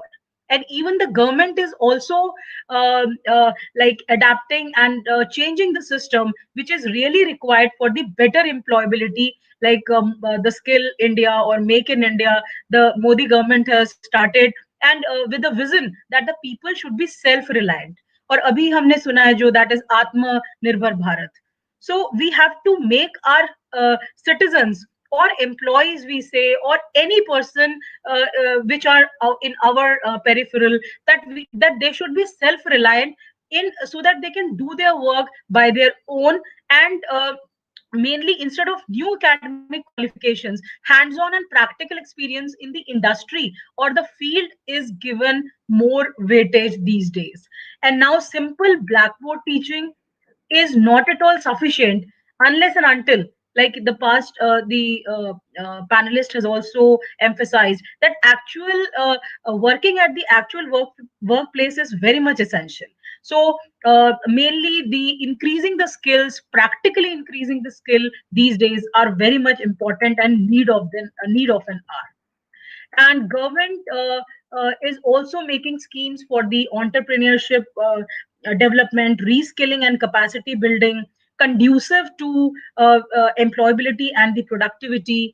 And like we talk about the even the in new education policy of 2019, even the humanities, the social sciences and the art subjects are integrated with the science subjects, like technology, engineering, mathematics, so that emphasis is not given to only the theoretical aspect, but also given to the practical aspect, that is learning to do, learning to live together, and learning to be. So this is very important, that we have to learn not only to mug up the things and write in the exam, but yes, we have to adapt that in such way that we can generate employment, and also we can get employment both by those skills.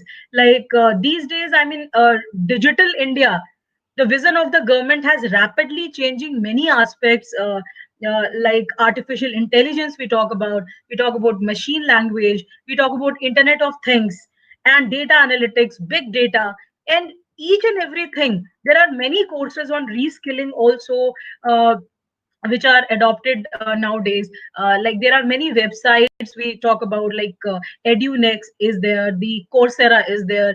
There are many like courses online which you can do even free of course, free of cost, that they can enhance your skills and make you capable, not only in getting the certificate, but yes, getting the jobs as well.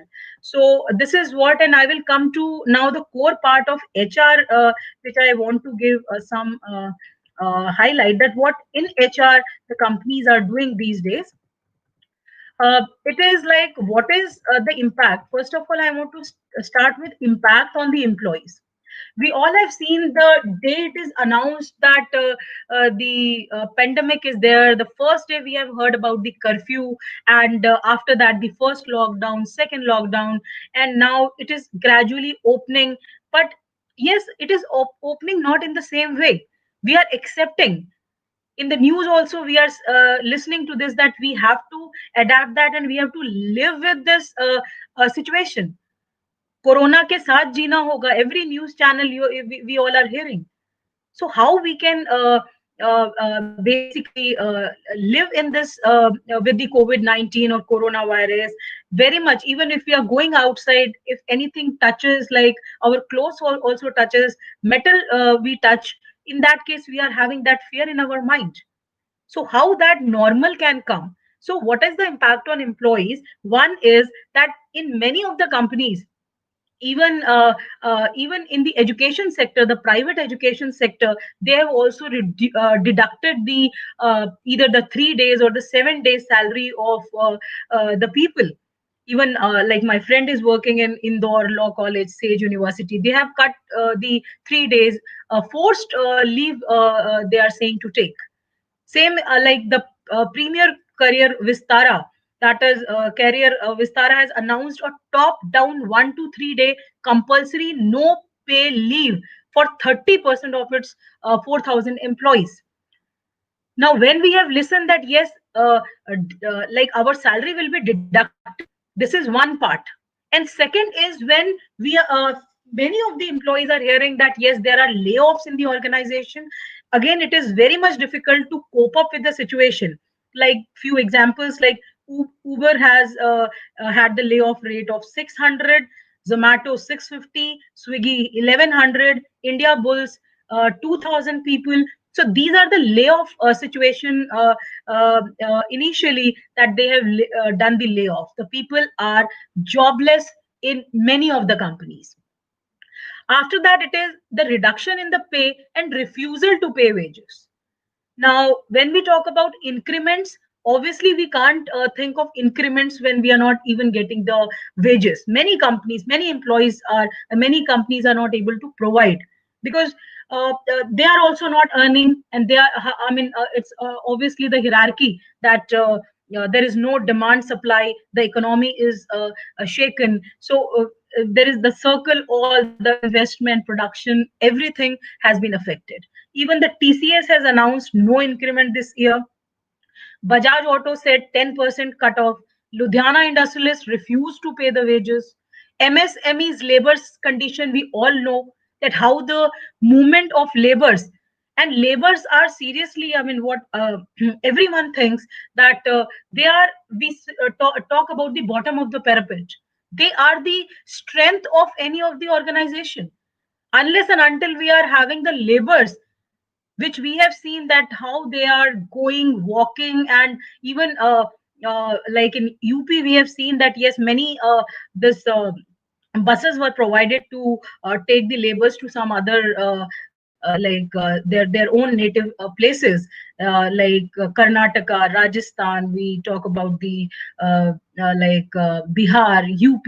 So the laborers, those who went to metropolitan city or where the production is there, they all are coming back. And when they are interviewed, that when you are like want to come, they say that yes, we will see, we are having one hut in our village, and we'll eat, and then we will whatever we can survive there, because we don't have even 100 rupees. And the condition which even I have seen, because it's a little bit, I mean, obviously the blessings that we are talking on this laptop, and with the help of technology, we are having that iPhones with us, iPads with us, but many people are like that, जो हम bottom of pyramid की बात करते हैं, they are earning 200 rupees per day, and they are going to the provision store and asking for 10 रुपए का नमक and 10 रुपए की मिर्ची, इतने की हल्दी देना. Like, we have stored so many things. So when the people, those who are migrating to their own places, how the manufacturing sectors can be opened so easily and so soon, who will work there? Only the decision making is not important. The people, actual management कैसे होगा, administration हो गया, there is no one to have the production. So these are the things of HR which is very much crucial these days. We have to ponder upon that. We, from the stage of pandemic till the topic is the post pandemic, there are three stages which I want to explain. That is, first stage was the survival stage, and everyone was having that fear. Like, even the Ratan Tata has said that 2020 is the time or year to survive. अगर आप जी लिए तो उतना ही बहुत है. So that was a situation of scaredness, and the people were angry, people were worried, people don't know what to do. And when it came to second stage is the stage of acceptance, wherein everyone made the new routine. They were in the house, they were working from home, and they were little bit stressed, but yes, they were coping up. And now we are in the stage of growth, wherein we are talking about post COVID era. And even many companies and organizations have started, wherein people are feeling little bit calmer, because they got to know how to prevent themselves, whatever, like the how to eat, like we talk about the this herd immunity, how to build the immunity, how to be more spiritual these days, so that to make ourselves stress free. And then we talk about the like wearing of the gloves, how to touch, how to wash the vegetables. So everything, like we are talking what to do, we are knowing. And this is the stage of the growth which we are in in this phase. And when we talk about leading to the new normal, So what is the impact on HR? Because why HR I'm focusing on, not only as a person of HR, but yes, everything is done by the human resources. If they are not managed properly, uh, uh, no work can be done, be it a top level or the middle level or the workers. So you have to manage the people very much carefully. And how we can manage it, this is my second point of the presentation, all of you, that we say that remote work is nowadays going on. Many companies, like we say, we have seen that 30% were allowed in the lockdown. Now it has been gradually increased. Then to 100% people are not working in the organization. So that borderless workspaces are increasing these days. TCS has launched the secure borderless workspace.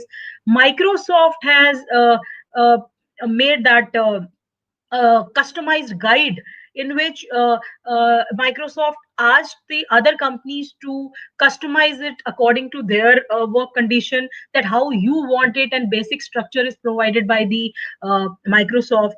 Then the most important thing, the two things which are most important, which I want to share in this pandemic, one is the health and safety of the employees, and second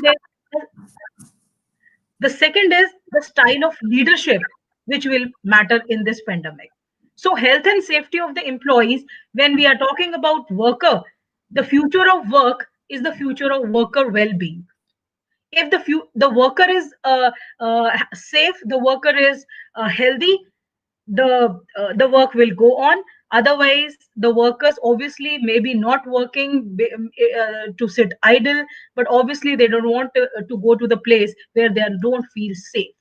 So with the growth of the digital economy, our always on way of working, the stresses in managing the work life integration, and many of the points has been added to reduce the anxiety during this coronavirus pandemic, and to make the employees relax while doing the work.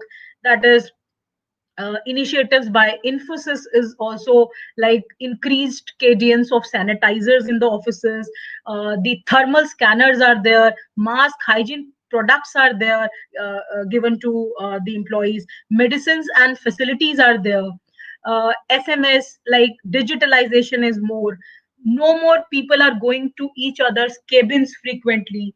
Even the canteen facility is open in the phases, like according to different time. So these are the things which companies are using or doing in this duration. And go digital is the initiative of Wipro, that is working from home. That how obviously 100% is not going these days. So how the people, those who are working at home, can be motivated and trained in this capacity. And most important Hello. is, I said, Hello. yes. May I request you, because in any way by 4:50 we have to finish the session, Sarika madam, and I think. Right, sir. Okay, fine, fine. So actually, I was Yeah. more into flow. Yeah, I will madam, please complete in wind up. Yeah. next 2 minutes. Is it fine? Yeah, sure. 4:50 anyway. Sarika madam, please wind up. 4:50. Yeah. We'll Okay, wind up fine. by 4:50. Sure. Yes, yes. So most important, as the time is not permitting, and the content which I wanted to add it is more, like other companies, like listening and empathy should be increased more by the companies, which Microsoft is doing. Bank of Baroda has taken the initiative. Flipkart is also doing. And the second point which I said is leadership.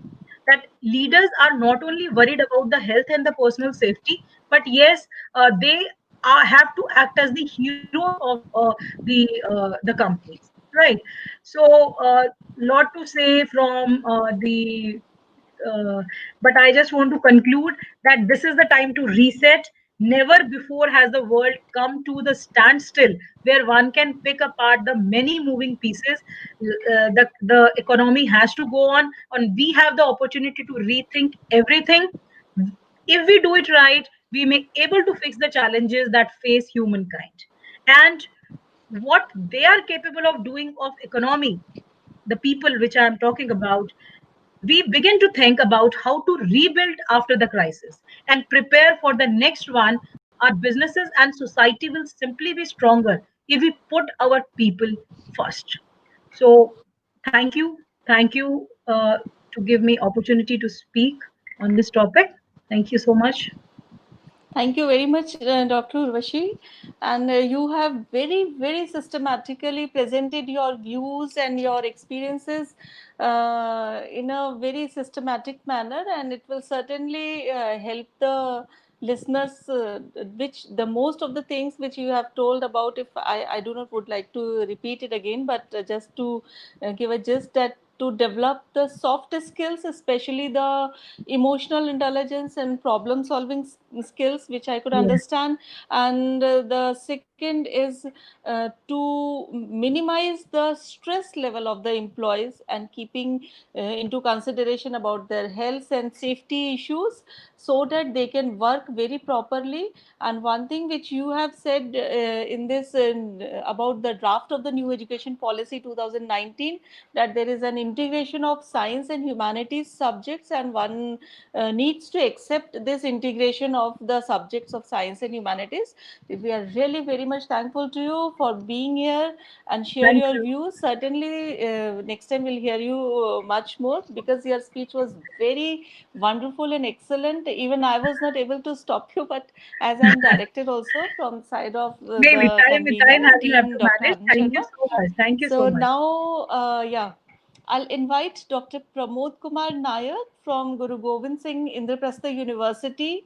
Sir will also share some of his experiences and the challenges, even what he is facing nowadays, and what the challenges can be presumed. Like Madam has also told that everyone is saying and discussing about the post-COVID era or the post-COVID time, how to plan about. But I think post COVID to bhi aana baki hai. We are still living in the time of the COVID. So first of all, we have to meet our meet our needs and requirements and resources in the present system and plan for the future. So with these words, I invite Dr. Pramod Kumar Nayak from Guru Gobind Singh Indraprastha University.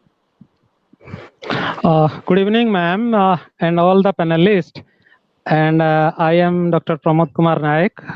I am Associate Professor in Trinity Institute of Professional Studies, which is affiliated college of GJSIP University. So after listening all the panelists since last 2 days and today, one thing which I will deliberate upon just because time is very less. And according to the theme of the webinar, that is the capacity building. So I will focus on the theme only, that how the capacity building can be done, and which I have already started in a pilot work on the capacity building, and I hope it will help I will justify according to the theme of the webinar, that is capacity building for managers and post-COVID situation. So we know that capacity building is the process by which individual organization obtain, improve, and retain the skills, knowledge, tools, equipment, and other resources needed to their jobs competently. Means this is the time which gives us an opportunity, rather challenge, to how we can build our capacity so that we can go further and we can tackle any kind of challenge. It will come further. So in the capacity building, first we should understand what is the capacity, what is the present capacity we are having, what we are having and what we are not having. And we should analyze our capability also, what is our capability and what we don't have the capability, because the brainstorming is the first focus on what we have and what we don't have.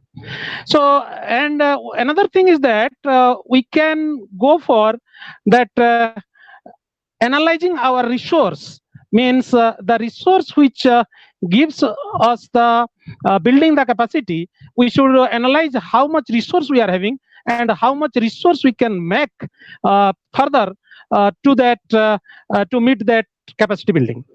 Now, if I go into the next part in the capacity building, the first is the goal setting. We have to set a goal because many things will come and go, but we have to stick to one goal, and we will prepare a blueprint to attain that goal.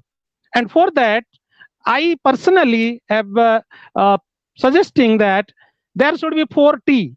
The first T should be target, and the second T, how much time it is required, the time, and the technique we will use to reach that goal, and what is our team. This 4T is the first blueprint of the attaining the goal, and the second is the resource we are having and the responsibility we have to take.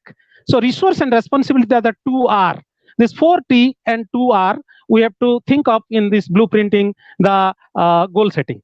Now next is I will take an example of the university or educational institution system. Here, if you want to build the capacity, the first is that who are the stakeholders? The stakeholders are the students, the faculty members, and the administration. So we have to move towards the capacity building of the particular institution with these three stakeholders: students, faculty members, and administration. Now, this is the triad model. So where the goal is at the center point we have to achieve, and the students, faculty member, and administration, they both three has to contribute towards the building of the capacity, and final we will reach our goal point. Now next is when I talk of a precise way to reach to the particular goal, we are having especially three tasks. The task will complete with three major contribution. One is initiating, second is response or respond, and third is support. So in the task one, the faculty member should initiate anything which is to be responded by students and supported by the administration. This is the task one. I will give an example of the workshop conduct, the seminar conduct, the particularly training session conduct. So a faculty member will initiate it, the student will respond to the particular call of the faculty, and the administration will support it. So in this way, one capacity building measure can be done. And the second task, when the administration will initiate, the faculty member will respond, and the student will support.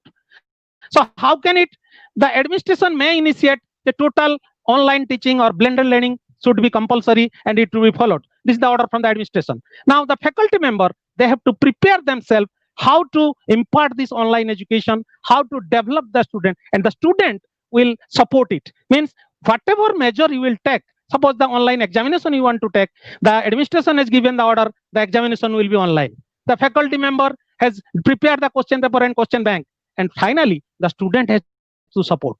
So this is second. Now the third task, where we have to involve the students, they have to initiate. The student initiative is better initiative in any organization. The student can initiate the entrepreneurship cell, the Udyami cell, the further placement opportunity, the skills they require. They have to identify that their gap, and that student will initiate, and they will immediately give it to a faculty member, and the faculty member will respond to it, and they will bring to the knowledge of the administration, and the administration will support. So in this three task model and the capacity building part, this can be achieved, and for that the student, the faculty, and the administration both will work, and this way we can achieve the higher education into a greater height. And so that this is the time we have to plan and goal set, and we can proceed further.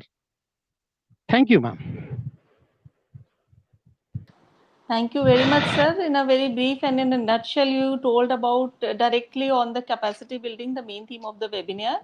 And this is a very good opportunity that you have told many things about how the, what I could understand mainly is about the coordination and support from the stakeholders, and you have given the three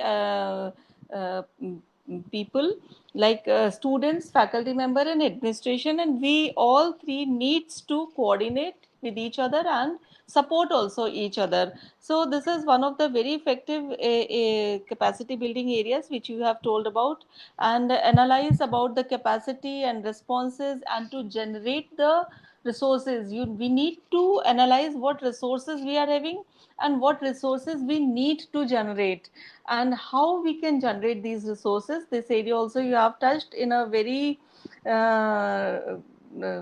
consolidated manner, and how to set our goals, prepare a blueprint. Of course, the blueprint is very essential, which all the speakers has speaked out in a different manner, like planning of the things which has to be done, or goal setting is also a kind of a planning to do whatever we require to do. So we need, but you told one very different thing, that we need to identify first of all our strengths, means whatever the resources we are having, and then what we require for the future. And of course, keeping in concern with the pandemic time or this COVID-19 time, because everything was locked down. Now the things are reopening gradually, but not in a same manner. As the previous speaker, Dr. Urvashi, has told, that things are opening, but not in a previous manner. Like we are in a state of scarce, and we are in a state of stress also. That if we go outside somewhere and our even a cloth or touch to some railing or some footstep or some lift which we are using, and then we scared, and when the moment we come or enter in our house, we immediately go and take off our clothes and we just wash it out, and we keep on washing our hands again and again and again. So we need to identify our strength and what more we can do. So with these words, I'm really very much thankful to you that you have spoken up in these areas. Also, one thing I would like to add here, that the target, the time, technique, and team, these are the three T4T which you have given: target, time, techniques, and team. If all these things can be analyzed, can be worked out in advance, then certainly the educational institution can meet out the goals which they are having, and we can do something better, something good for the students, because students and parents, are looking to the teachers only, that how meticulously they are providing the resources to the students. There is a very big problem in front of the parents now, which I come across, because I am also a parent and my students are also sharing these things with me. I think I'll speak 2 minutes only. I have to wind it out. Like the every time the students are using their mobile phone, and they were very happy that teachers are doing their job and teachers are teaching online. But when they found that every time the student is online or their child is online and looking their mobile or looking the laptops, then they feel that there is a problem of eyesight, and how long they can see these videos or how long they can use their mobile phones and all for online learning or online teaching. And there is a little lack of conversation of the teacher, or there is a little lack of eye contact with the teachers, or the face to face teaching. Sometimes students don't want to study, or they just feel tired looking continuously for 1 hour, 2 hour, or 3 hours. Then they just switch on and switch off their video and mic, and they just give their attendance. This also happens at times. So we need to understand that how we have to fulfill the needs of the students, and how in a better manner we give them different resources so that they can learn. And if we talk of the capacity building, then how to innovate new things.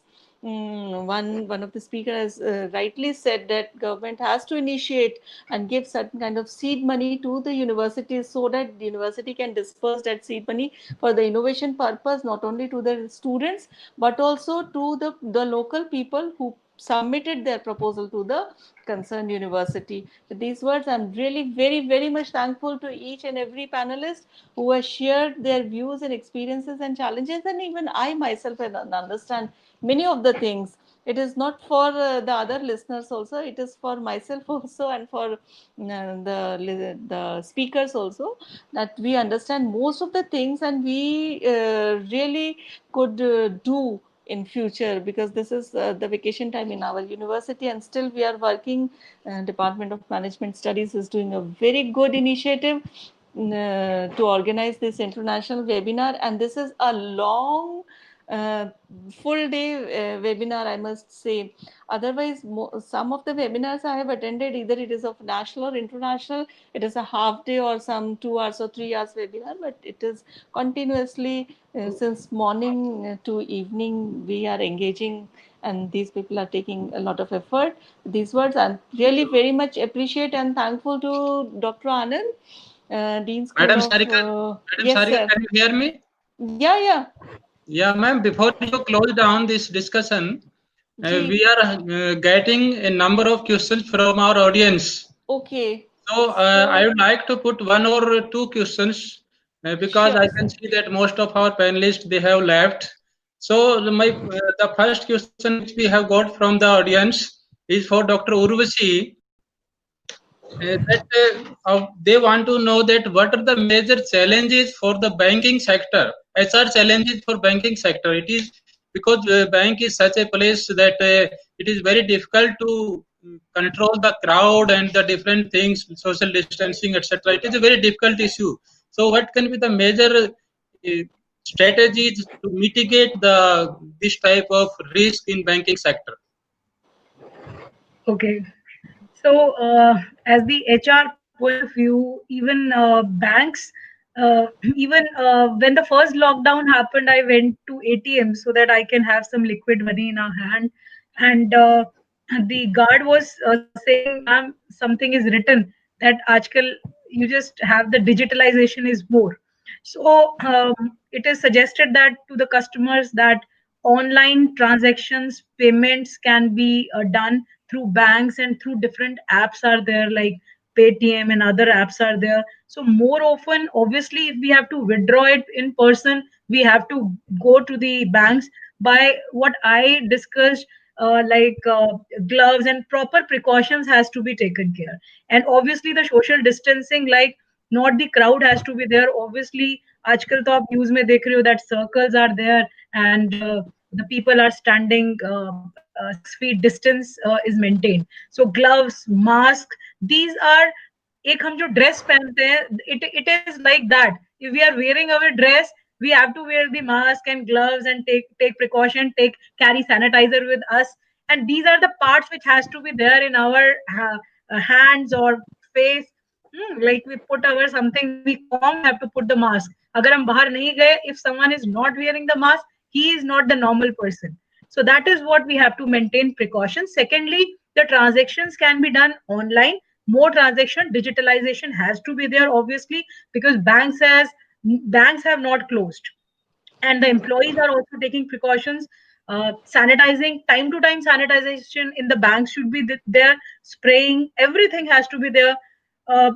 Not at one time the people are standing, 10 people are standing, that has to be taken care. uh, if the work is done through this platforms like Paytms or something else, one has to learn it. Trainings can be given by the bank to the customers. Some modules can be sent on their mobile phones, that how to operate. And some inquiry section can also be taken care, like if suppose as a customer I have to call to bank to someone, I get the proper reply. So that queries, many queries can be solved without going to the bank also.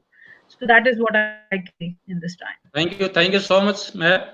And it is nice to see one of our alumni, Maheshwar. Maheshwar, you talked about the funding at local level by the governments. But to my mind, government is already having a fiscal deficit more than 10%. So in that situation, I find it difficult for the government to fund this type of things. But your idea is well taken. Definitely, we will incorporate your idea in our report. And now I hand over the mic back to Professor Sarika. Thank you very much, sir. I really forget it that we have to take the question answer session also.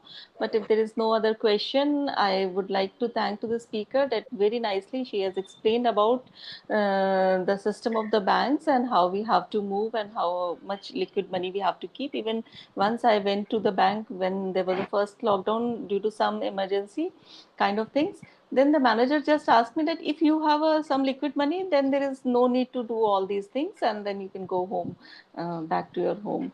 and we are not handling other things. If somebody is not having a cash, then only we are handling, we are entertaining, and we are also suggesting them to not to use this cash better, and go for the online mode. Like this. So with these words, I'm really very much thankful to Dr. Anand or the entire team, Dr. A.P. Sharma, Dr. Ajay, Dr. Divya, Dr. Sunita Tawar for organizing this grand event. And at the end, I would also like to thanks to our Honorable Vice Chancellor, sir, who were very much there during the inaugural session of this webinar. Thank you very much, sir. Thank you, Professor Sarika. Now, let me propose formal vote of thanks to all our panelists, starting from Ankit Mathur, then Madhusudan Sharma, Dr. Urvashi Sharma, then Maheshwar Yadav, Dr. Pramod Nayak, Dr. Ajay Kumar, and I think one more other name I may be forgetting, and especially to Professor Sarika Sharma, who is always ready for any type of responsibility. If it is given, then definitely she always Thank do you, with the responsibilities. So I thank on behalf of Central Institute of Haryana and on behalf of the Department of Management Studies, very we are humbled to have you all on this panel. It was really an enriching panel. Definitely, we are closing down, and we are just in next 2 to 3 minutes. We are going to start the valedictory session. Otherwise, we wish this session could have continued for hours together. So, thank you all the panelists, and definitely we will like to have you on our panel for various discussions in the future, maybe in academics, maybe on a business forum, or maybe in any other deliberations. Thank you and thank you all. Thank you. Now to start with the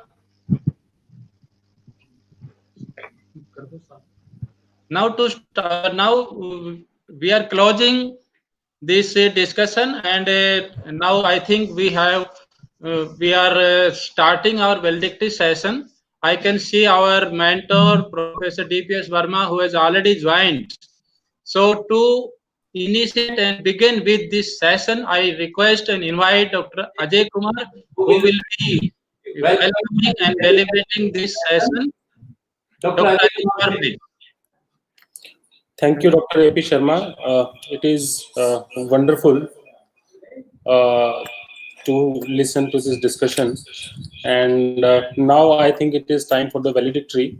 And the valedictory cannot be better than hearing to Professor DPS Verma. Professor DPS Verma, I think he does not need any introduction, but as part of this process, let me introduce Professor DPS Verma to you.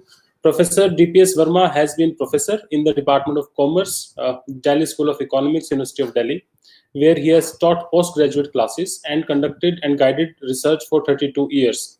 He has also been Deputy Director with the MRTP Commission, New Delhi, for 4 years. The subjects of his teaching and research interests include marketing, consumer policy, legal environment of business, and operations research. He has supervised 20 PhD theses and 45 MPhil dissertations. Professor Verma has had academic association with about 50 universities and 10 business schools in India and abroad in various capacities. He has also been a member of various committees appointed by Government of India and the UGC and AICTE and of executive councils, academic councils, faculties, RDCs, and board of studies of various universities.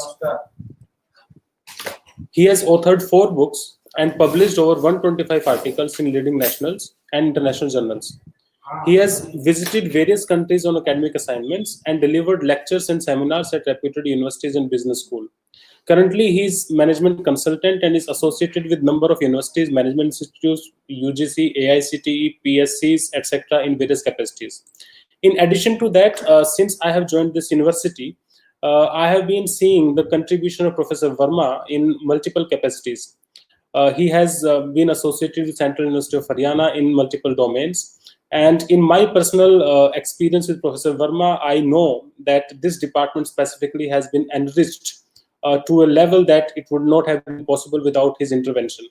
So be it syllabus, be it books, be it library, be it academic audit, Professor Verma has always been there. So I think I'm feeling a little excited to hear Professor Verma now. So it would be great, Professor Verma, if you can please take the stage from here. Over to you, Professor Verma.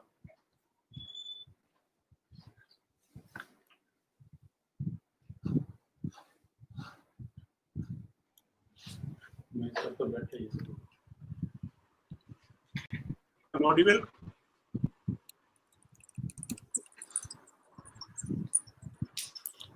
I would request rest of the participants to please mute themselves so that we can hear Professor Verma without interruption. Professor Verma, please. Can you hear me? Yes, I'm audible? you are audible, loud and clear. Thank you, Dr. Rajiv Kumar, for the nice words, for the very fine words. I have been associated with so many activities of the Central University of Haryana. Thank you for the organizers to invite me. Respected Professor Kohad, I'm not able to see him. Is he here? Professor Kohad. He's Sir, joining shortly. 5 minutes he's joining. We can do one thing, Dr. Ajay, we can wait for 5 minutes. Professor Verma, if you wish, we can wait for 5 minutes because he's Yes, about we will to wait for 5 minutes. Okay. So let our honorable vice chancellor join, and then maybe we will begin this session. Then it will look like a validity program. Yes, please. So we will be waiting for him, and then we will start. So let's take a break of 2 minutes, and then we will be starting this.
Hello.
नहीं 15 minute में कैसे ले लूंगा 15 minute के लिए बहुत time चाहिए ऐसा थोड़ी है तो सिर्फ आपने नहीं देखी तो आपने जो कहा था ना वैलिडिटी सेशन में थोड़ा सा आइटम मुझे मेजर इशू हुआ वो तो फिर मैं तैयार करता है क्या हाँ तो इससे पहले और किसी को बुला लेता हूँ ये ज़्यादा अच्छा होगा किसी को बुला लो तो कंक्लूडिंग में थोड़े टाइम हो जाता है ना तो अच्छा रहता है उसको एडजस्ट कर लो उन्होंने पढ़ के सुना दिया तो बैठ देता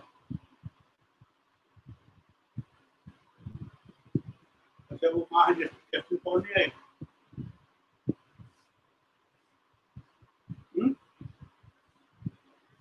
जब उससे भी जो तो फिर वैलिडिटी क्यों रख लिया वैलिडिटी इसके बाद रखना चाहिए ना वैलिडिटी का मतलब कंक्लूडिंग रिमार्क उसमें यूज होता है समरी ऑफ द प्रोसीडिंग जो भी है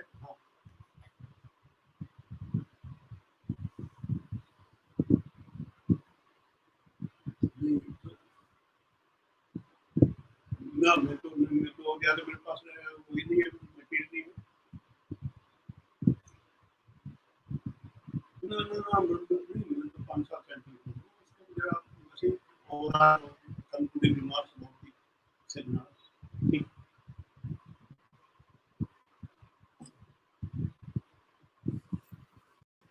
ओके वही ज़्यादा बोलूँ ज़्यादा फिट होना चाहिए अब बोल अब आप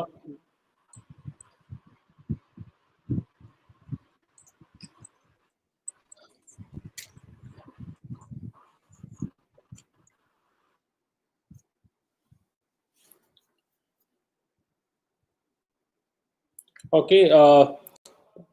Welcome to all of you. Welcome each and everyone in the valedictory session. I'm so happy to let it know to each one of you that Honorable Vice Chancellor, Central University of Haryana, Professor R.C. Kuhad, is among us now in the valedictory session. Sir, your blessing is always required, and we are so grateful that you have found out time and you are amongst us in the valedictory session. So the first speaker in the valedictory session is none other than Professor D.P.S. Verma. Professor D.P.S. Verma has been a professor in the Department of Commerce, Delhi School of Economics, University of Delhi, where he taught postgraduate classes and conducted and guided research for 32 years.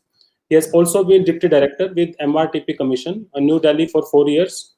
The subjects of his teaching and research interest include marketing, consumer policy, legal environment of business, and operational research.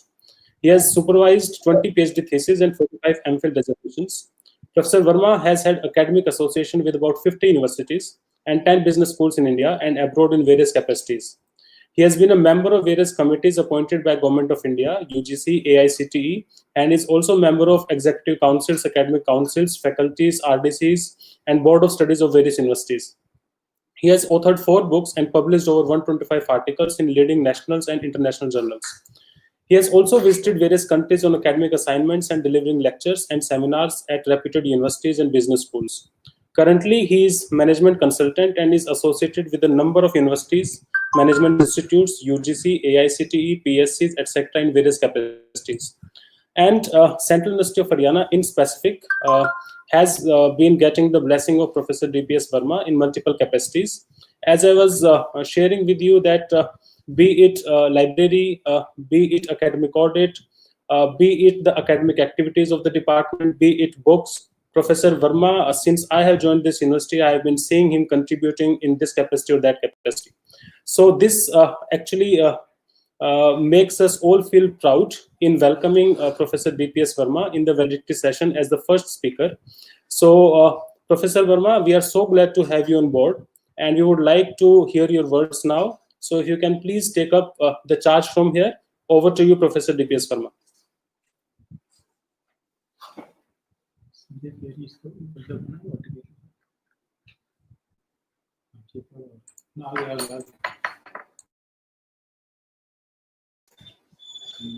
Professor Verma, if you can hear us.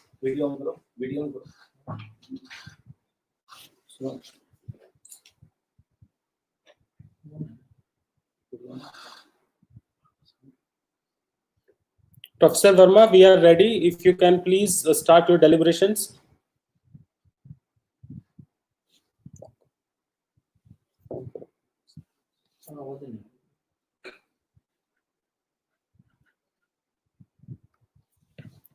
Professor Verma, if you can please hear us.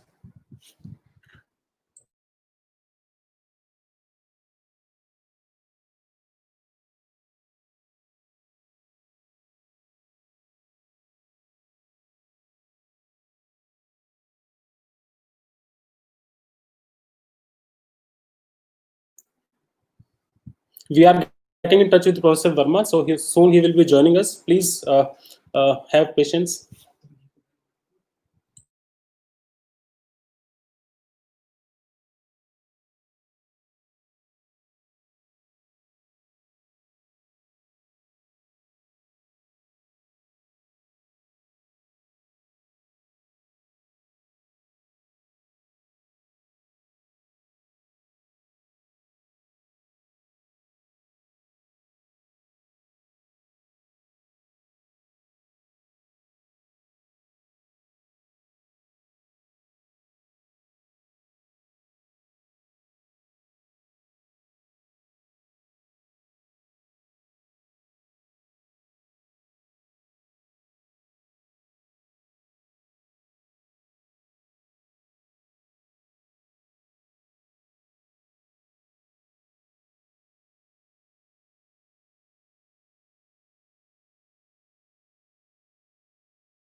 Professor Verma, we can see you now. Professor Verma, please start.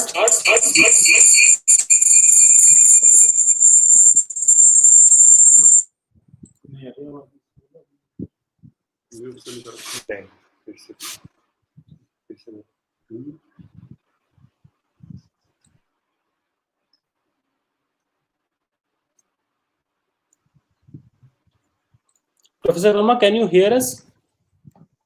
Right, I'm hearing. Are you able to hear me? Yes, Professor Verma, we can hear you, and we are so glad to have you in the valedictory session. And I was just appraising all the members who were here about your contribution to the university and how you have been contributing personally to the management department, taking your personal time. We know that your health has not been very much good with you in recent past, but still, as we have been hearing it from Dr. Anand, that you have always been taking keen interest in the quality management of the Department of Management Studies. So apart from the services that you have rendered to the education industry in general, I am specifically thankful to you for what you have done to Central University of Haryana in particular. So Professor Verma, it is so great to hear you, and we would be very excited to listen to your deliberations, please. Professor Verma, over to you. Thank you, Dr. Ajay Kumar, for the nice words. In fact, these words, warmth and sort of affection of faculty members from almost all the departments, but particularly from the management, commerce, economics, and law department, that make me prompt me to work more and more and contribute something to the upliftment of the university, of this new university. Professor Kuhad is not visible to me. I think he is sitting. Professor Kuhad is sitting. Yes, he is here, sir. He is here. I'm hearing you. You are most welcome. You are most welcome, sir. No, sir. Respected. Okay. Shall we move closer? Yeah, you are most welcome, and I'm hearing you. Thank you. Thank you, sir. People from senior most position to all teachers, all employees, they are very respectful to me. And I feel always concerned about the welfare of the university. I'm so happy that Dr. Anand sir has invited me and persuaded me to come. Professor, yes, sir. All the participants must have been benefited from the deliberations, from the discussions. Are you waiting? Some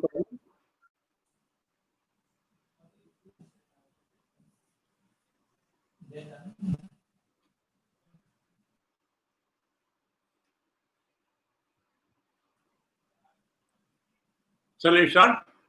Yes, sir. Yes, sir. Please start. Professor Kuhad, all experts from India and abroad, and august members of the audience of this webinar. Friends, you must have listened to so many lectures, elementary talks on the topic of a great relevance.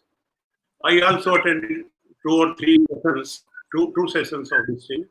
I heard lectures on subjects like stress management, soft skills, employability and employment in this new era, and some other topics also.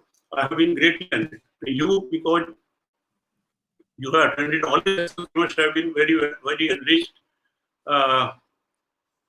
You are fortunate that you have got so many experts to talk on the subjects of relevance. Doctor, I wanted to say something about Dr. Justin Paul. He has not come. His name is very popular. I mean, in fact, I have been hearing about him for the last so many years. Since his days in the Indian Institute of Management, Kozhikode, he became the youngest dean at the age of 30. And since then, he has been moving around, almost acting almost like an academic ambassador of India in various countries. Half a dozen countries he has been for some period, some short period or long period. His books are very popular.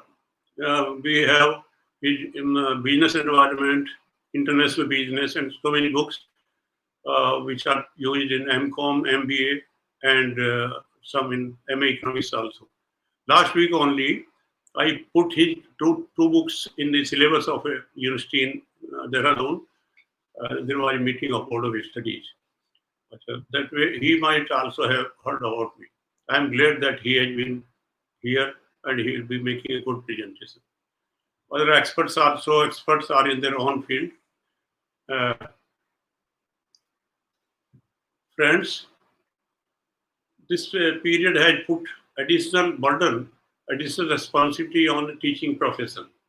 Now there will be many challenges because of the technology, because of the constraints imposed by this corona, COVID-19.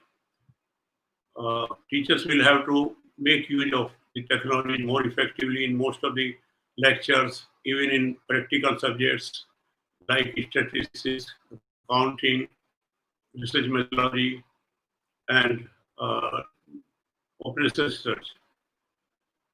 They have to put in extra labor, although they will have some additional facility also working from home, but here also they will be always concerned with how much they can contribute to students' welfare.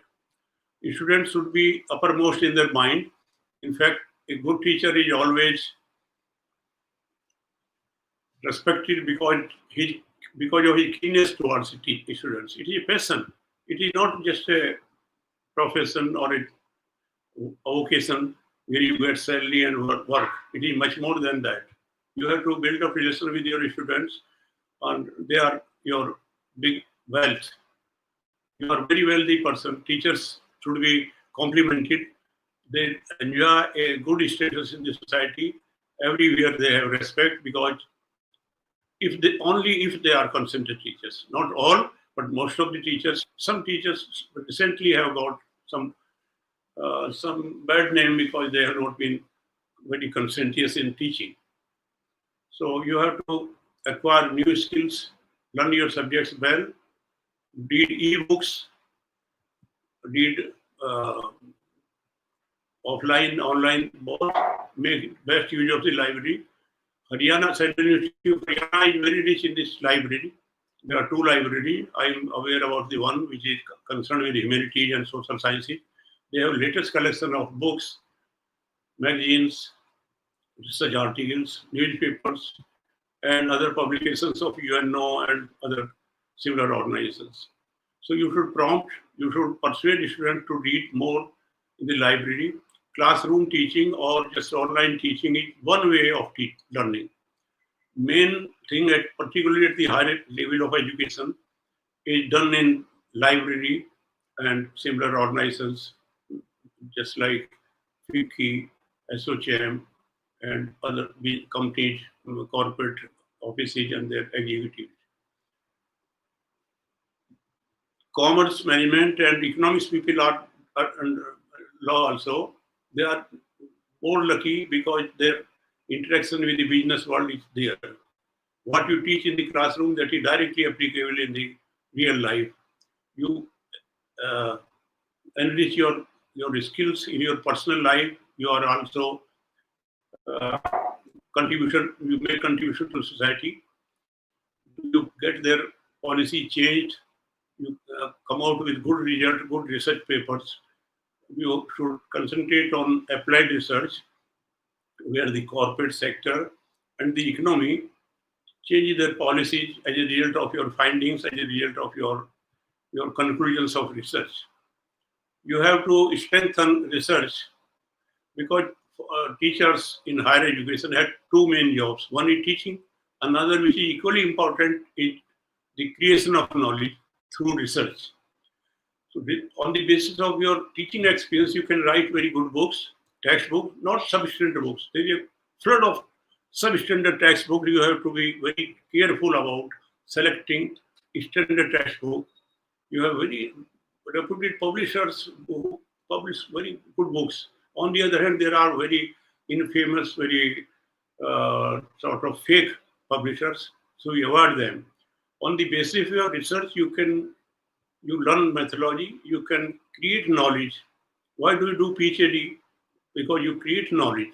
Higher education teachers should engage themselves in creating knowledge, which should lead to policy changes.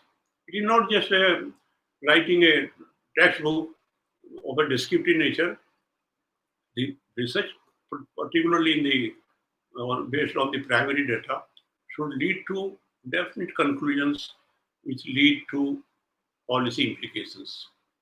So my advice to younger teachers is those who have yet to do PhD, they should do as early as possible. Otherwise, they should encourage younger people, those who have done PhD, they should guide students and conduct their own research projects. There is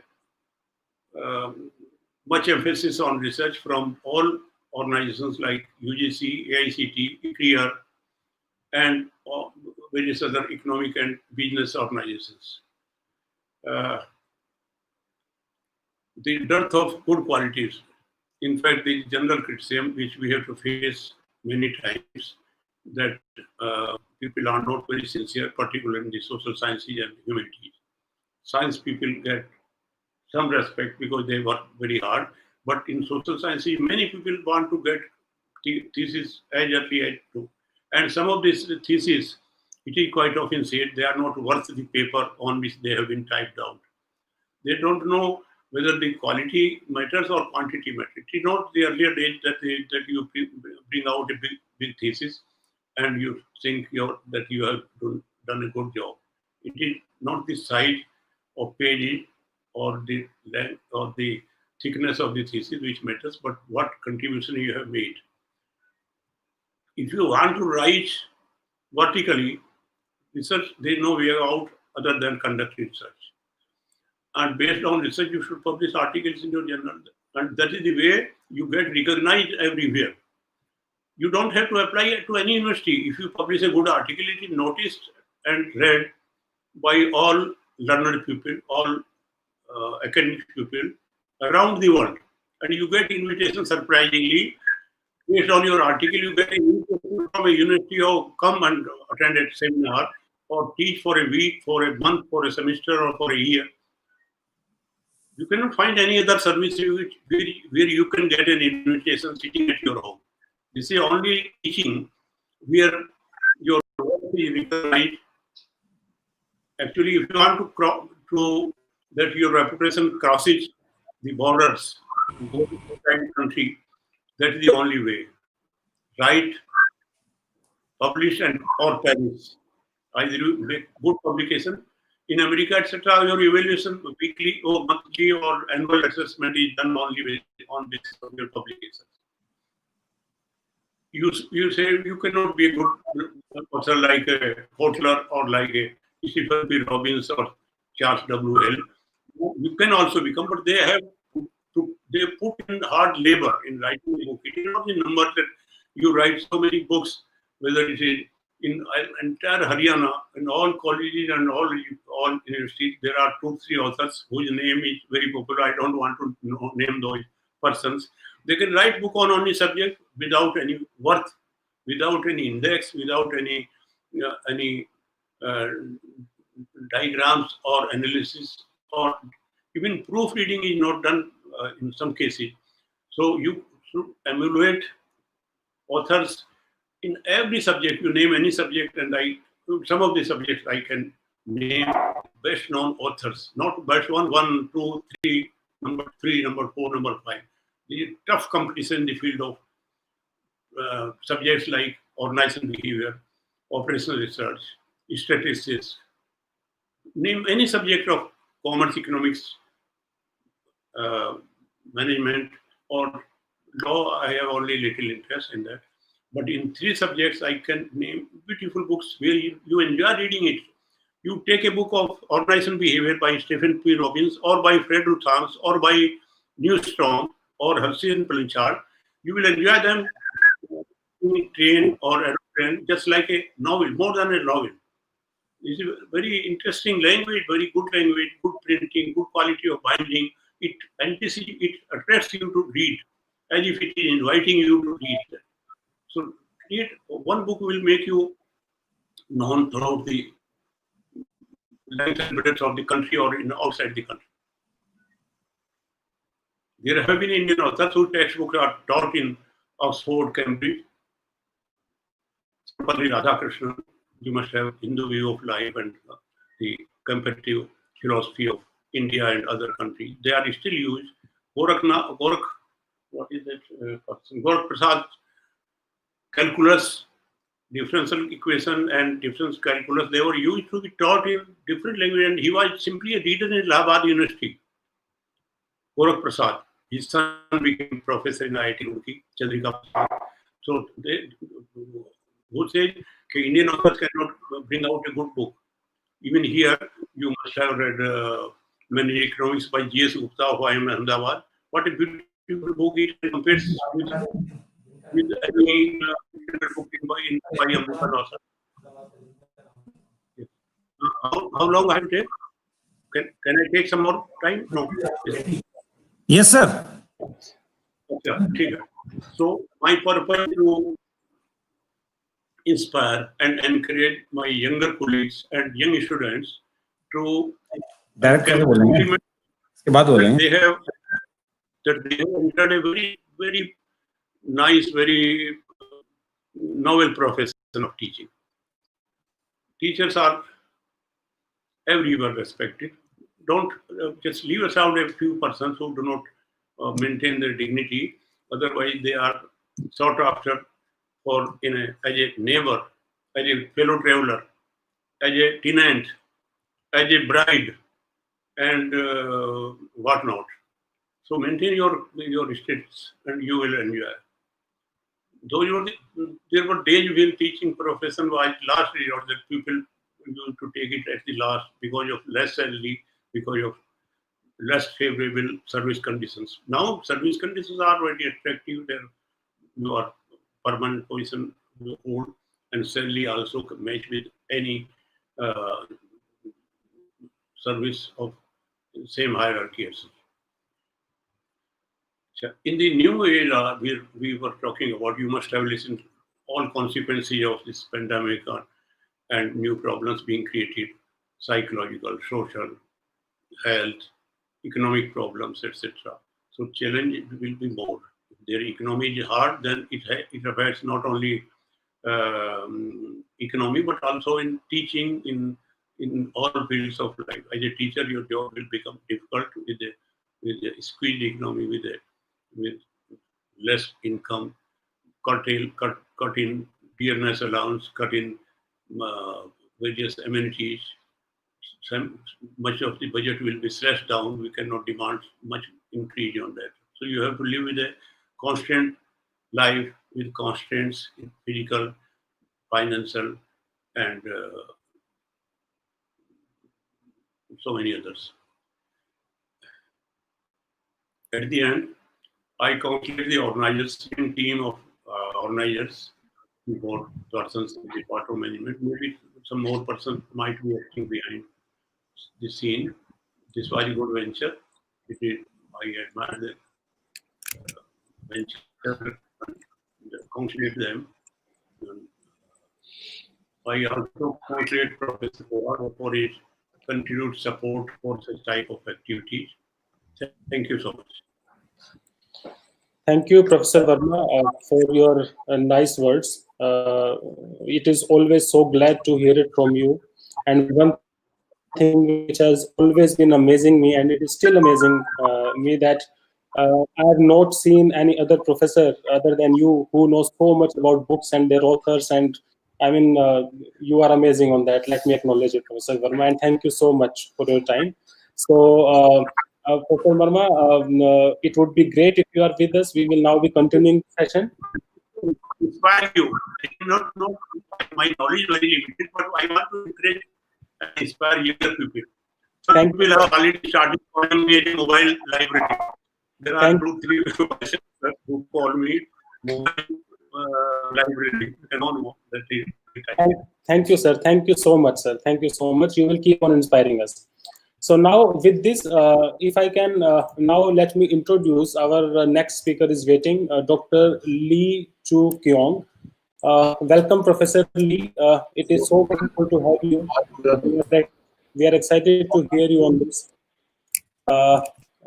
If I can introduce Professor Lee to you, Professor Lee is currently the Associate Chair and Program Director of the MSc Knowledge Management Program at the Wee Kim Wee School of Communications and Information at the Nanyang Technological University in Singapore. He is a chemical engineer by training.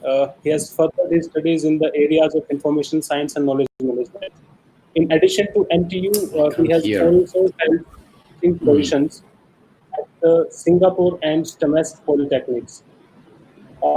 It is so great to share with all of the audience here that Professor Lee has also won the Nanyang Teaching Award in March 2015.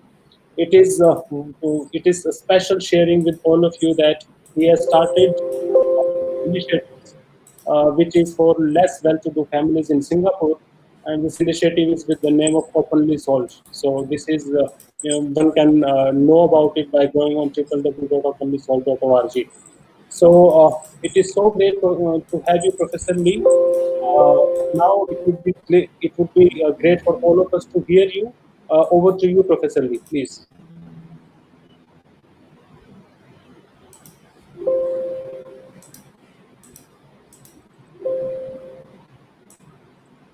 Professor Lee, can you hear us?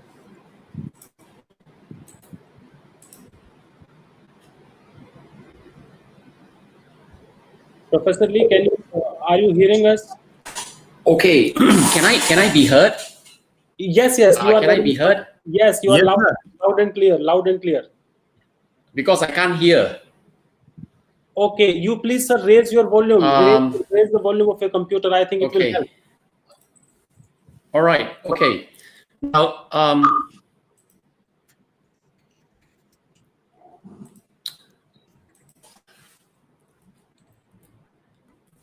right. I hope I can be heard clearly. Now, my presentation is nomads in the post-COVID economy. And the first thing I'm going to do is to change the title of the talk very slightly. All right. So I'm going to change it to nomads in the post-COVID economy. And the no here is not NO, but KNOW. Now, COVID started on November 17 last year.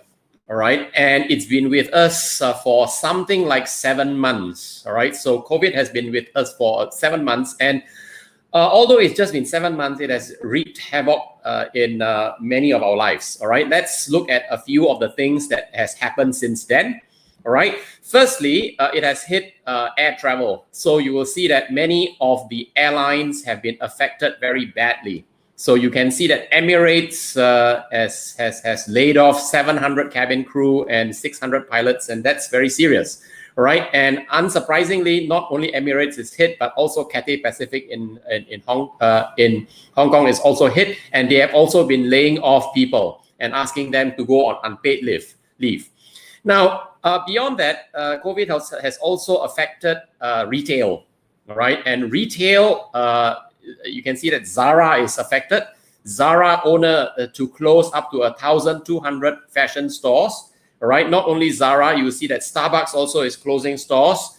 Esprit is also closing outlets. If you are, if you own shopping malls in Asia or around the world, you should be very worried, because you have Zara closing many stores, you have Starbucks closing their outlets, you have Esprit closing their outlets, you have Forever 21 closing stores because they went bankrupt. All right. Now, something happened something interesting happened in 2019. In January 2019, this was way before COVID struck, January 2019, Crabtree and Evelyn closed all their stores globally. They closed every single store globally, and they decided to close to figure out what they were going to do. All right. So they closed all their stores, and after that, they hit the Control Alternate Delete button, and after that, they came back. All right. After something like 7 months of closure, they closed for a good 7 months. They came back to reopen their store. So you can see here Crabtree and Evelyn closure, what went wrong, and the Bath and Body Care brand, And after 7 months, they closed in January. In July 17, they came back into Singapore, and they came back not just in Singapore, they also came back to Australia and various places. All right. Now, this is a very, very interesting paper. This is an interesting paper that focuses on small businesses adjusting to COVID-19. It was released just about 2 months ago. If you have not read it, I encourage you to. It's a very, very good paper. And they say that, in this paper, one of the conclusions is that small businesses are financially stricken, right? They are really in bad shape financially. Now, from all the shops, all the stores that I've shown you previously, it's not the small businesses, it's not just small businesses that are stricken, even large businesses are stricken, all right? Very, very serious. And, large businesses are also financially in deep problems, okay? Now, this is a kind of like a graduation ceremony, I take it, and I will take you back to 1959. And 1959 was 61 years ago. And 61 years ago, Peter Drucker coined this term called the knowledge worker. He coined it 61 years ago. It's been 61 years. You can't imagine that, all right? So he called knowledge workers non-production workers also. And he says that knowledge workers are really those who do not engage in the output of physical products. All right, the workers who do not engage in the output of physical products. And he claims that, he claimed at that time, and he had really good foresight, he said that performance in knowledge-based industries, for example, biotechnology, would come to depend on running institutions so as to attract, and attracting workers are easy, to attract employees easy, but what's very difficult is the next two steps. The next two steps is not just to attract, but also to hold. And after that, also to motivate knowledge workers. And holding knowledge workers is tough. Motivating knowledge workers is really, really, really, really very difficult. So here, back then in 1959, he already said to make knowledge work productive is the great management task, the challenge of the century, just as to make manual work productive was the great management task of the previous century, all right? And of course, in a short term, you can make knowledge work productive by bribing, right? With bribing by bonuses, higher salaries and stock options. But long term, Peter Drucker already predicted that, if you want to make knowledge work productive, you really have to turn knowledge workers from subordinates into fellow executives. You got to transform them to partners, not, from employees, from your underlings, however well paid, into partners. And that's really, really very interesting. So what are the correct characteristics of knowledge workers? It's very interesting. Knowledge workers gain access to jobs and social position through formal education and qualification, not through apprenticeship. Knowledge workers, they have learned how to learn. They continue to learn throughout their lifetime. Learning is in their blood. All right, so they don't stop learning. They keep on learning. They keep on getting new skills. They keep on getting experience. Knowledge workers are specialists. They are not generalists. They are specialists. They specialize in one or two areas. Knowledge workers work in teams typically. All right, they don't work alone. They work in teams and they contribute their knowledge, their area of expertise to the team. Knowledge workers own their tools of production. They don't depend on machines. They own their tools of production because their tools of production really is the knowledge that they have gained over the years. Knowledge workers do not earn their daily bread by the sweat of their brow. Typically, work is not physical. For knowledge workers, work is typically not physical. It's typically cerebral. It's typically mental, right? Knowledge workers are also mobile. All right, and in Singapore, we have many people called foreign talent, all right, and they are knowledge workers from all around the world, all right. I'm sure in Dubai, in Oman, you have a lot of knowledge workers that are very mobile from outside the country as well. Now, knowledge workers have a stronger bond and loyalty to their profession and rather than to their employers. Knowledge workers can leave their employers, but they keep their professions. Look at doctors, they can leave their hospitals, but they don't leave their profession as a doctor. They remain a doctor, but they leave a hospital they leave hospital A to join hospital B. Knowledge workers manipulate symbols and concepts rather than machines for a living. All right, and they are known as symbolic analysts. All right, okay, and lastly here. Knowledge workers are really seen as stores of unarticulated tacit knowledge. Knowledge workers have a lot of things, have a lot of knowledge they know, but they have not articulated it because they have not had to articulate it. All right, imagine, Steven Spielberg. Steven Spielberg has a lot of knowledge about how to make good movies. I'm a fan of Steven Spielberg. all right? But he's not bothered to articulate his knowledge in a way that can be transferred to other people. All right, so let's, Peter Drucker came out with these characteristics of knowledge workers something like 61 years ago. And if we fast forward to today, 61 years after he made those remarks, all right, we have a different, the concept of a knowledge worker has become a little bit dated. It has become a little bit outdated. It has become a little bit obsolete, right? So after 61 years, what do we have? We have this category of workers, which is called a nomad. And a nomad, spelled K-N-O-W-M-A-D, nomad, all right, is a category of workers that John Moravec kind of invented.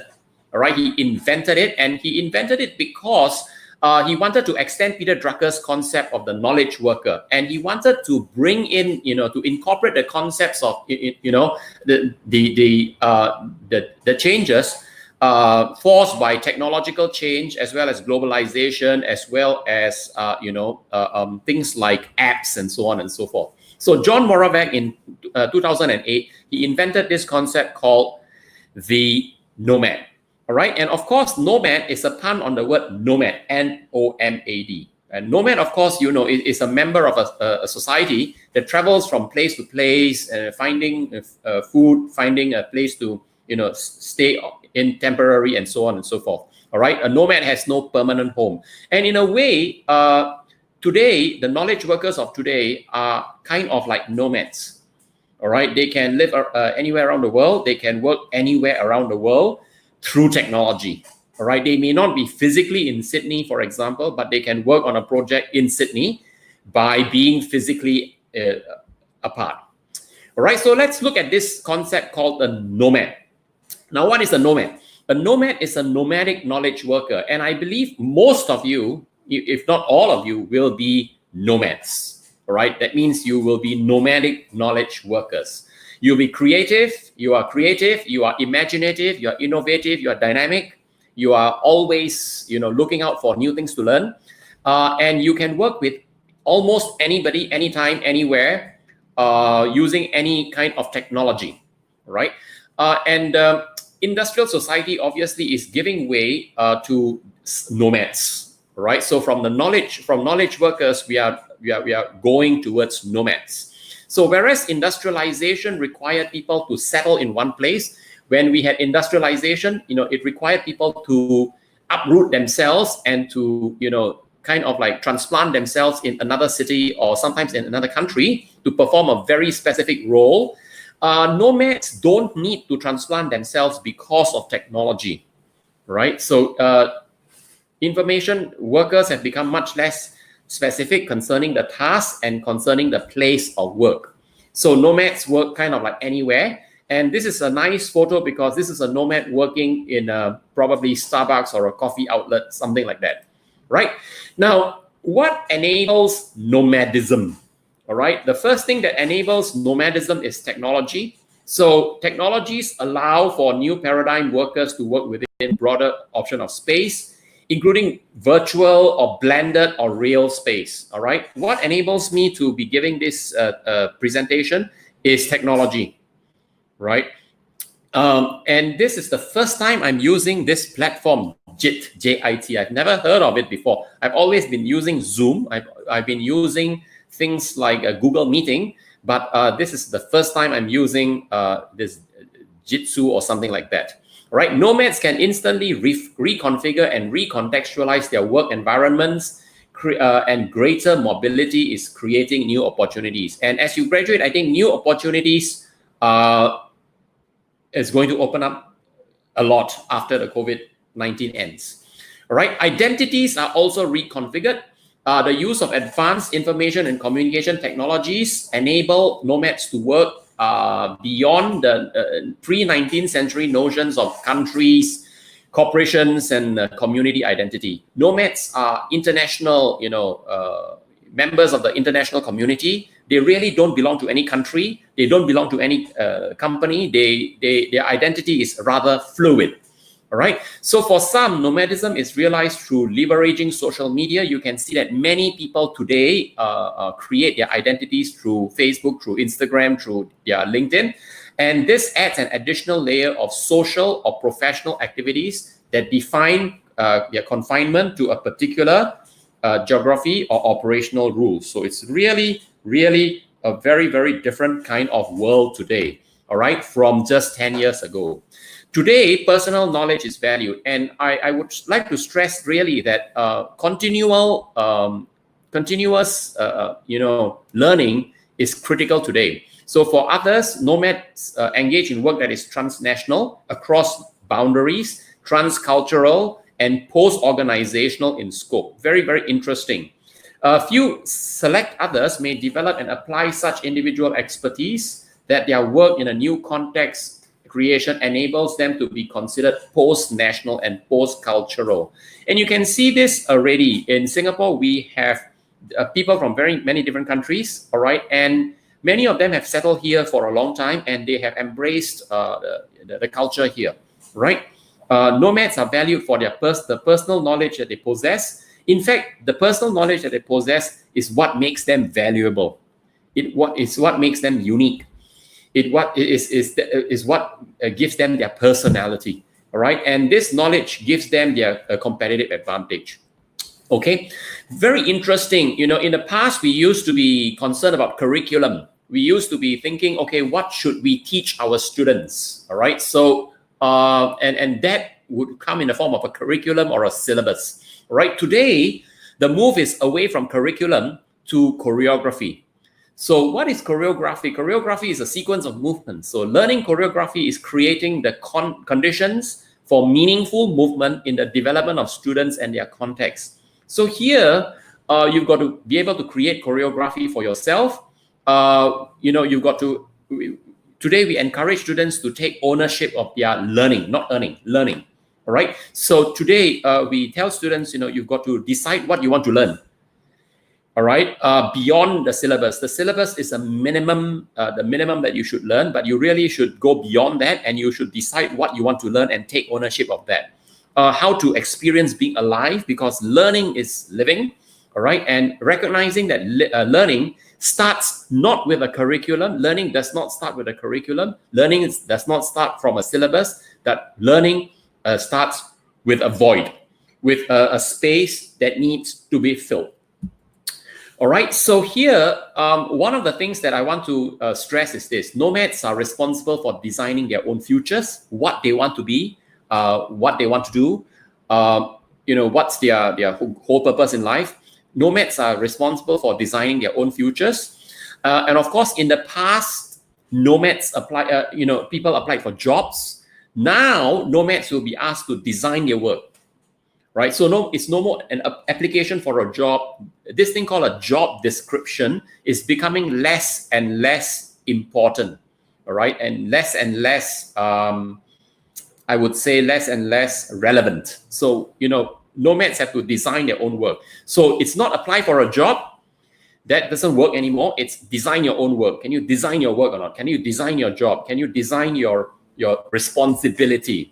All right. So some concepts related concepts are here. You have digital nomads. All right.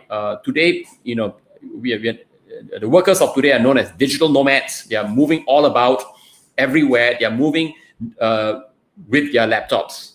All right, with their handphones, with their mobile phones, and that's why they are called digital nomads. And they are rather creative, and that's why they are called the creative class. They have purposive drift, and they are hyper-powered, talented individuals. All right. So the big questions are here, and these are some questions I want you to think about. The first one is this: are organizations rewiring to face nomads? Have organizations been rewired or not for nomads? All right, or are organizations still have been still designed for knowledge workers? Because nomads are the new knowledge workers. All right, are the students of today being taught how to be good nomads, how to be effective, efficient, and good nomads? All right, and as a society, are we ready for nomadism? So these are some of the big questions we really have to ask ourselves. They are very, very big. They are not easy to answer. And here, some of the things that are going to you're going to be faced with is this: in-person meetings will become less important. All right, I have not attended an in-person meeting for the last 4 months, I think. All right, and the thing is this: we've been able to hold very good meetings without being in person. So in-person meetings have become really less important, and we now have proof that online meetings can be just as effective. All right, so be ready for that. The second thing that you should be ready for is this: face-to-face teaching will become less important. All right, so the semester is going to start in 3 months' time, but we are not sure how it's going to start. We are not sure whether we're going to have face-to-face teaching or not. And whatever it is, it will be online teaching is going to become more and more the norm, and face-to-face teaching is going to be less and less important. All right, so you're going to see this not that often anymore. All right, large lecture theaters, I'm not sure what's going to happen to them, but large lecture theaters are going to see definitely less and less and less use. Now, an office of the past looks like this, where everyone has their own cubicle, has their own territory. All right, everyone has their own equipment. They have their own, they decorate their clothes out. Publishing streaming is on. Publishing will be transformed as well, because publishing, will be changed in a very, very big way. Publishing will be changed because today books are available. Ebooks are available. When I recommend a reading, I find that I'm the only one with a real book. My students all have downloaded their books from somewhere. So publishing will be changing. The whole revenue model for publishing will be changing. So here are organizations rewiring. I give you the big questions again. Are the students of today being taught to be nomads? Do the graduates of today know how to be nomads? And as a society, are we ready for nomadism? All right, so this is my presentation, all right, from Singapore. I congratulate you. For those who are graduating, I congratulate you. And of course, I thank you for the opportunity, the great opportunity to speak to all of you. All right, thank you. Bye-bye. Thank you, Professor Lee, for your delivery. It was to hear our students and all the participants of this webinar, whosoever are hearing them, would make a lot of sense to it. And we would request you to be associated with the university, and I think cumulatively we can make it a better learning experience. And so please accept the thanks, acknowledgement from the bottom of our hearts, from the side of Central University of Haryana. You have been a wonderful speaker, you have been a wonderful orator, and we all have definitely benefited out of your presence. So thank you, Professor Lee, for this. And we would request you, if you have time, to please be with us, because we will now be hearing Professor Paul. He has joined us. And now let me take the opportunity to introduce Professor Paul to all of you. Professor Paul, if you can please hear us, can you please confirm if you can hear us? Yeah. Yes, I do Okay, hear you. Okay, Professor Paul, thank you so much. Now, one thing that I must tell you, I have been associated with Professor Paul from last 5-6 years. He has always been on time, and this is something that I would always cherish for you, Professor Paul. Now, to introduce Professor Paul to all of the audience, first of all, let me tell you, Professor Paul, the way we are doing it here. We have our Honorable Vice Chancellor amongst us in this panel, Professor R.C. Kuhad. He has joined us for this validity session. We have our very, very respected Professor Verma with us. And I can see other senior professors from Central University of Haryana, Professor Neelam, I can see her, she is here, Professor Kashyap, he is here, Professor Sanjeev. So a lot of people are actually watching you, and I was telling you that this thing is also being streamed live across other platforms where the other people can also hear you. So with this, let me introduce Professor Paul to all of you. Professor Paul currently is a full professor in Graduate School of Business Administration, University of Puerto Rico, USA. He is currently Editor-in-Chief, International Journal of Consumer Studies, which is A rank ABDC Australia Journal. Professor Paul is Associate and Senior Editor for Journal of Strategic Marketing, ABDCA, Service Industries Journal, Business Ethics, European Review, European Management Journal, International Journal of Emerging Markets, Journal of Promotional Management. He is also the managing guest editor for special issues for many prestigious journals, including but not limited to International Business Review, Service Industries Journal, European Business Review, Journal of Business Research, Journal of Strategic Marketing, International Journal of Emerging Markets, Small Business Economies, Journal of Retailing and Consumer Services, Journal of Promotion Management, International Trade Journal, Journal of East-West Business. Professor Paul is also on the editorial boards of many very prestigious journals. One of the premier journal in our field, Journal of Academy of Marketing Science, Journal of International Management, British Food Journal, European Management Review, Cross Cultural and Strategic Management, Asian Business and Management, Review of International Business and Strategy, Journal of Small Business Management. Professor Paul, as far as his research is concerned, is known for developing and introducing Mastage model and measure from brand management, Mastage theory for marketing, CPP model for internationalization of firms, 7P framework for performance and international marketing, and scope framework for success of SMEs. His articles have been downloaded over 600,000 times. So if I can emphasize this, over 600,000 times, which rank him among the most downloaded academicians in the field of business and economics. He is author of more than 50 articles listed in SSCI, out of which 35 plus are Business Dean Council. Professor Paul has, before this assignment, has worked with Rollins College, Orlando, Florida. He has been professor of Marketing and International Business in University of Washington. He has also been associate professor, Nagoya University of Commerce and Business, Japan. He has been visiting professor to Daikin University, Australia, University of International Business and Economics, Beijing, China, Warsaw School of Economics and Business, Poland, Vienna University, Austria, Université de Versailles, France, visiting professor, Aarhus University, Denmark, Granvaux École de Management, France, ISM University, Lithuania, University of Warsaw, Poland, and he is also the distinguished scholar of Indian Institute of Management, Kozhikode in India. I think most of the people in India and across the globe know him for his work that he has given to the academic world in the form of his books. He has got the unique status of authoring many prestigious books from the prestigious publishing houses like Oxford University Press, McGraw-Hill, Pearson Education, Printers Hall, Sage Learning. Two of his titles are best-selling titles in Asia. Over 100,000, which means 1 lakh copies has been sold. Over 10,000 copies annual sales, and author of 4 Ivy Harvard case studies, including the best-selling case studies published by Ivy Canada and distributed by Harvard Business School, USA. I don't know if there is any library which will not have these books like International Marketing, Export-Import Management, Business Environment, one of the celebrated books from the pen of Professor Paul. More than 55,000 copies has been sold. Currently, it is into 4th edition.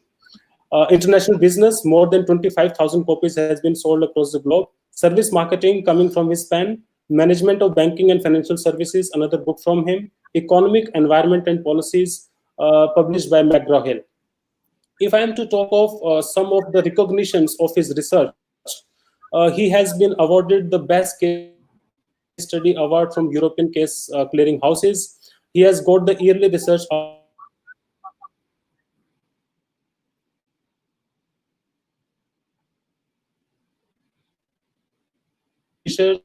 and London Business School has given him Case Study Award. He has also got the Best Research Paper Award from Indian Bank Associations, and the list is very huge.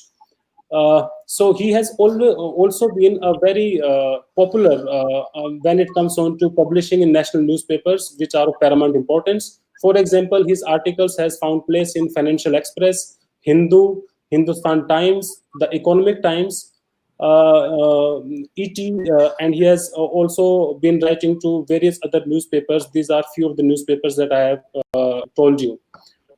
He has visited, I don't know how many countries. If I can list few of them, He has visited USA, UK, France, Germany, Austria, Croatia, Poland, Slovenia, Switzerland, Netherlands, Australia, Spain, Denmark, Norway, Italy, Greece, Lithuania, Hungary, Latvia, Sweden, Japan, Singapore, China, South Korea, Czech Republic, India, Nepal, Sweden, UAE, Thailand, Oman, Mauritius, Rwanda, Ethiopia. So the list is huge. I'm pointing it down here. He is a very much regular reviewer to very prestigious journals, including Journal of Business Research, Journal of Academy of Marketing Science, Cornell Hospitality Quarterly, and many, many other journals. He has been a very regular speaker as he has delivered so many keynote addresses. So this is what we know about Professor Paul, and I think we all should know because we are going to hear him now. And in addition to that, since I was telling you, it has been so wonderful to be working with Professor Paul. We have 2 papers together. So glad to co-author with Professor Paul, and our 4 projects are in pipeline, and I hope they would see the light of the day soon. So, Professor Paul, we are very excited to hear you. And just before you have joined, Professor DPS Verma, a very, very senior professor from Delhi University, was sharing with us that he has been recommending your books across the libraries. And he is also having a lot of compliments for you. And so, Professor Paul, we are waiting to hear you. If you can please start your presentation. And Professor Paul now speaking on post-COVID business environment, the area that he is having the best-selling book for, opportunities and challenges. Professor Paul, over to you, please. Thank you, Dr. Sai, for a detailed introduction. I did not expect that you would talk about my newspaper articles. You talked about even my newspaper articles. Yeah, Honorable Vice Chancellor, and distinguished professors, and other delegates. I hope you can hear me without any disturbance. Can you hear me? Can you hear me? Yes, yes. Okay, wonderful. Thank you for this invitation. I still have to look at how to share my screen using this platform for me. I'll talk about business environment in general for next 10 minutes, and then I will share my screen and talk about 10 minutes with the help of screen. Then we can have questions and answers. I'd be very happy to answer your questions, whatever it may be. You can stop me in between after 10 or 15 minutes, and we can have questions and answers choice during my session, so in between and towards the end. We have all seen how COVID-19 is transforming the way we do business. Professor Paul, if I can please interrupt you, so sorry for this. We have lost connection for a moment or two. If you can you hear me? If you can please restart. Can you hear me? Yeah, we can hear you. We can hear you very well. Okay, can you tell me how to show my PPT, how to share my screen? You just have to go to the left bottom corner. You can see a TV-like thing. When you will take your mouse there, it will share your screen. Yeah. You will have to click on this. Another window will come, and then you have to select your PPT, and then you have to click on share.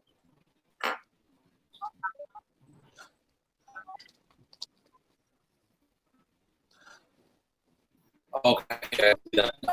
Okay. So it's good.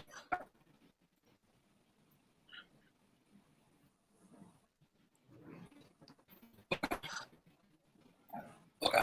Good.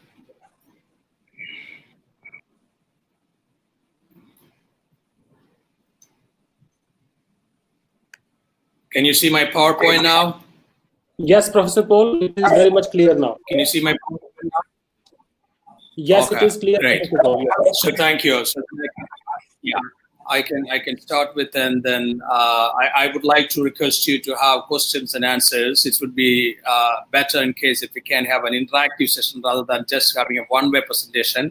So I can encourage questions in between after 10 minutes and towards the end after 20 minutes. Sure, Professor, we will be noting down questions. Yeah. So point is I would like to start with a very, very basic notion that the globalization, the process of globalization that we all try to talk about these days is dead for next 1 or 2 years. I would like to say that I have written 2-3 chapters about globalization in my book on business environment, and I have also done research on globalization's impact on different sectors. But what we loved about globalization, availability of skilled people from different countries, different states in your own location, availability of products and services at the click of mouse, and globalization has undoubtedly brought about a lot of opportunities for people and companies. But COVID-19 has created problems in many sectors. What we have seen 3 months lockdown in most countries. After the lockdown, many countries, almost every country is opening up now or opened up now, and we have seen problems. We have seen the challenges enterprises or companies are facing in different sectors. It was 2005. I decided to spend my time to write a book on business environment when I was a full-time faculty member with Indian Institute of Management, IIM. I spent a lot of time to collect material about liberalization, privatization, and globalization, its impact on different sectors all over the world, plus specifically on business environment in Asian countries and business environment in countries like India and China. But whatever I have spent my time to write in my book, it is now a 15-year-old story. It's a 15-year-old book now, 2005 to 2020. And in 15 years, it's about 60,000 copies have been sold. The majority of the sales was very first year itself. But I honestly, I feel that whatever is there in any text title, business environment or economic environment, may not be relevant to be taught during the next 3 years. 50% of them will be still relevant, but 50% of them may not be relevant because of the impact created by COVID-19. COVID-19 has influence on almost every sector. I will talk about some examples from hospitality, from information technology, education sectors, and so on. So it is not the liberalization or it is not the privatization that is important to be discussed and deliberated in the first 3 years after post-COVID-19. So by December, vaccine will be available for COVID-19, and once vaccine is available, people will not be scared about COVID-19. Then it will be post-COVID-19 time. But the challenges will remain. The challenges that we are facing currently because of coronavirus will remain for next 2 or 3 years. So we need strategies to manage those challenges. We need ideas and business plan to successfully mitigate those challenges and strategically manage them in a proper way. Survival versus success. Survival. Companies need to think about survival. How do you survive? Last 3 months, almost every organization has been working out their strategy for survival. They are not talking about success. They just talk about survival. But you need to talk about success in 2021. You need to talk about success in 2022. You need to talk about survival in 2020. 2020 is a survival time for every individual. 2020 is survival time for every enterprise. Global economy, there are forecasts that global economy might shrink by 8 or 10%. 10% might be a bit exaggerated figure, but still, many people expect that global economy might shrink by 8 or 9 or 10%. If you look at American economy, I'm an American green card holder for last 5.5 years. And if you look at American economy, what has happened because of COVID-19 and coronavirus? Coronavirus 19 is what is called as COVID-19. So 2019, yeah. So sometimes people get confused about the meaning of COVID-19. It is nothing but coronavirus 19. Millions have filed for unemployment benefits in the US. Thousands of people, or almost 1.5 million people, have already been unemployed in the US because of lockdown and because of the stress created by coronavirus and its aftermath. So, and I'm expecting that 2 million people will file for unemployment benefits in the US. It's already 1.5 million people already filed. Now 500,000 are waiting for their termination letters to file unemployment benefit. This is the statistics in the US. And in the US, if they have worked for a couple of years, they are eligible for something like $800 unemployment benefits. So they would find that $800 is much better than having a job with $3,000 or $4,000. So, I mean, especially when they get laid off, they have no other way to do it also. And thousands of people have been laid off in America. And this is almost, this is also the same situation in European countries. And if it specifically, my next point is specific impact of COVID-19 on different sectors.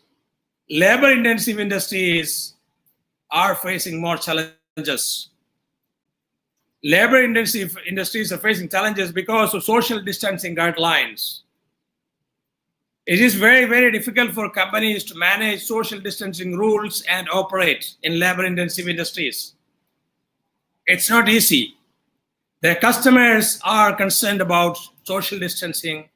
Their customers are not interested to do face-to-face businesses. So this all creates negative impact on businesses. COVID-19 has made companies search for opportunities necessary in order to survive. They have to search for opportunities wherever it is possible. It may be a local market, it may be a neighboring state, it may be a faraway state, it may be a neighboring country, it may be a faraway country. But companies need to find and companies need to look for opportunities. It's very important. There has been setback on transactions taking place in the recent months. The most important and most visible impact is on small and medium enterprises. 90% of the small enterprises are on the verge of collapse. 50% of medium-sized enterprises are facing bankruptcy because last 3 months they did not have business at all. And next 6 months, they will have 25% of their capacity utilization. 75% of their capacity will be unutilized. So they are facing serious survival threats. On the other hand, there are some multinational companies, those who try to capitalize and leverage the capabilities, digital capabilities that they have created because of COVID-19, because demand for digital solutions have increased. If you look at iCloud, demand for iCloud services, it has gone up. Demand for video games have gone up. Demand for any kind of digital marketing, web-based activities have gone up. So one of my cousin work with a digital solution provider, NVIDIA in Silicon Valley in America. He says that NVIDIA is giving bonus now because NVIDIA's revenue is increasing. So there are some multinational companies like NVIDIA or Microsoft or Amazon gaining, or they are the winners. But on the other hand, many small enterprises are facing serious challenge. SMEs are running short of cash. SMEs are shutting down their business operations. And there are more challenges for marketing managers in the days to come. Companies have to rethink their strategies. This is important. I would also like to introduce a 7P framework in case if I have time after I talk about this. This 7P framework will be helpful for you to prepare your business plan and your marketing plan, because traditional marketing plan and traditional business plan might not work in the post-COVID environment. Social distancing and aftermath of impact of COVID-19. This directly or indirectly leads or creates importance for online transactions. This implies that the companies focusing on online business will be winners because most customers prefer online purchase these days. If you look at travel and tourism sector, they are incurring huge loss, and they will incur huge loss during next 2 years. This includes travel agencies, touristic location, allied businesses located in touristic locations like businesses, restaurants near monuments, and hotels located in tourist location. I live in a tourist location. One of the best beaches in the world is in my location. And there are several 4-star and 5-star hotels in and around my apartment building. And I go for morning walk these days, and I see that these hotels do not have any customers these days. So last 3 months, these hotels are not having any customers. These hotels have terminated their employees or laid off many of their employees. 50% of their employees have been given pink slip, because if they cannot have customers, they cannot have money. If they don't have enough money to pay salaries, they will have to shut down their businesses and terminate or lay off employees. So this is a serious challenge. And in my location, there are hundreds of very nice restaurants, and some of them have already closed down. I'll tell you one or two examples. Hard Rock Cafe. I live next to Hard Rock Cafe. Hard Rock Cafe is a famous multinational restaurant cum bar. And Hard Rock Cafe has not yet opened after 3 months lockdown. So there is no lockdown in my place now. So lockdown is withdrawn. But many restaurants, including famous Hard Rock Cafe, decided not to open again after 3 months lockdown or after 2.5 months lockdown. This is because they expect that next 3 months they will not have enough customers. Last 3 months, no customers. Next 3 months, few customers. Next 6 months, some customers. So they are thinking about shutting down businesses.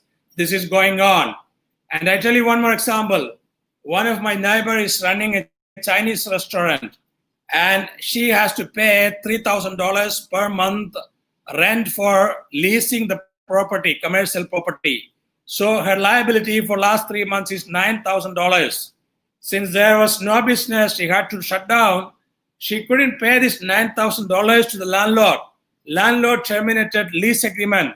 So she cannot run the restaurant anymore because her landlord has terminated lease agreement because she owes $9,000 to the landlord for the commercial property.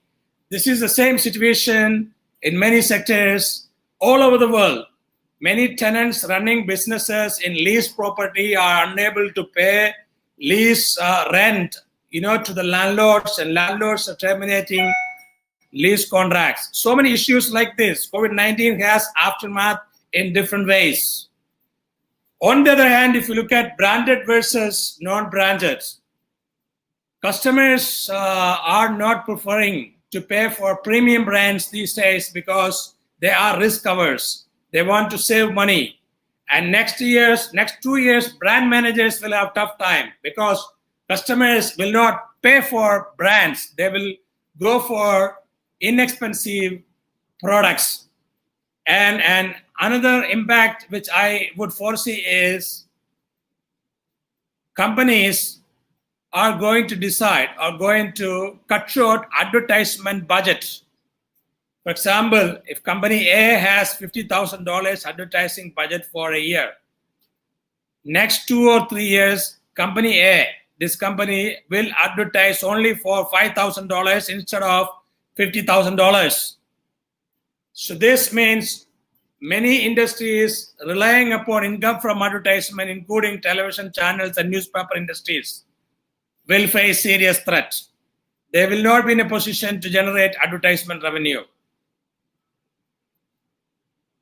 Artificial intelligence, next point, challenges and opportunities. Artificial intelligence will get more important. For example, robots, kiosks, chatbots, such things will get importance. Another side, the other side of COVID-19 is related to food.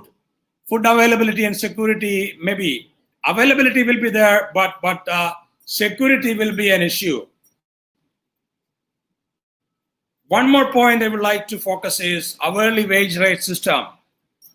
Till now, all over the world, the wage rate system has been monthly or weekly or daily or yearly.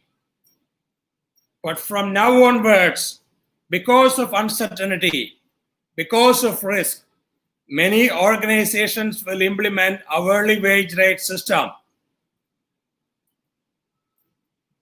And the last point, a very important point which I have is division of the world under two diplomatic teams. For example, when you play cricket, you have two teams, India and Sri Lanka, or Australia and Pakistan. Very similar way, the world will be under two diplomatic teams. Leader of team one will be the US. Doesn't matter whether Donald Trump or Biden will be the president of US. And the leader of the second team will be China. India will be under the US. Pakistan will be under China. And these diplomatic teams will try to dominate the world of business and world of politics both. And they will also try to dictate terms regarding public health, and on so many issues, they will try to compete and they will try to fight. We are going to witness those kind of fights and competition in the days to come. Hospitality industries are badly hit and are going to be badly hit again. And movie theaters will be another victims of this crisis. Even education institutions will face challenges. Instead of single bench for 5 students, they might need independent seats for the students because of psychological need for social distancing. Yeah, so I have this framework which I would like to talk about. This framework was introduced by me and Eric Maas last year in an article published in Journal of Strategic Marketing. And this framework calls for companies to rewrite their business plan and marketing plan, focusing on performance. And performance is a function of market potential, path, process, pace, pattern, and problems. So companies need to anticipate problems. Problems are part and parcel of the business.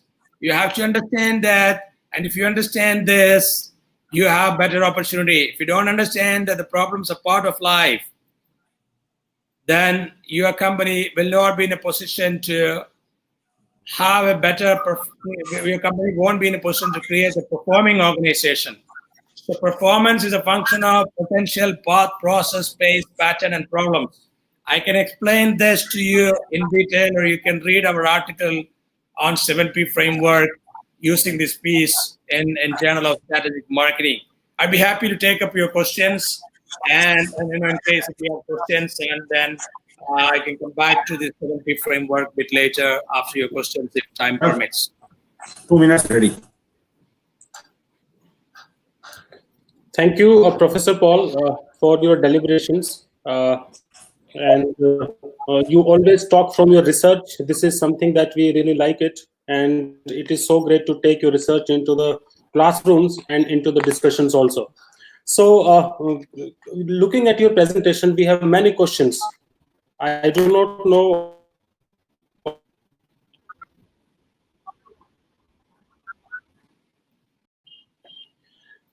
This question comes from one of our marketing faculty, Dr. A.P. Sharma.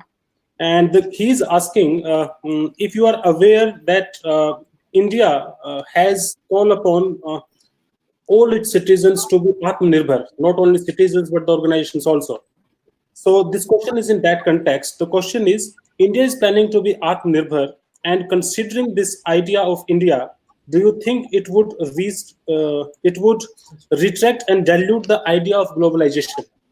So Atmanirbhar means self-reliant, not dependent on others. What is your take on it, Professor Paul?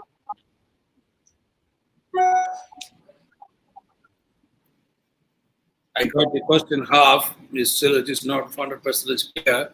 So India has leveraged opportunities arising out of globalization. India and China both are overpopulated, in my view. 1.3 billion and 1.25 billion. It's an overpopulation. So so India and China need to control population. First thing, that is the best solution in my view. But if India and China cannot control population growth, then they need to think about self-sufficiency, because companies like Infosys, they have generated revenue from internationalizing their operations, and which has helped India. India's IT sector contributed substantially because of globalization. So now, next 2 or 3 years, you cannot expect that Indian companies can generate revenue from global sources. No. American companies and American government has already announced that they will try to look more national or look internally other than doing more businesses internationally.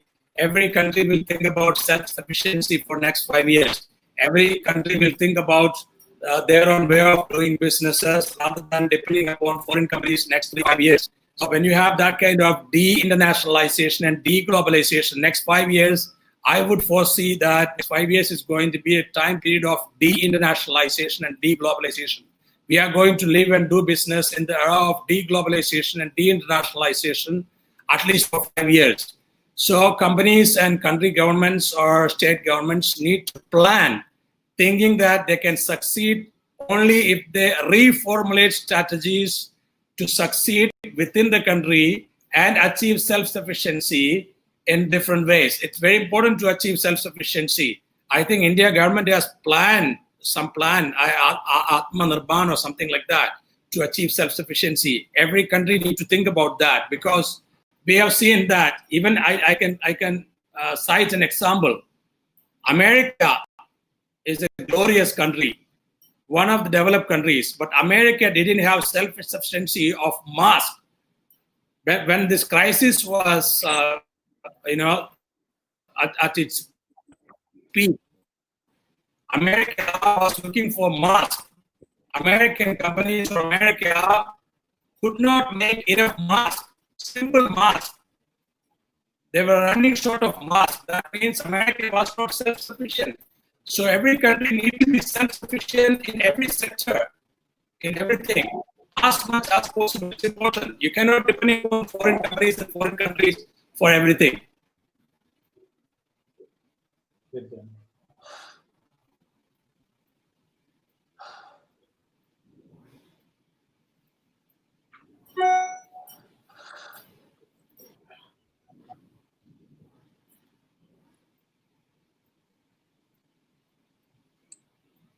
China created coronavirus. China also created masks for America.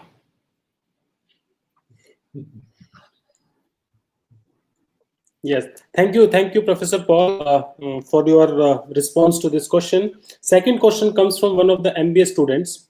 He is asking that his name is Ajay. He is asking, we have not seen any Indian brand into the top 100 brand list, say Interbrand list. So why is it so? And what strategies do you suggest so that we can see some Indian brands to be finding place into the Interbrands top 100 brand list? Yeah. So my answer is that internationalization is a relatively new phenomena in countries like India.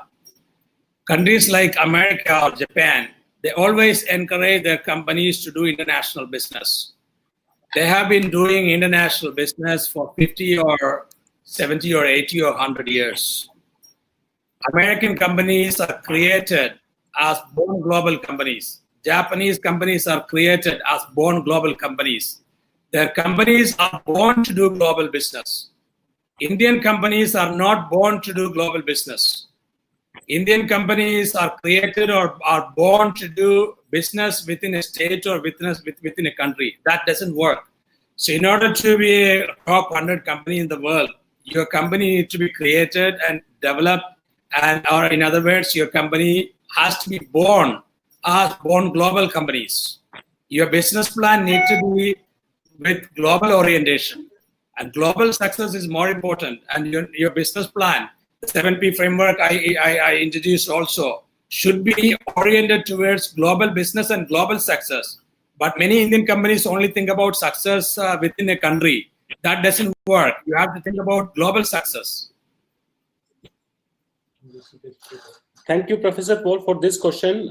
You have talked about travel and tourism being the worst hit in this COVID scenario.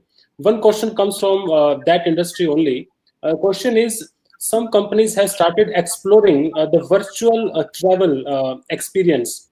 How do you see this business, and should we invest in such a technology, virtual travel experience? How feasible will it be in the long run?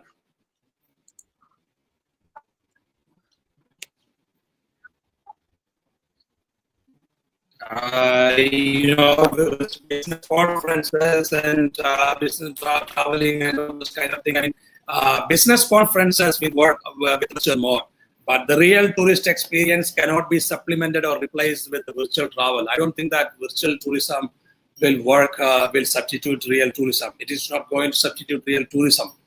But I would also expect that once vaccine is easily available, so we will all have normal life and normal tourism and everything. And it will take about 6 more months time, maximum 1 more year.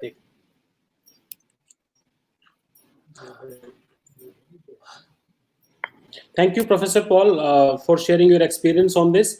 I think we are little tight on time now. Though there are a lot of questions, maybe we can talk these questions offline. Our Honorable Vice Chancellor has also been waiting. So I'm so thankful to you, Professor Kuhad, our Honorable Vice Chancellor, for being with us during all this deliberation.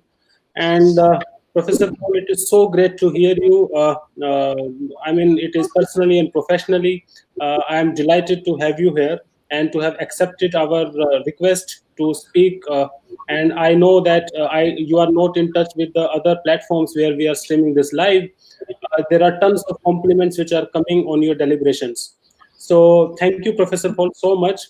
It would be great if you can please be with us for some time so that our Honorable Vice Chancellor can also share his views about this valedictory session.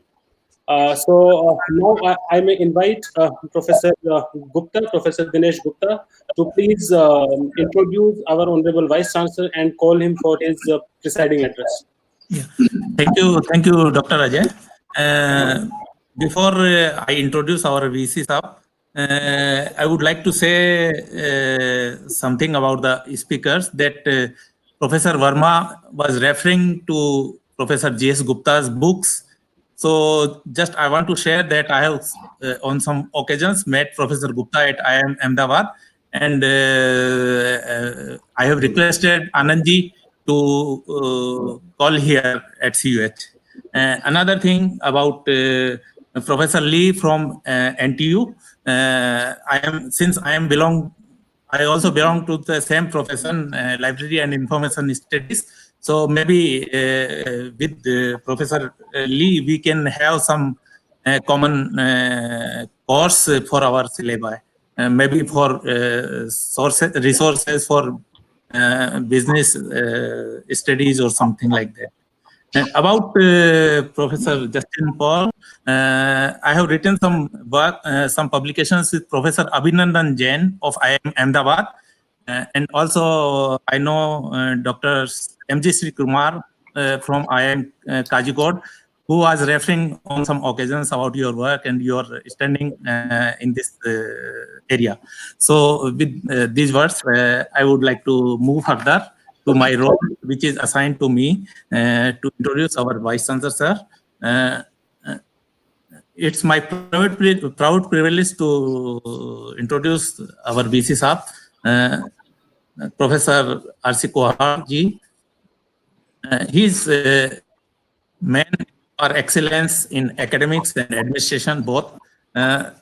Just I was looking at his Google Scholar, being a student of library and information science, about the Google Scholar citations, and just it was amazing to see that he has been cited more than 1,000 times for the last 5 consecutive years, from 2015 to 2019.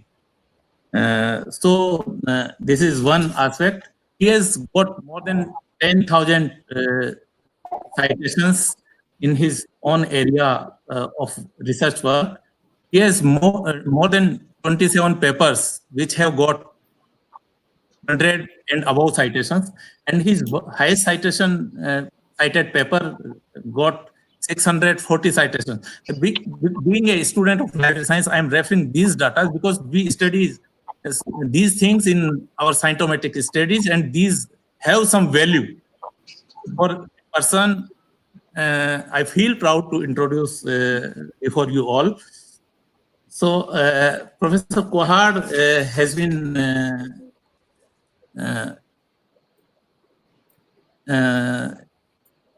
in University of Delhi for more than 3 decades. He has been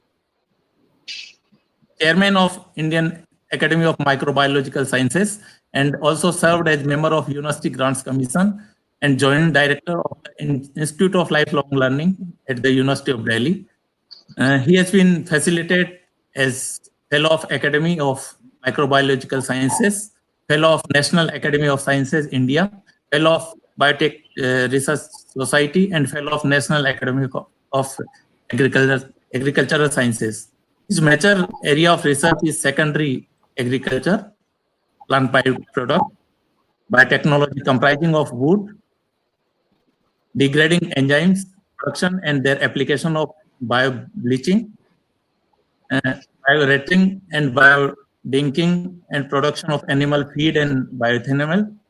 So he has completed more than 18 projects funded by DBT, DST, UGC, CSIR, MOEF, and MNRE, and he has, to his credit, 4 patents on different areas of lignocellulose biotechnology. He has authored more than 200 publications. He has been involved in many UGC committees, including CVCS, draft regulation for minimum qualification for appointment of teachers and other academic staff in universities and colleges, for maintenance of standards in higher education. And lately, he was he was chairman of the committee appointed by the University Grants Commission for conduct of examination and admission process for the situation emerged due to COVID. And it is our proud privilege that he has very successfully done so. And the recommendations of the committee were accepted by the UGC in toto. Professor Kohar is a recipient of prestigious AMI Lifetime Achievement Award 2019, Professor G.S. Rangaswamy Memorial Award 2017, AMI Platinum Jubilee Lifetime Achievement Award 2013. Many more awards. It's a big list, long list. So with these words, I welcome you, sir, for this valedictory session. Over to Professor Kohar, sir. Thank you, Professor Gupta ji, for introducing me to the audience. I'm very much delighted to be associated with this 3-day international webinar. After the inauguration, it's my fortunate that I have been given an opportunity to speak to you on this and for managers during COVID scenario to build Atmanirbhar Bharat. First of all, a very warm welcome and good evening to each one of you. I consider it as my honor and privilege to welcome Professor Justin Paul, Professor Lee Chu, Professor DPS Verma, all other experts who have deliberated on different aspects in the last 3 days,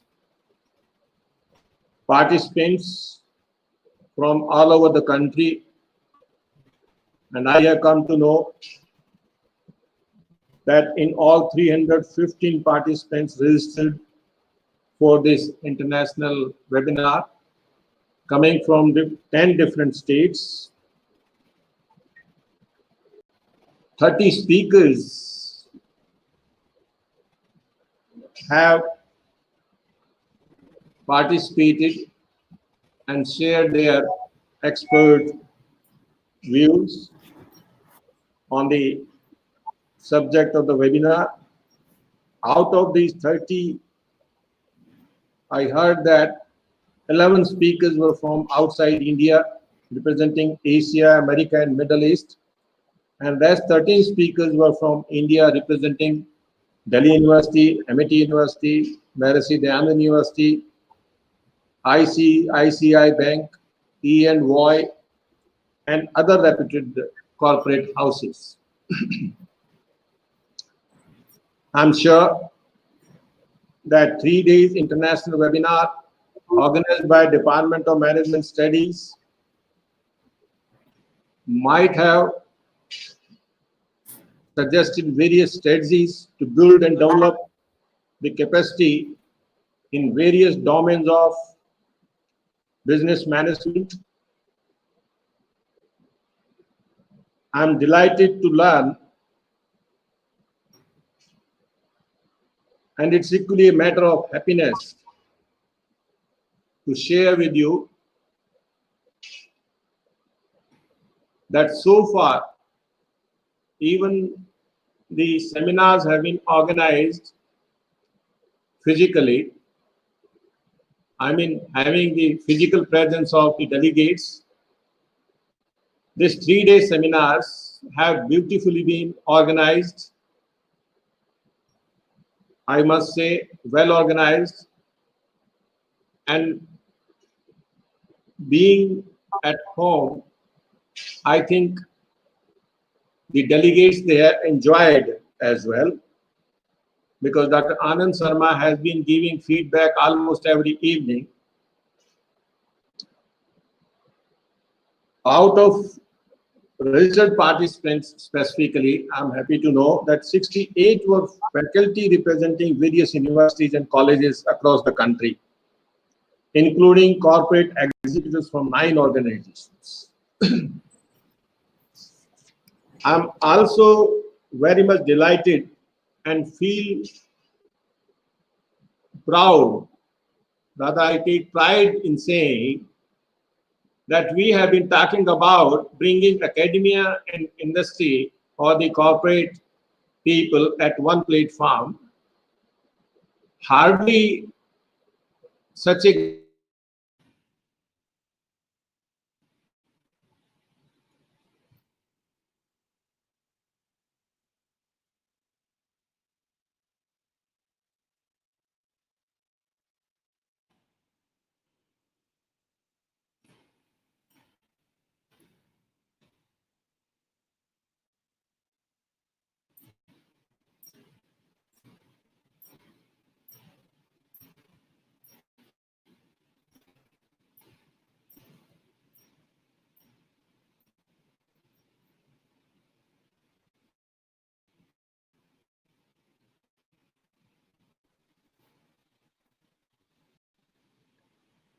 Dr. Ajay, please check. Voice is not audible. Yes, Dr. Divya, let me check.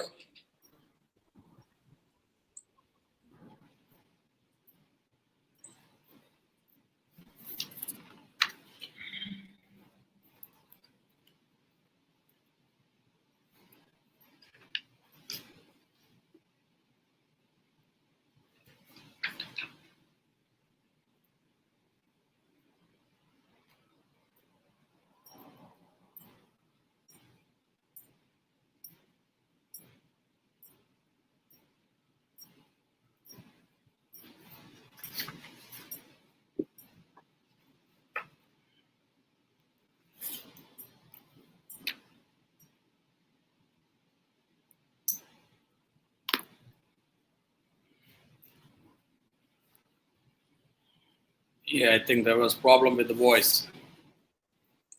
Yeah, Professor Paul, maybe we have lost the connection at Honorable Vice Chancellor's side. The technical team is fixing it up.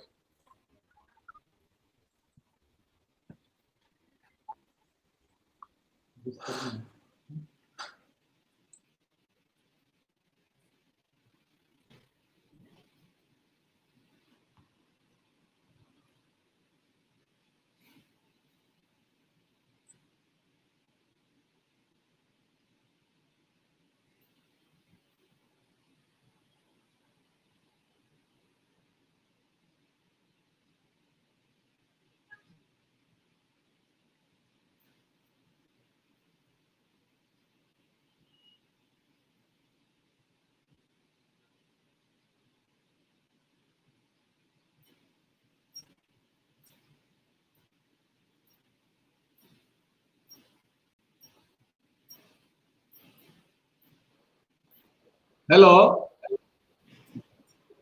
Are you able to hear me? Yes, sir. Okay, I'm Yes, sir. sorry. Now you are. There was some disturbance. Yeah. And I'm sure, say, from where, say, this disturbance started.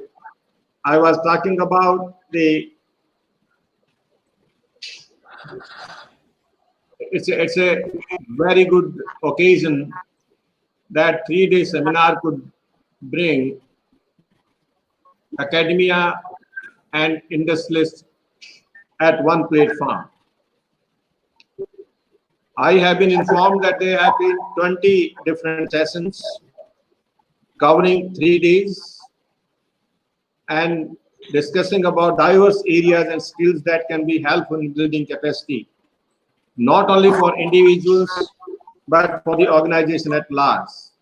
Some of the areas were leadership in times of crisis, lessons from past decisions, challenges and opportunities of digital marketing in post-pandemic scenario, opportunities for entrepreneurship development, marketing challenges and issues for managers, human resource paradigms in COVID era, scope of business analytics during uncertain times, sociology of labor migration, stress management, job opportunities and legal aspects in online education, role of management teachers in COVID era, nomads in post-COVID economy, post-COVID-19 business environment, and like this,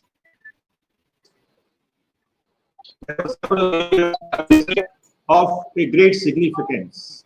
I'm hopeful that the deliberations of this webinar would have been helpful for business leaders and of course would be of great significance to meet the challenges faced during as well as post-pandemic scenario. I'm also sure that the learnings from these deliberations will result in possibilities of virtual collaborations for business development across the globe, building and developing the capacity of human resource, not only at individual level, but at organizational level. Achieving one of the important goals of United Nations, that is capacity building, including adoption and enhancement of technology and innovation in least developed countries. If I look into the various discussions which I have been briefed, I'm of the view that these deliberations have paved the way to fulfill our Honorable Prime Minister's dream of Atmanirbhar Bharat. As you know, in the last 6 years, entire nation has witnessed the emergence of India as the country with immense potential, so much so that India has earned the reputation of robust economy even in the most difficult times. Dear friends, India has marked its place among the most promising destinations for trade, commerce, IT, tourism, education, space research, and scientific innovations. The sole credit for this transformed image of the country goes to our popular Prime Minister. During his 6 years term, he took some bold decisions, gave a new identity to the nation in the spheres of economy, internal, external security reform.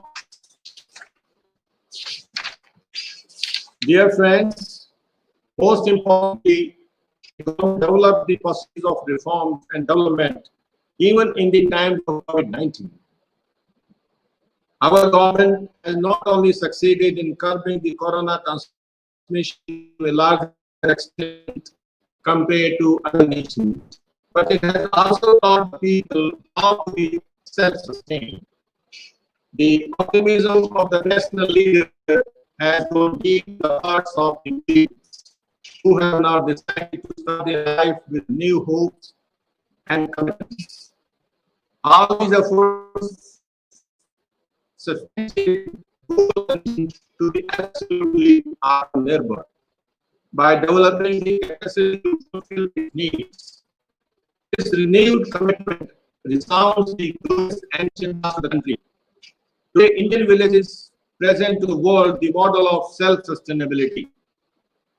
If you remember, during the inauguration also, I tried to attract your attention towards how agriculture economy could be sustained, could be doubled, because our villages are capable of enough to meet their essential requirements through sustainable ways of living, because that is the only sustainable ecosystem you can think of. The idea of self-sustainability deeply rooted in Indian soil is being internalized and promised by the Prime Minister of our country through his inspiring words and actions. Dear friends, it may sound difficult, but the way our government fulfilled its promises in the first year, it is possible that by the time we complete and know, we will find our villages with all Indians getting self-sustained. With series of structural reforms in place, nobody can stop us to take up the superpower of the world in the near future. But this COVID-19 pandemic has been affecting in a big way not only the citizens of this country around the world. And this seminar has really discussed what could be done, what sort of strategies could be used in order to bring the wheel back on track. And being skillful and resistant to unprecedented challenges is an important parameter to be Atmanirbhar. The discussions of this webinar stressing on the mind, intellect, and psychological management of individual is a testimony to the efforts that Central University of Haryana is exercising on order to the Atmanirbhar Kal in letter and spirit. Professor Wong shared facility in learning started the next week level. I also see learning facility catalyst to be enabled. Professor Justin Paul's deliberations on post-COVID business environment also points toward the self-reliant global world. He is also optimistic that the world will be able to recover from this pandemic and we shall return back to normal. During the panel discussion, it has been learned that present pandemic is different from previous such pandemics and has hit all the pillars of socio-economic aspects globally. Majorly, that should not be the case because I have got one survey made in the last, say, couple of months. I think then the economic situations were different. Now the economic situations are different. Now we are commercially gone ahead as compared to the year 1980. But I think the expert need to go back and have some experiences from the past. And then you compare, I think that will give you a better conclusion. The discussants also gave an idea that how this pandemic has created demand so globally and also created need for certain changes. They also had the opinion that some of the effects of COVID-19 can be absorbed by elastic resilience. But it is not an easy path to recovery unless we do not depend and create our own resources to meet Atmanirbhar. Panelists were also optimistic about the way the world would react to the pandemic to recover. The earlier evidences of creation of 40 unicorns during this session is supporting it. These deliberations further enhances our belief in reacting positively to this pandemic situation, and Atmanirbhar nation would be an additional weapon. Atmanirbhar nation would create employment opportunities for our youth, and the positive intention shown in a report by Manpower Group Employment Outlook survey conducted at global level covering 34,000 employers across 43 countries with and the dream of our Prime Minister. Dear friends, I'm sure and convinced that the having benefited from new actors and strategies for capacity building during 3 days. I would say the process and needs continuous interventions to strengthen and take it to the higher level, especially under such disaster situations. I congratulate the organizers, the whole faculty from Department of Management Studies of Central University of Haryana for taking a very good initiative and that they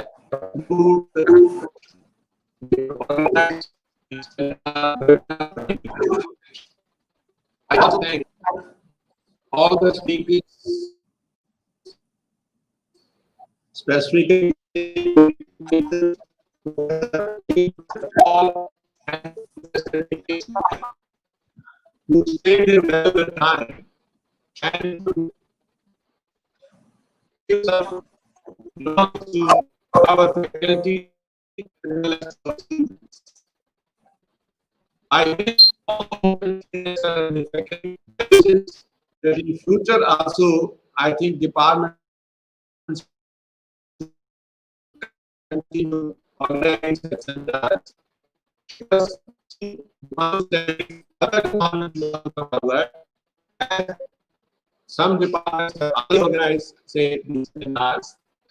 I'm sure the others will follow you. Would take a lead in organizing seminars and specifically during this period.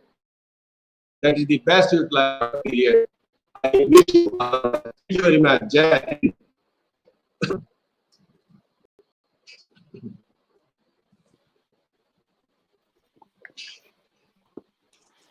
Thank you, sir. Thank you so much. From the Department of Management Studies, we thank you for giving us so precious time that you are able to join at late evening. Also, we are running the session from last 10 hours, sir. It's been 10 hours since morning that we are running our session.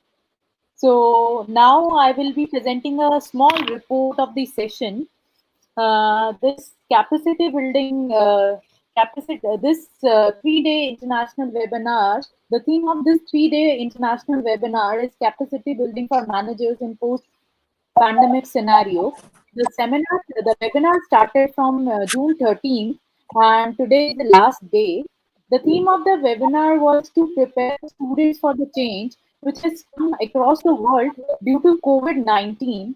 It is important for the students to have requisite employability skills with respect to the changing needs of business world. So in this webinar, we were having 350 participants who were scrutinized after the registration, and they were across from 10 states, and there were 68 faculty members and 9 industry executives. We had 20 sessions, and among 20 sessions, 2 were panel discussions of different intellectuals coming from different areas, and there were near around 30 speakers in our webinar, which we tried to gather. So the guest of honor, who was in inaugural session, Professor Wolfgang Amann, uh, emphasized on the learning style versatility as a main learning goal.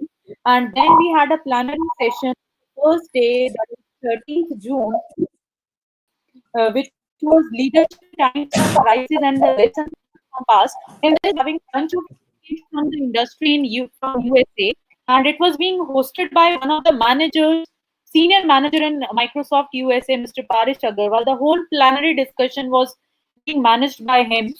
And then we had a next session, challenges and opportunities of digital marketing in post-COVID scenario. It was being taken by Mr. Alok from ICICI Bank.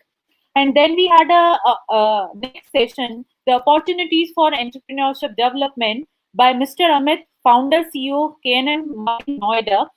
So then coming to the next day two, we started with Mr. Ravi Yadav, who is manager from Infosys. He spoke about the role of emerging technologies in post-pandemic scenario. Then we had our academicians from Muscat, Oman, Professor S.L. Gupta, Dr. Neeraj Mishra, and Mr. Jayed, their administrator. Then we had Mr. Rajneesh Mahajan, who spoke about the business analytics jobs during the uncertain times. Then we had eminent sociologist, Professor B.K. Nangla, who spoke about the sociology of labor migration. And then we had our internal faculty, Dr. Renu Yadav, who spoke about building resilience in challenging context of higher education. Then we had Mr. Praveen from EY India. He spoke about the job opportunities and legal aspects in online education. Then today we started at 9 with our dean lecture, Dr. Anand Sharma. He spoke about the stress management in COVID crisis. Then the session continued by Dr. Ajaypal Sharma with importance of soft skills and interpersonal skills. Then the third session was being taken up by Dr. Sunita Tawar, who spoke about changing the dynamics of employability skills in post-COVID scenario. Then, after lunch, we had a plenary discussion from many panelists, and it was being moderated by Professor Sarika, who is the dean from the School of Education. Then we had Professor Lee from NTU Singapore, who spoke about nomad and post-COVID economy. And the last session was being taken by Professor Justin Paul, which was on post-COVID business environment opportunities and challenges. Being the coordinator of this program, I would like to thank all the participants from different states who have participated in this webinar and who are with us from last 3 days and is watching the webinar through YouTube live streaming link. Thank you so much. Thank you for your feedbacks. Now I'm handing over the session to Dr. Anand for the formal vote of thanks. Dr. Anand. Dr. Anand? Yes, madam. Thank you very much. In fact, yes. In fact, we are very much thankful to our guests who has spared their valuable time despite some technological glitches. They have stayed with us. So first of all, I am thankful to Professor Justin Paul. We have been always listening about you from Dr. Ajay as well as in the academics world. But today we have found you in our campus online session. Thank you very much, Professor Justin Paul, being part of our webinar. And in future also, we hope an academic association with you. We are thankful to Professor Lee Chu from NTU, Singapore, who has joined us in this session. We are thankful to Professor DPS Verma, sir, who is always with us for any kind of academic assignment, and he guides us to the smallest part. And Professor Justin Paul, I would like to say something that whenever Professor DPS Verma comes to our department, he always tries to ensure whether Professor Justin Paul book is there in library or not, and that to the latest edition. So I'm thankful that both senior professors are there in our department today. So thank you very much. We are thankful to our Honorable Vice Chancellor, Professor Ramesh Chand Kuhad. He always motivates us to organize such events, and he tries to understand the minute nuances of the program. He takes interest, and whatever we propose to him, he happily accepts it. So thank you very much, Honorable Vice Chancellor, sir, for providing us opportunity to conduct such programs. I thank you, Dr. Ajay, who has given us, who has, talked to Professor Justin Paul. He has been writing with him. So thank you, Dr. Ajay, that you have provided us such a wonderful speaker today. We are thankful to the various professors, various industry speakers in various sessions without taking much time in evening. I don't want to take much time. So I am thankful to all the industry delegates who came in various sessions, various professors from different part of the world, they came.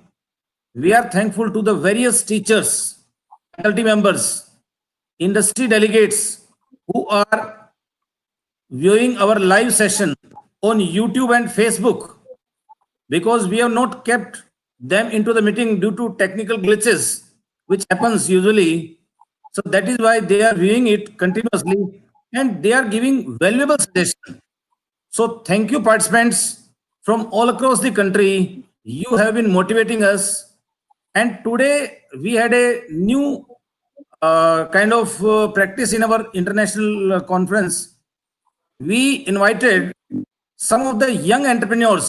Mr. Maheshwar, can you wave hand? Mr. Maheshwar, he is our youngest, pass out student, and he has been placed with Indian Oil Corporation with a huge package, with a wonderful package of 15 lakh plus. And he is basically representing our alumni body. So like him, we had 3-4 other wonderful young startup entrepreneurs in the panel discussion today. So we are thankful to all such beautiful young and energetic entrepreneurs who motivate us. So once again, I thank you, all the guests, our worthy Vice Chancellor, sir, our organizing team led by Dr. Divya, who has been working very hard with the whole team. So thank you, Dr. Divya, for organizing Thank you so much, sir. with your team, Dr. Ajay, Dr. AP Sharma, Dr. Sunita Tamar. Thank you, sir. Thank you. Thank you, Anandji. Thank you. And our senior professors who, like I can see now, Professor Sarika Sharma and others who have been encouraging us by their valuable presence. So once again, I thank you all, our university administration led by our registrar and other officials of the university. Thank you very much. Thank you so much, sir. Thank you so much.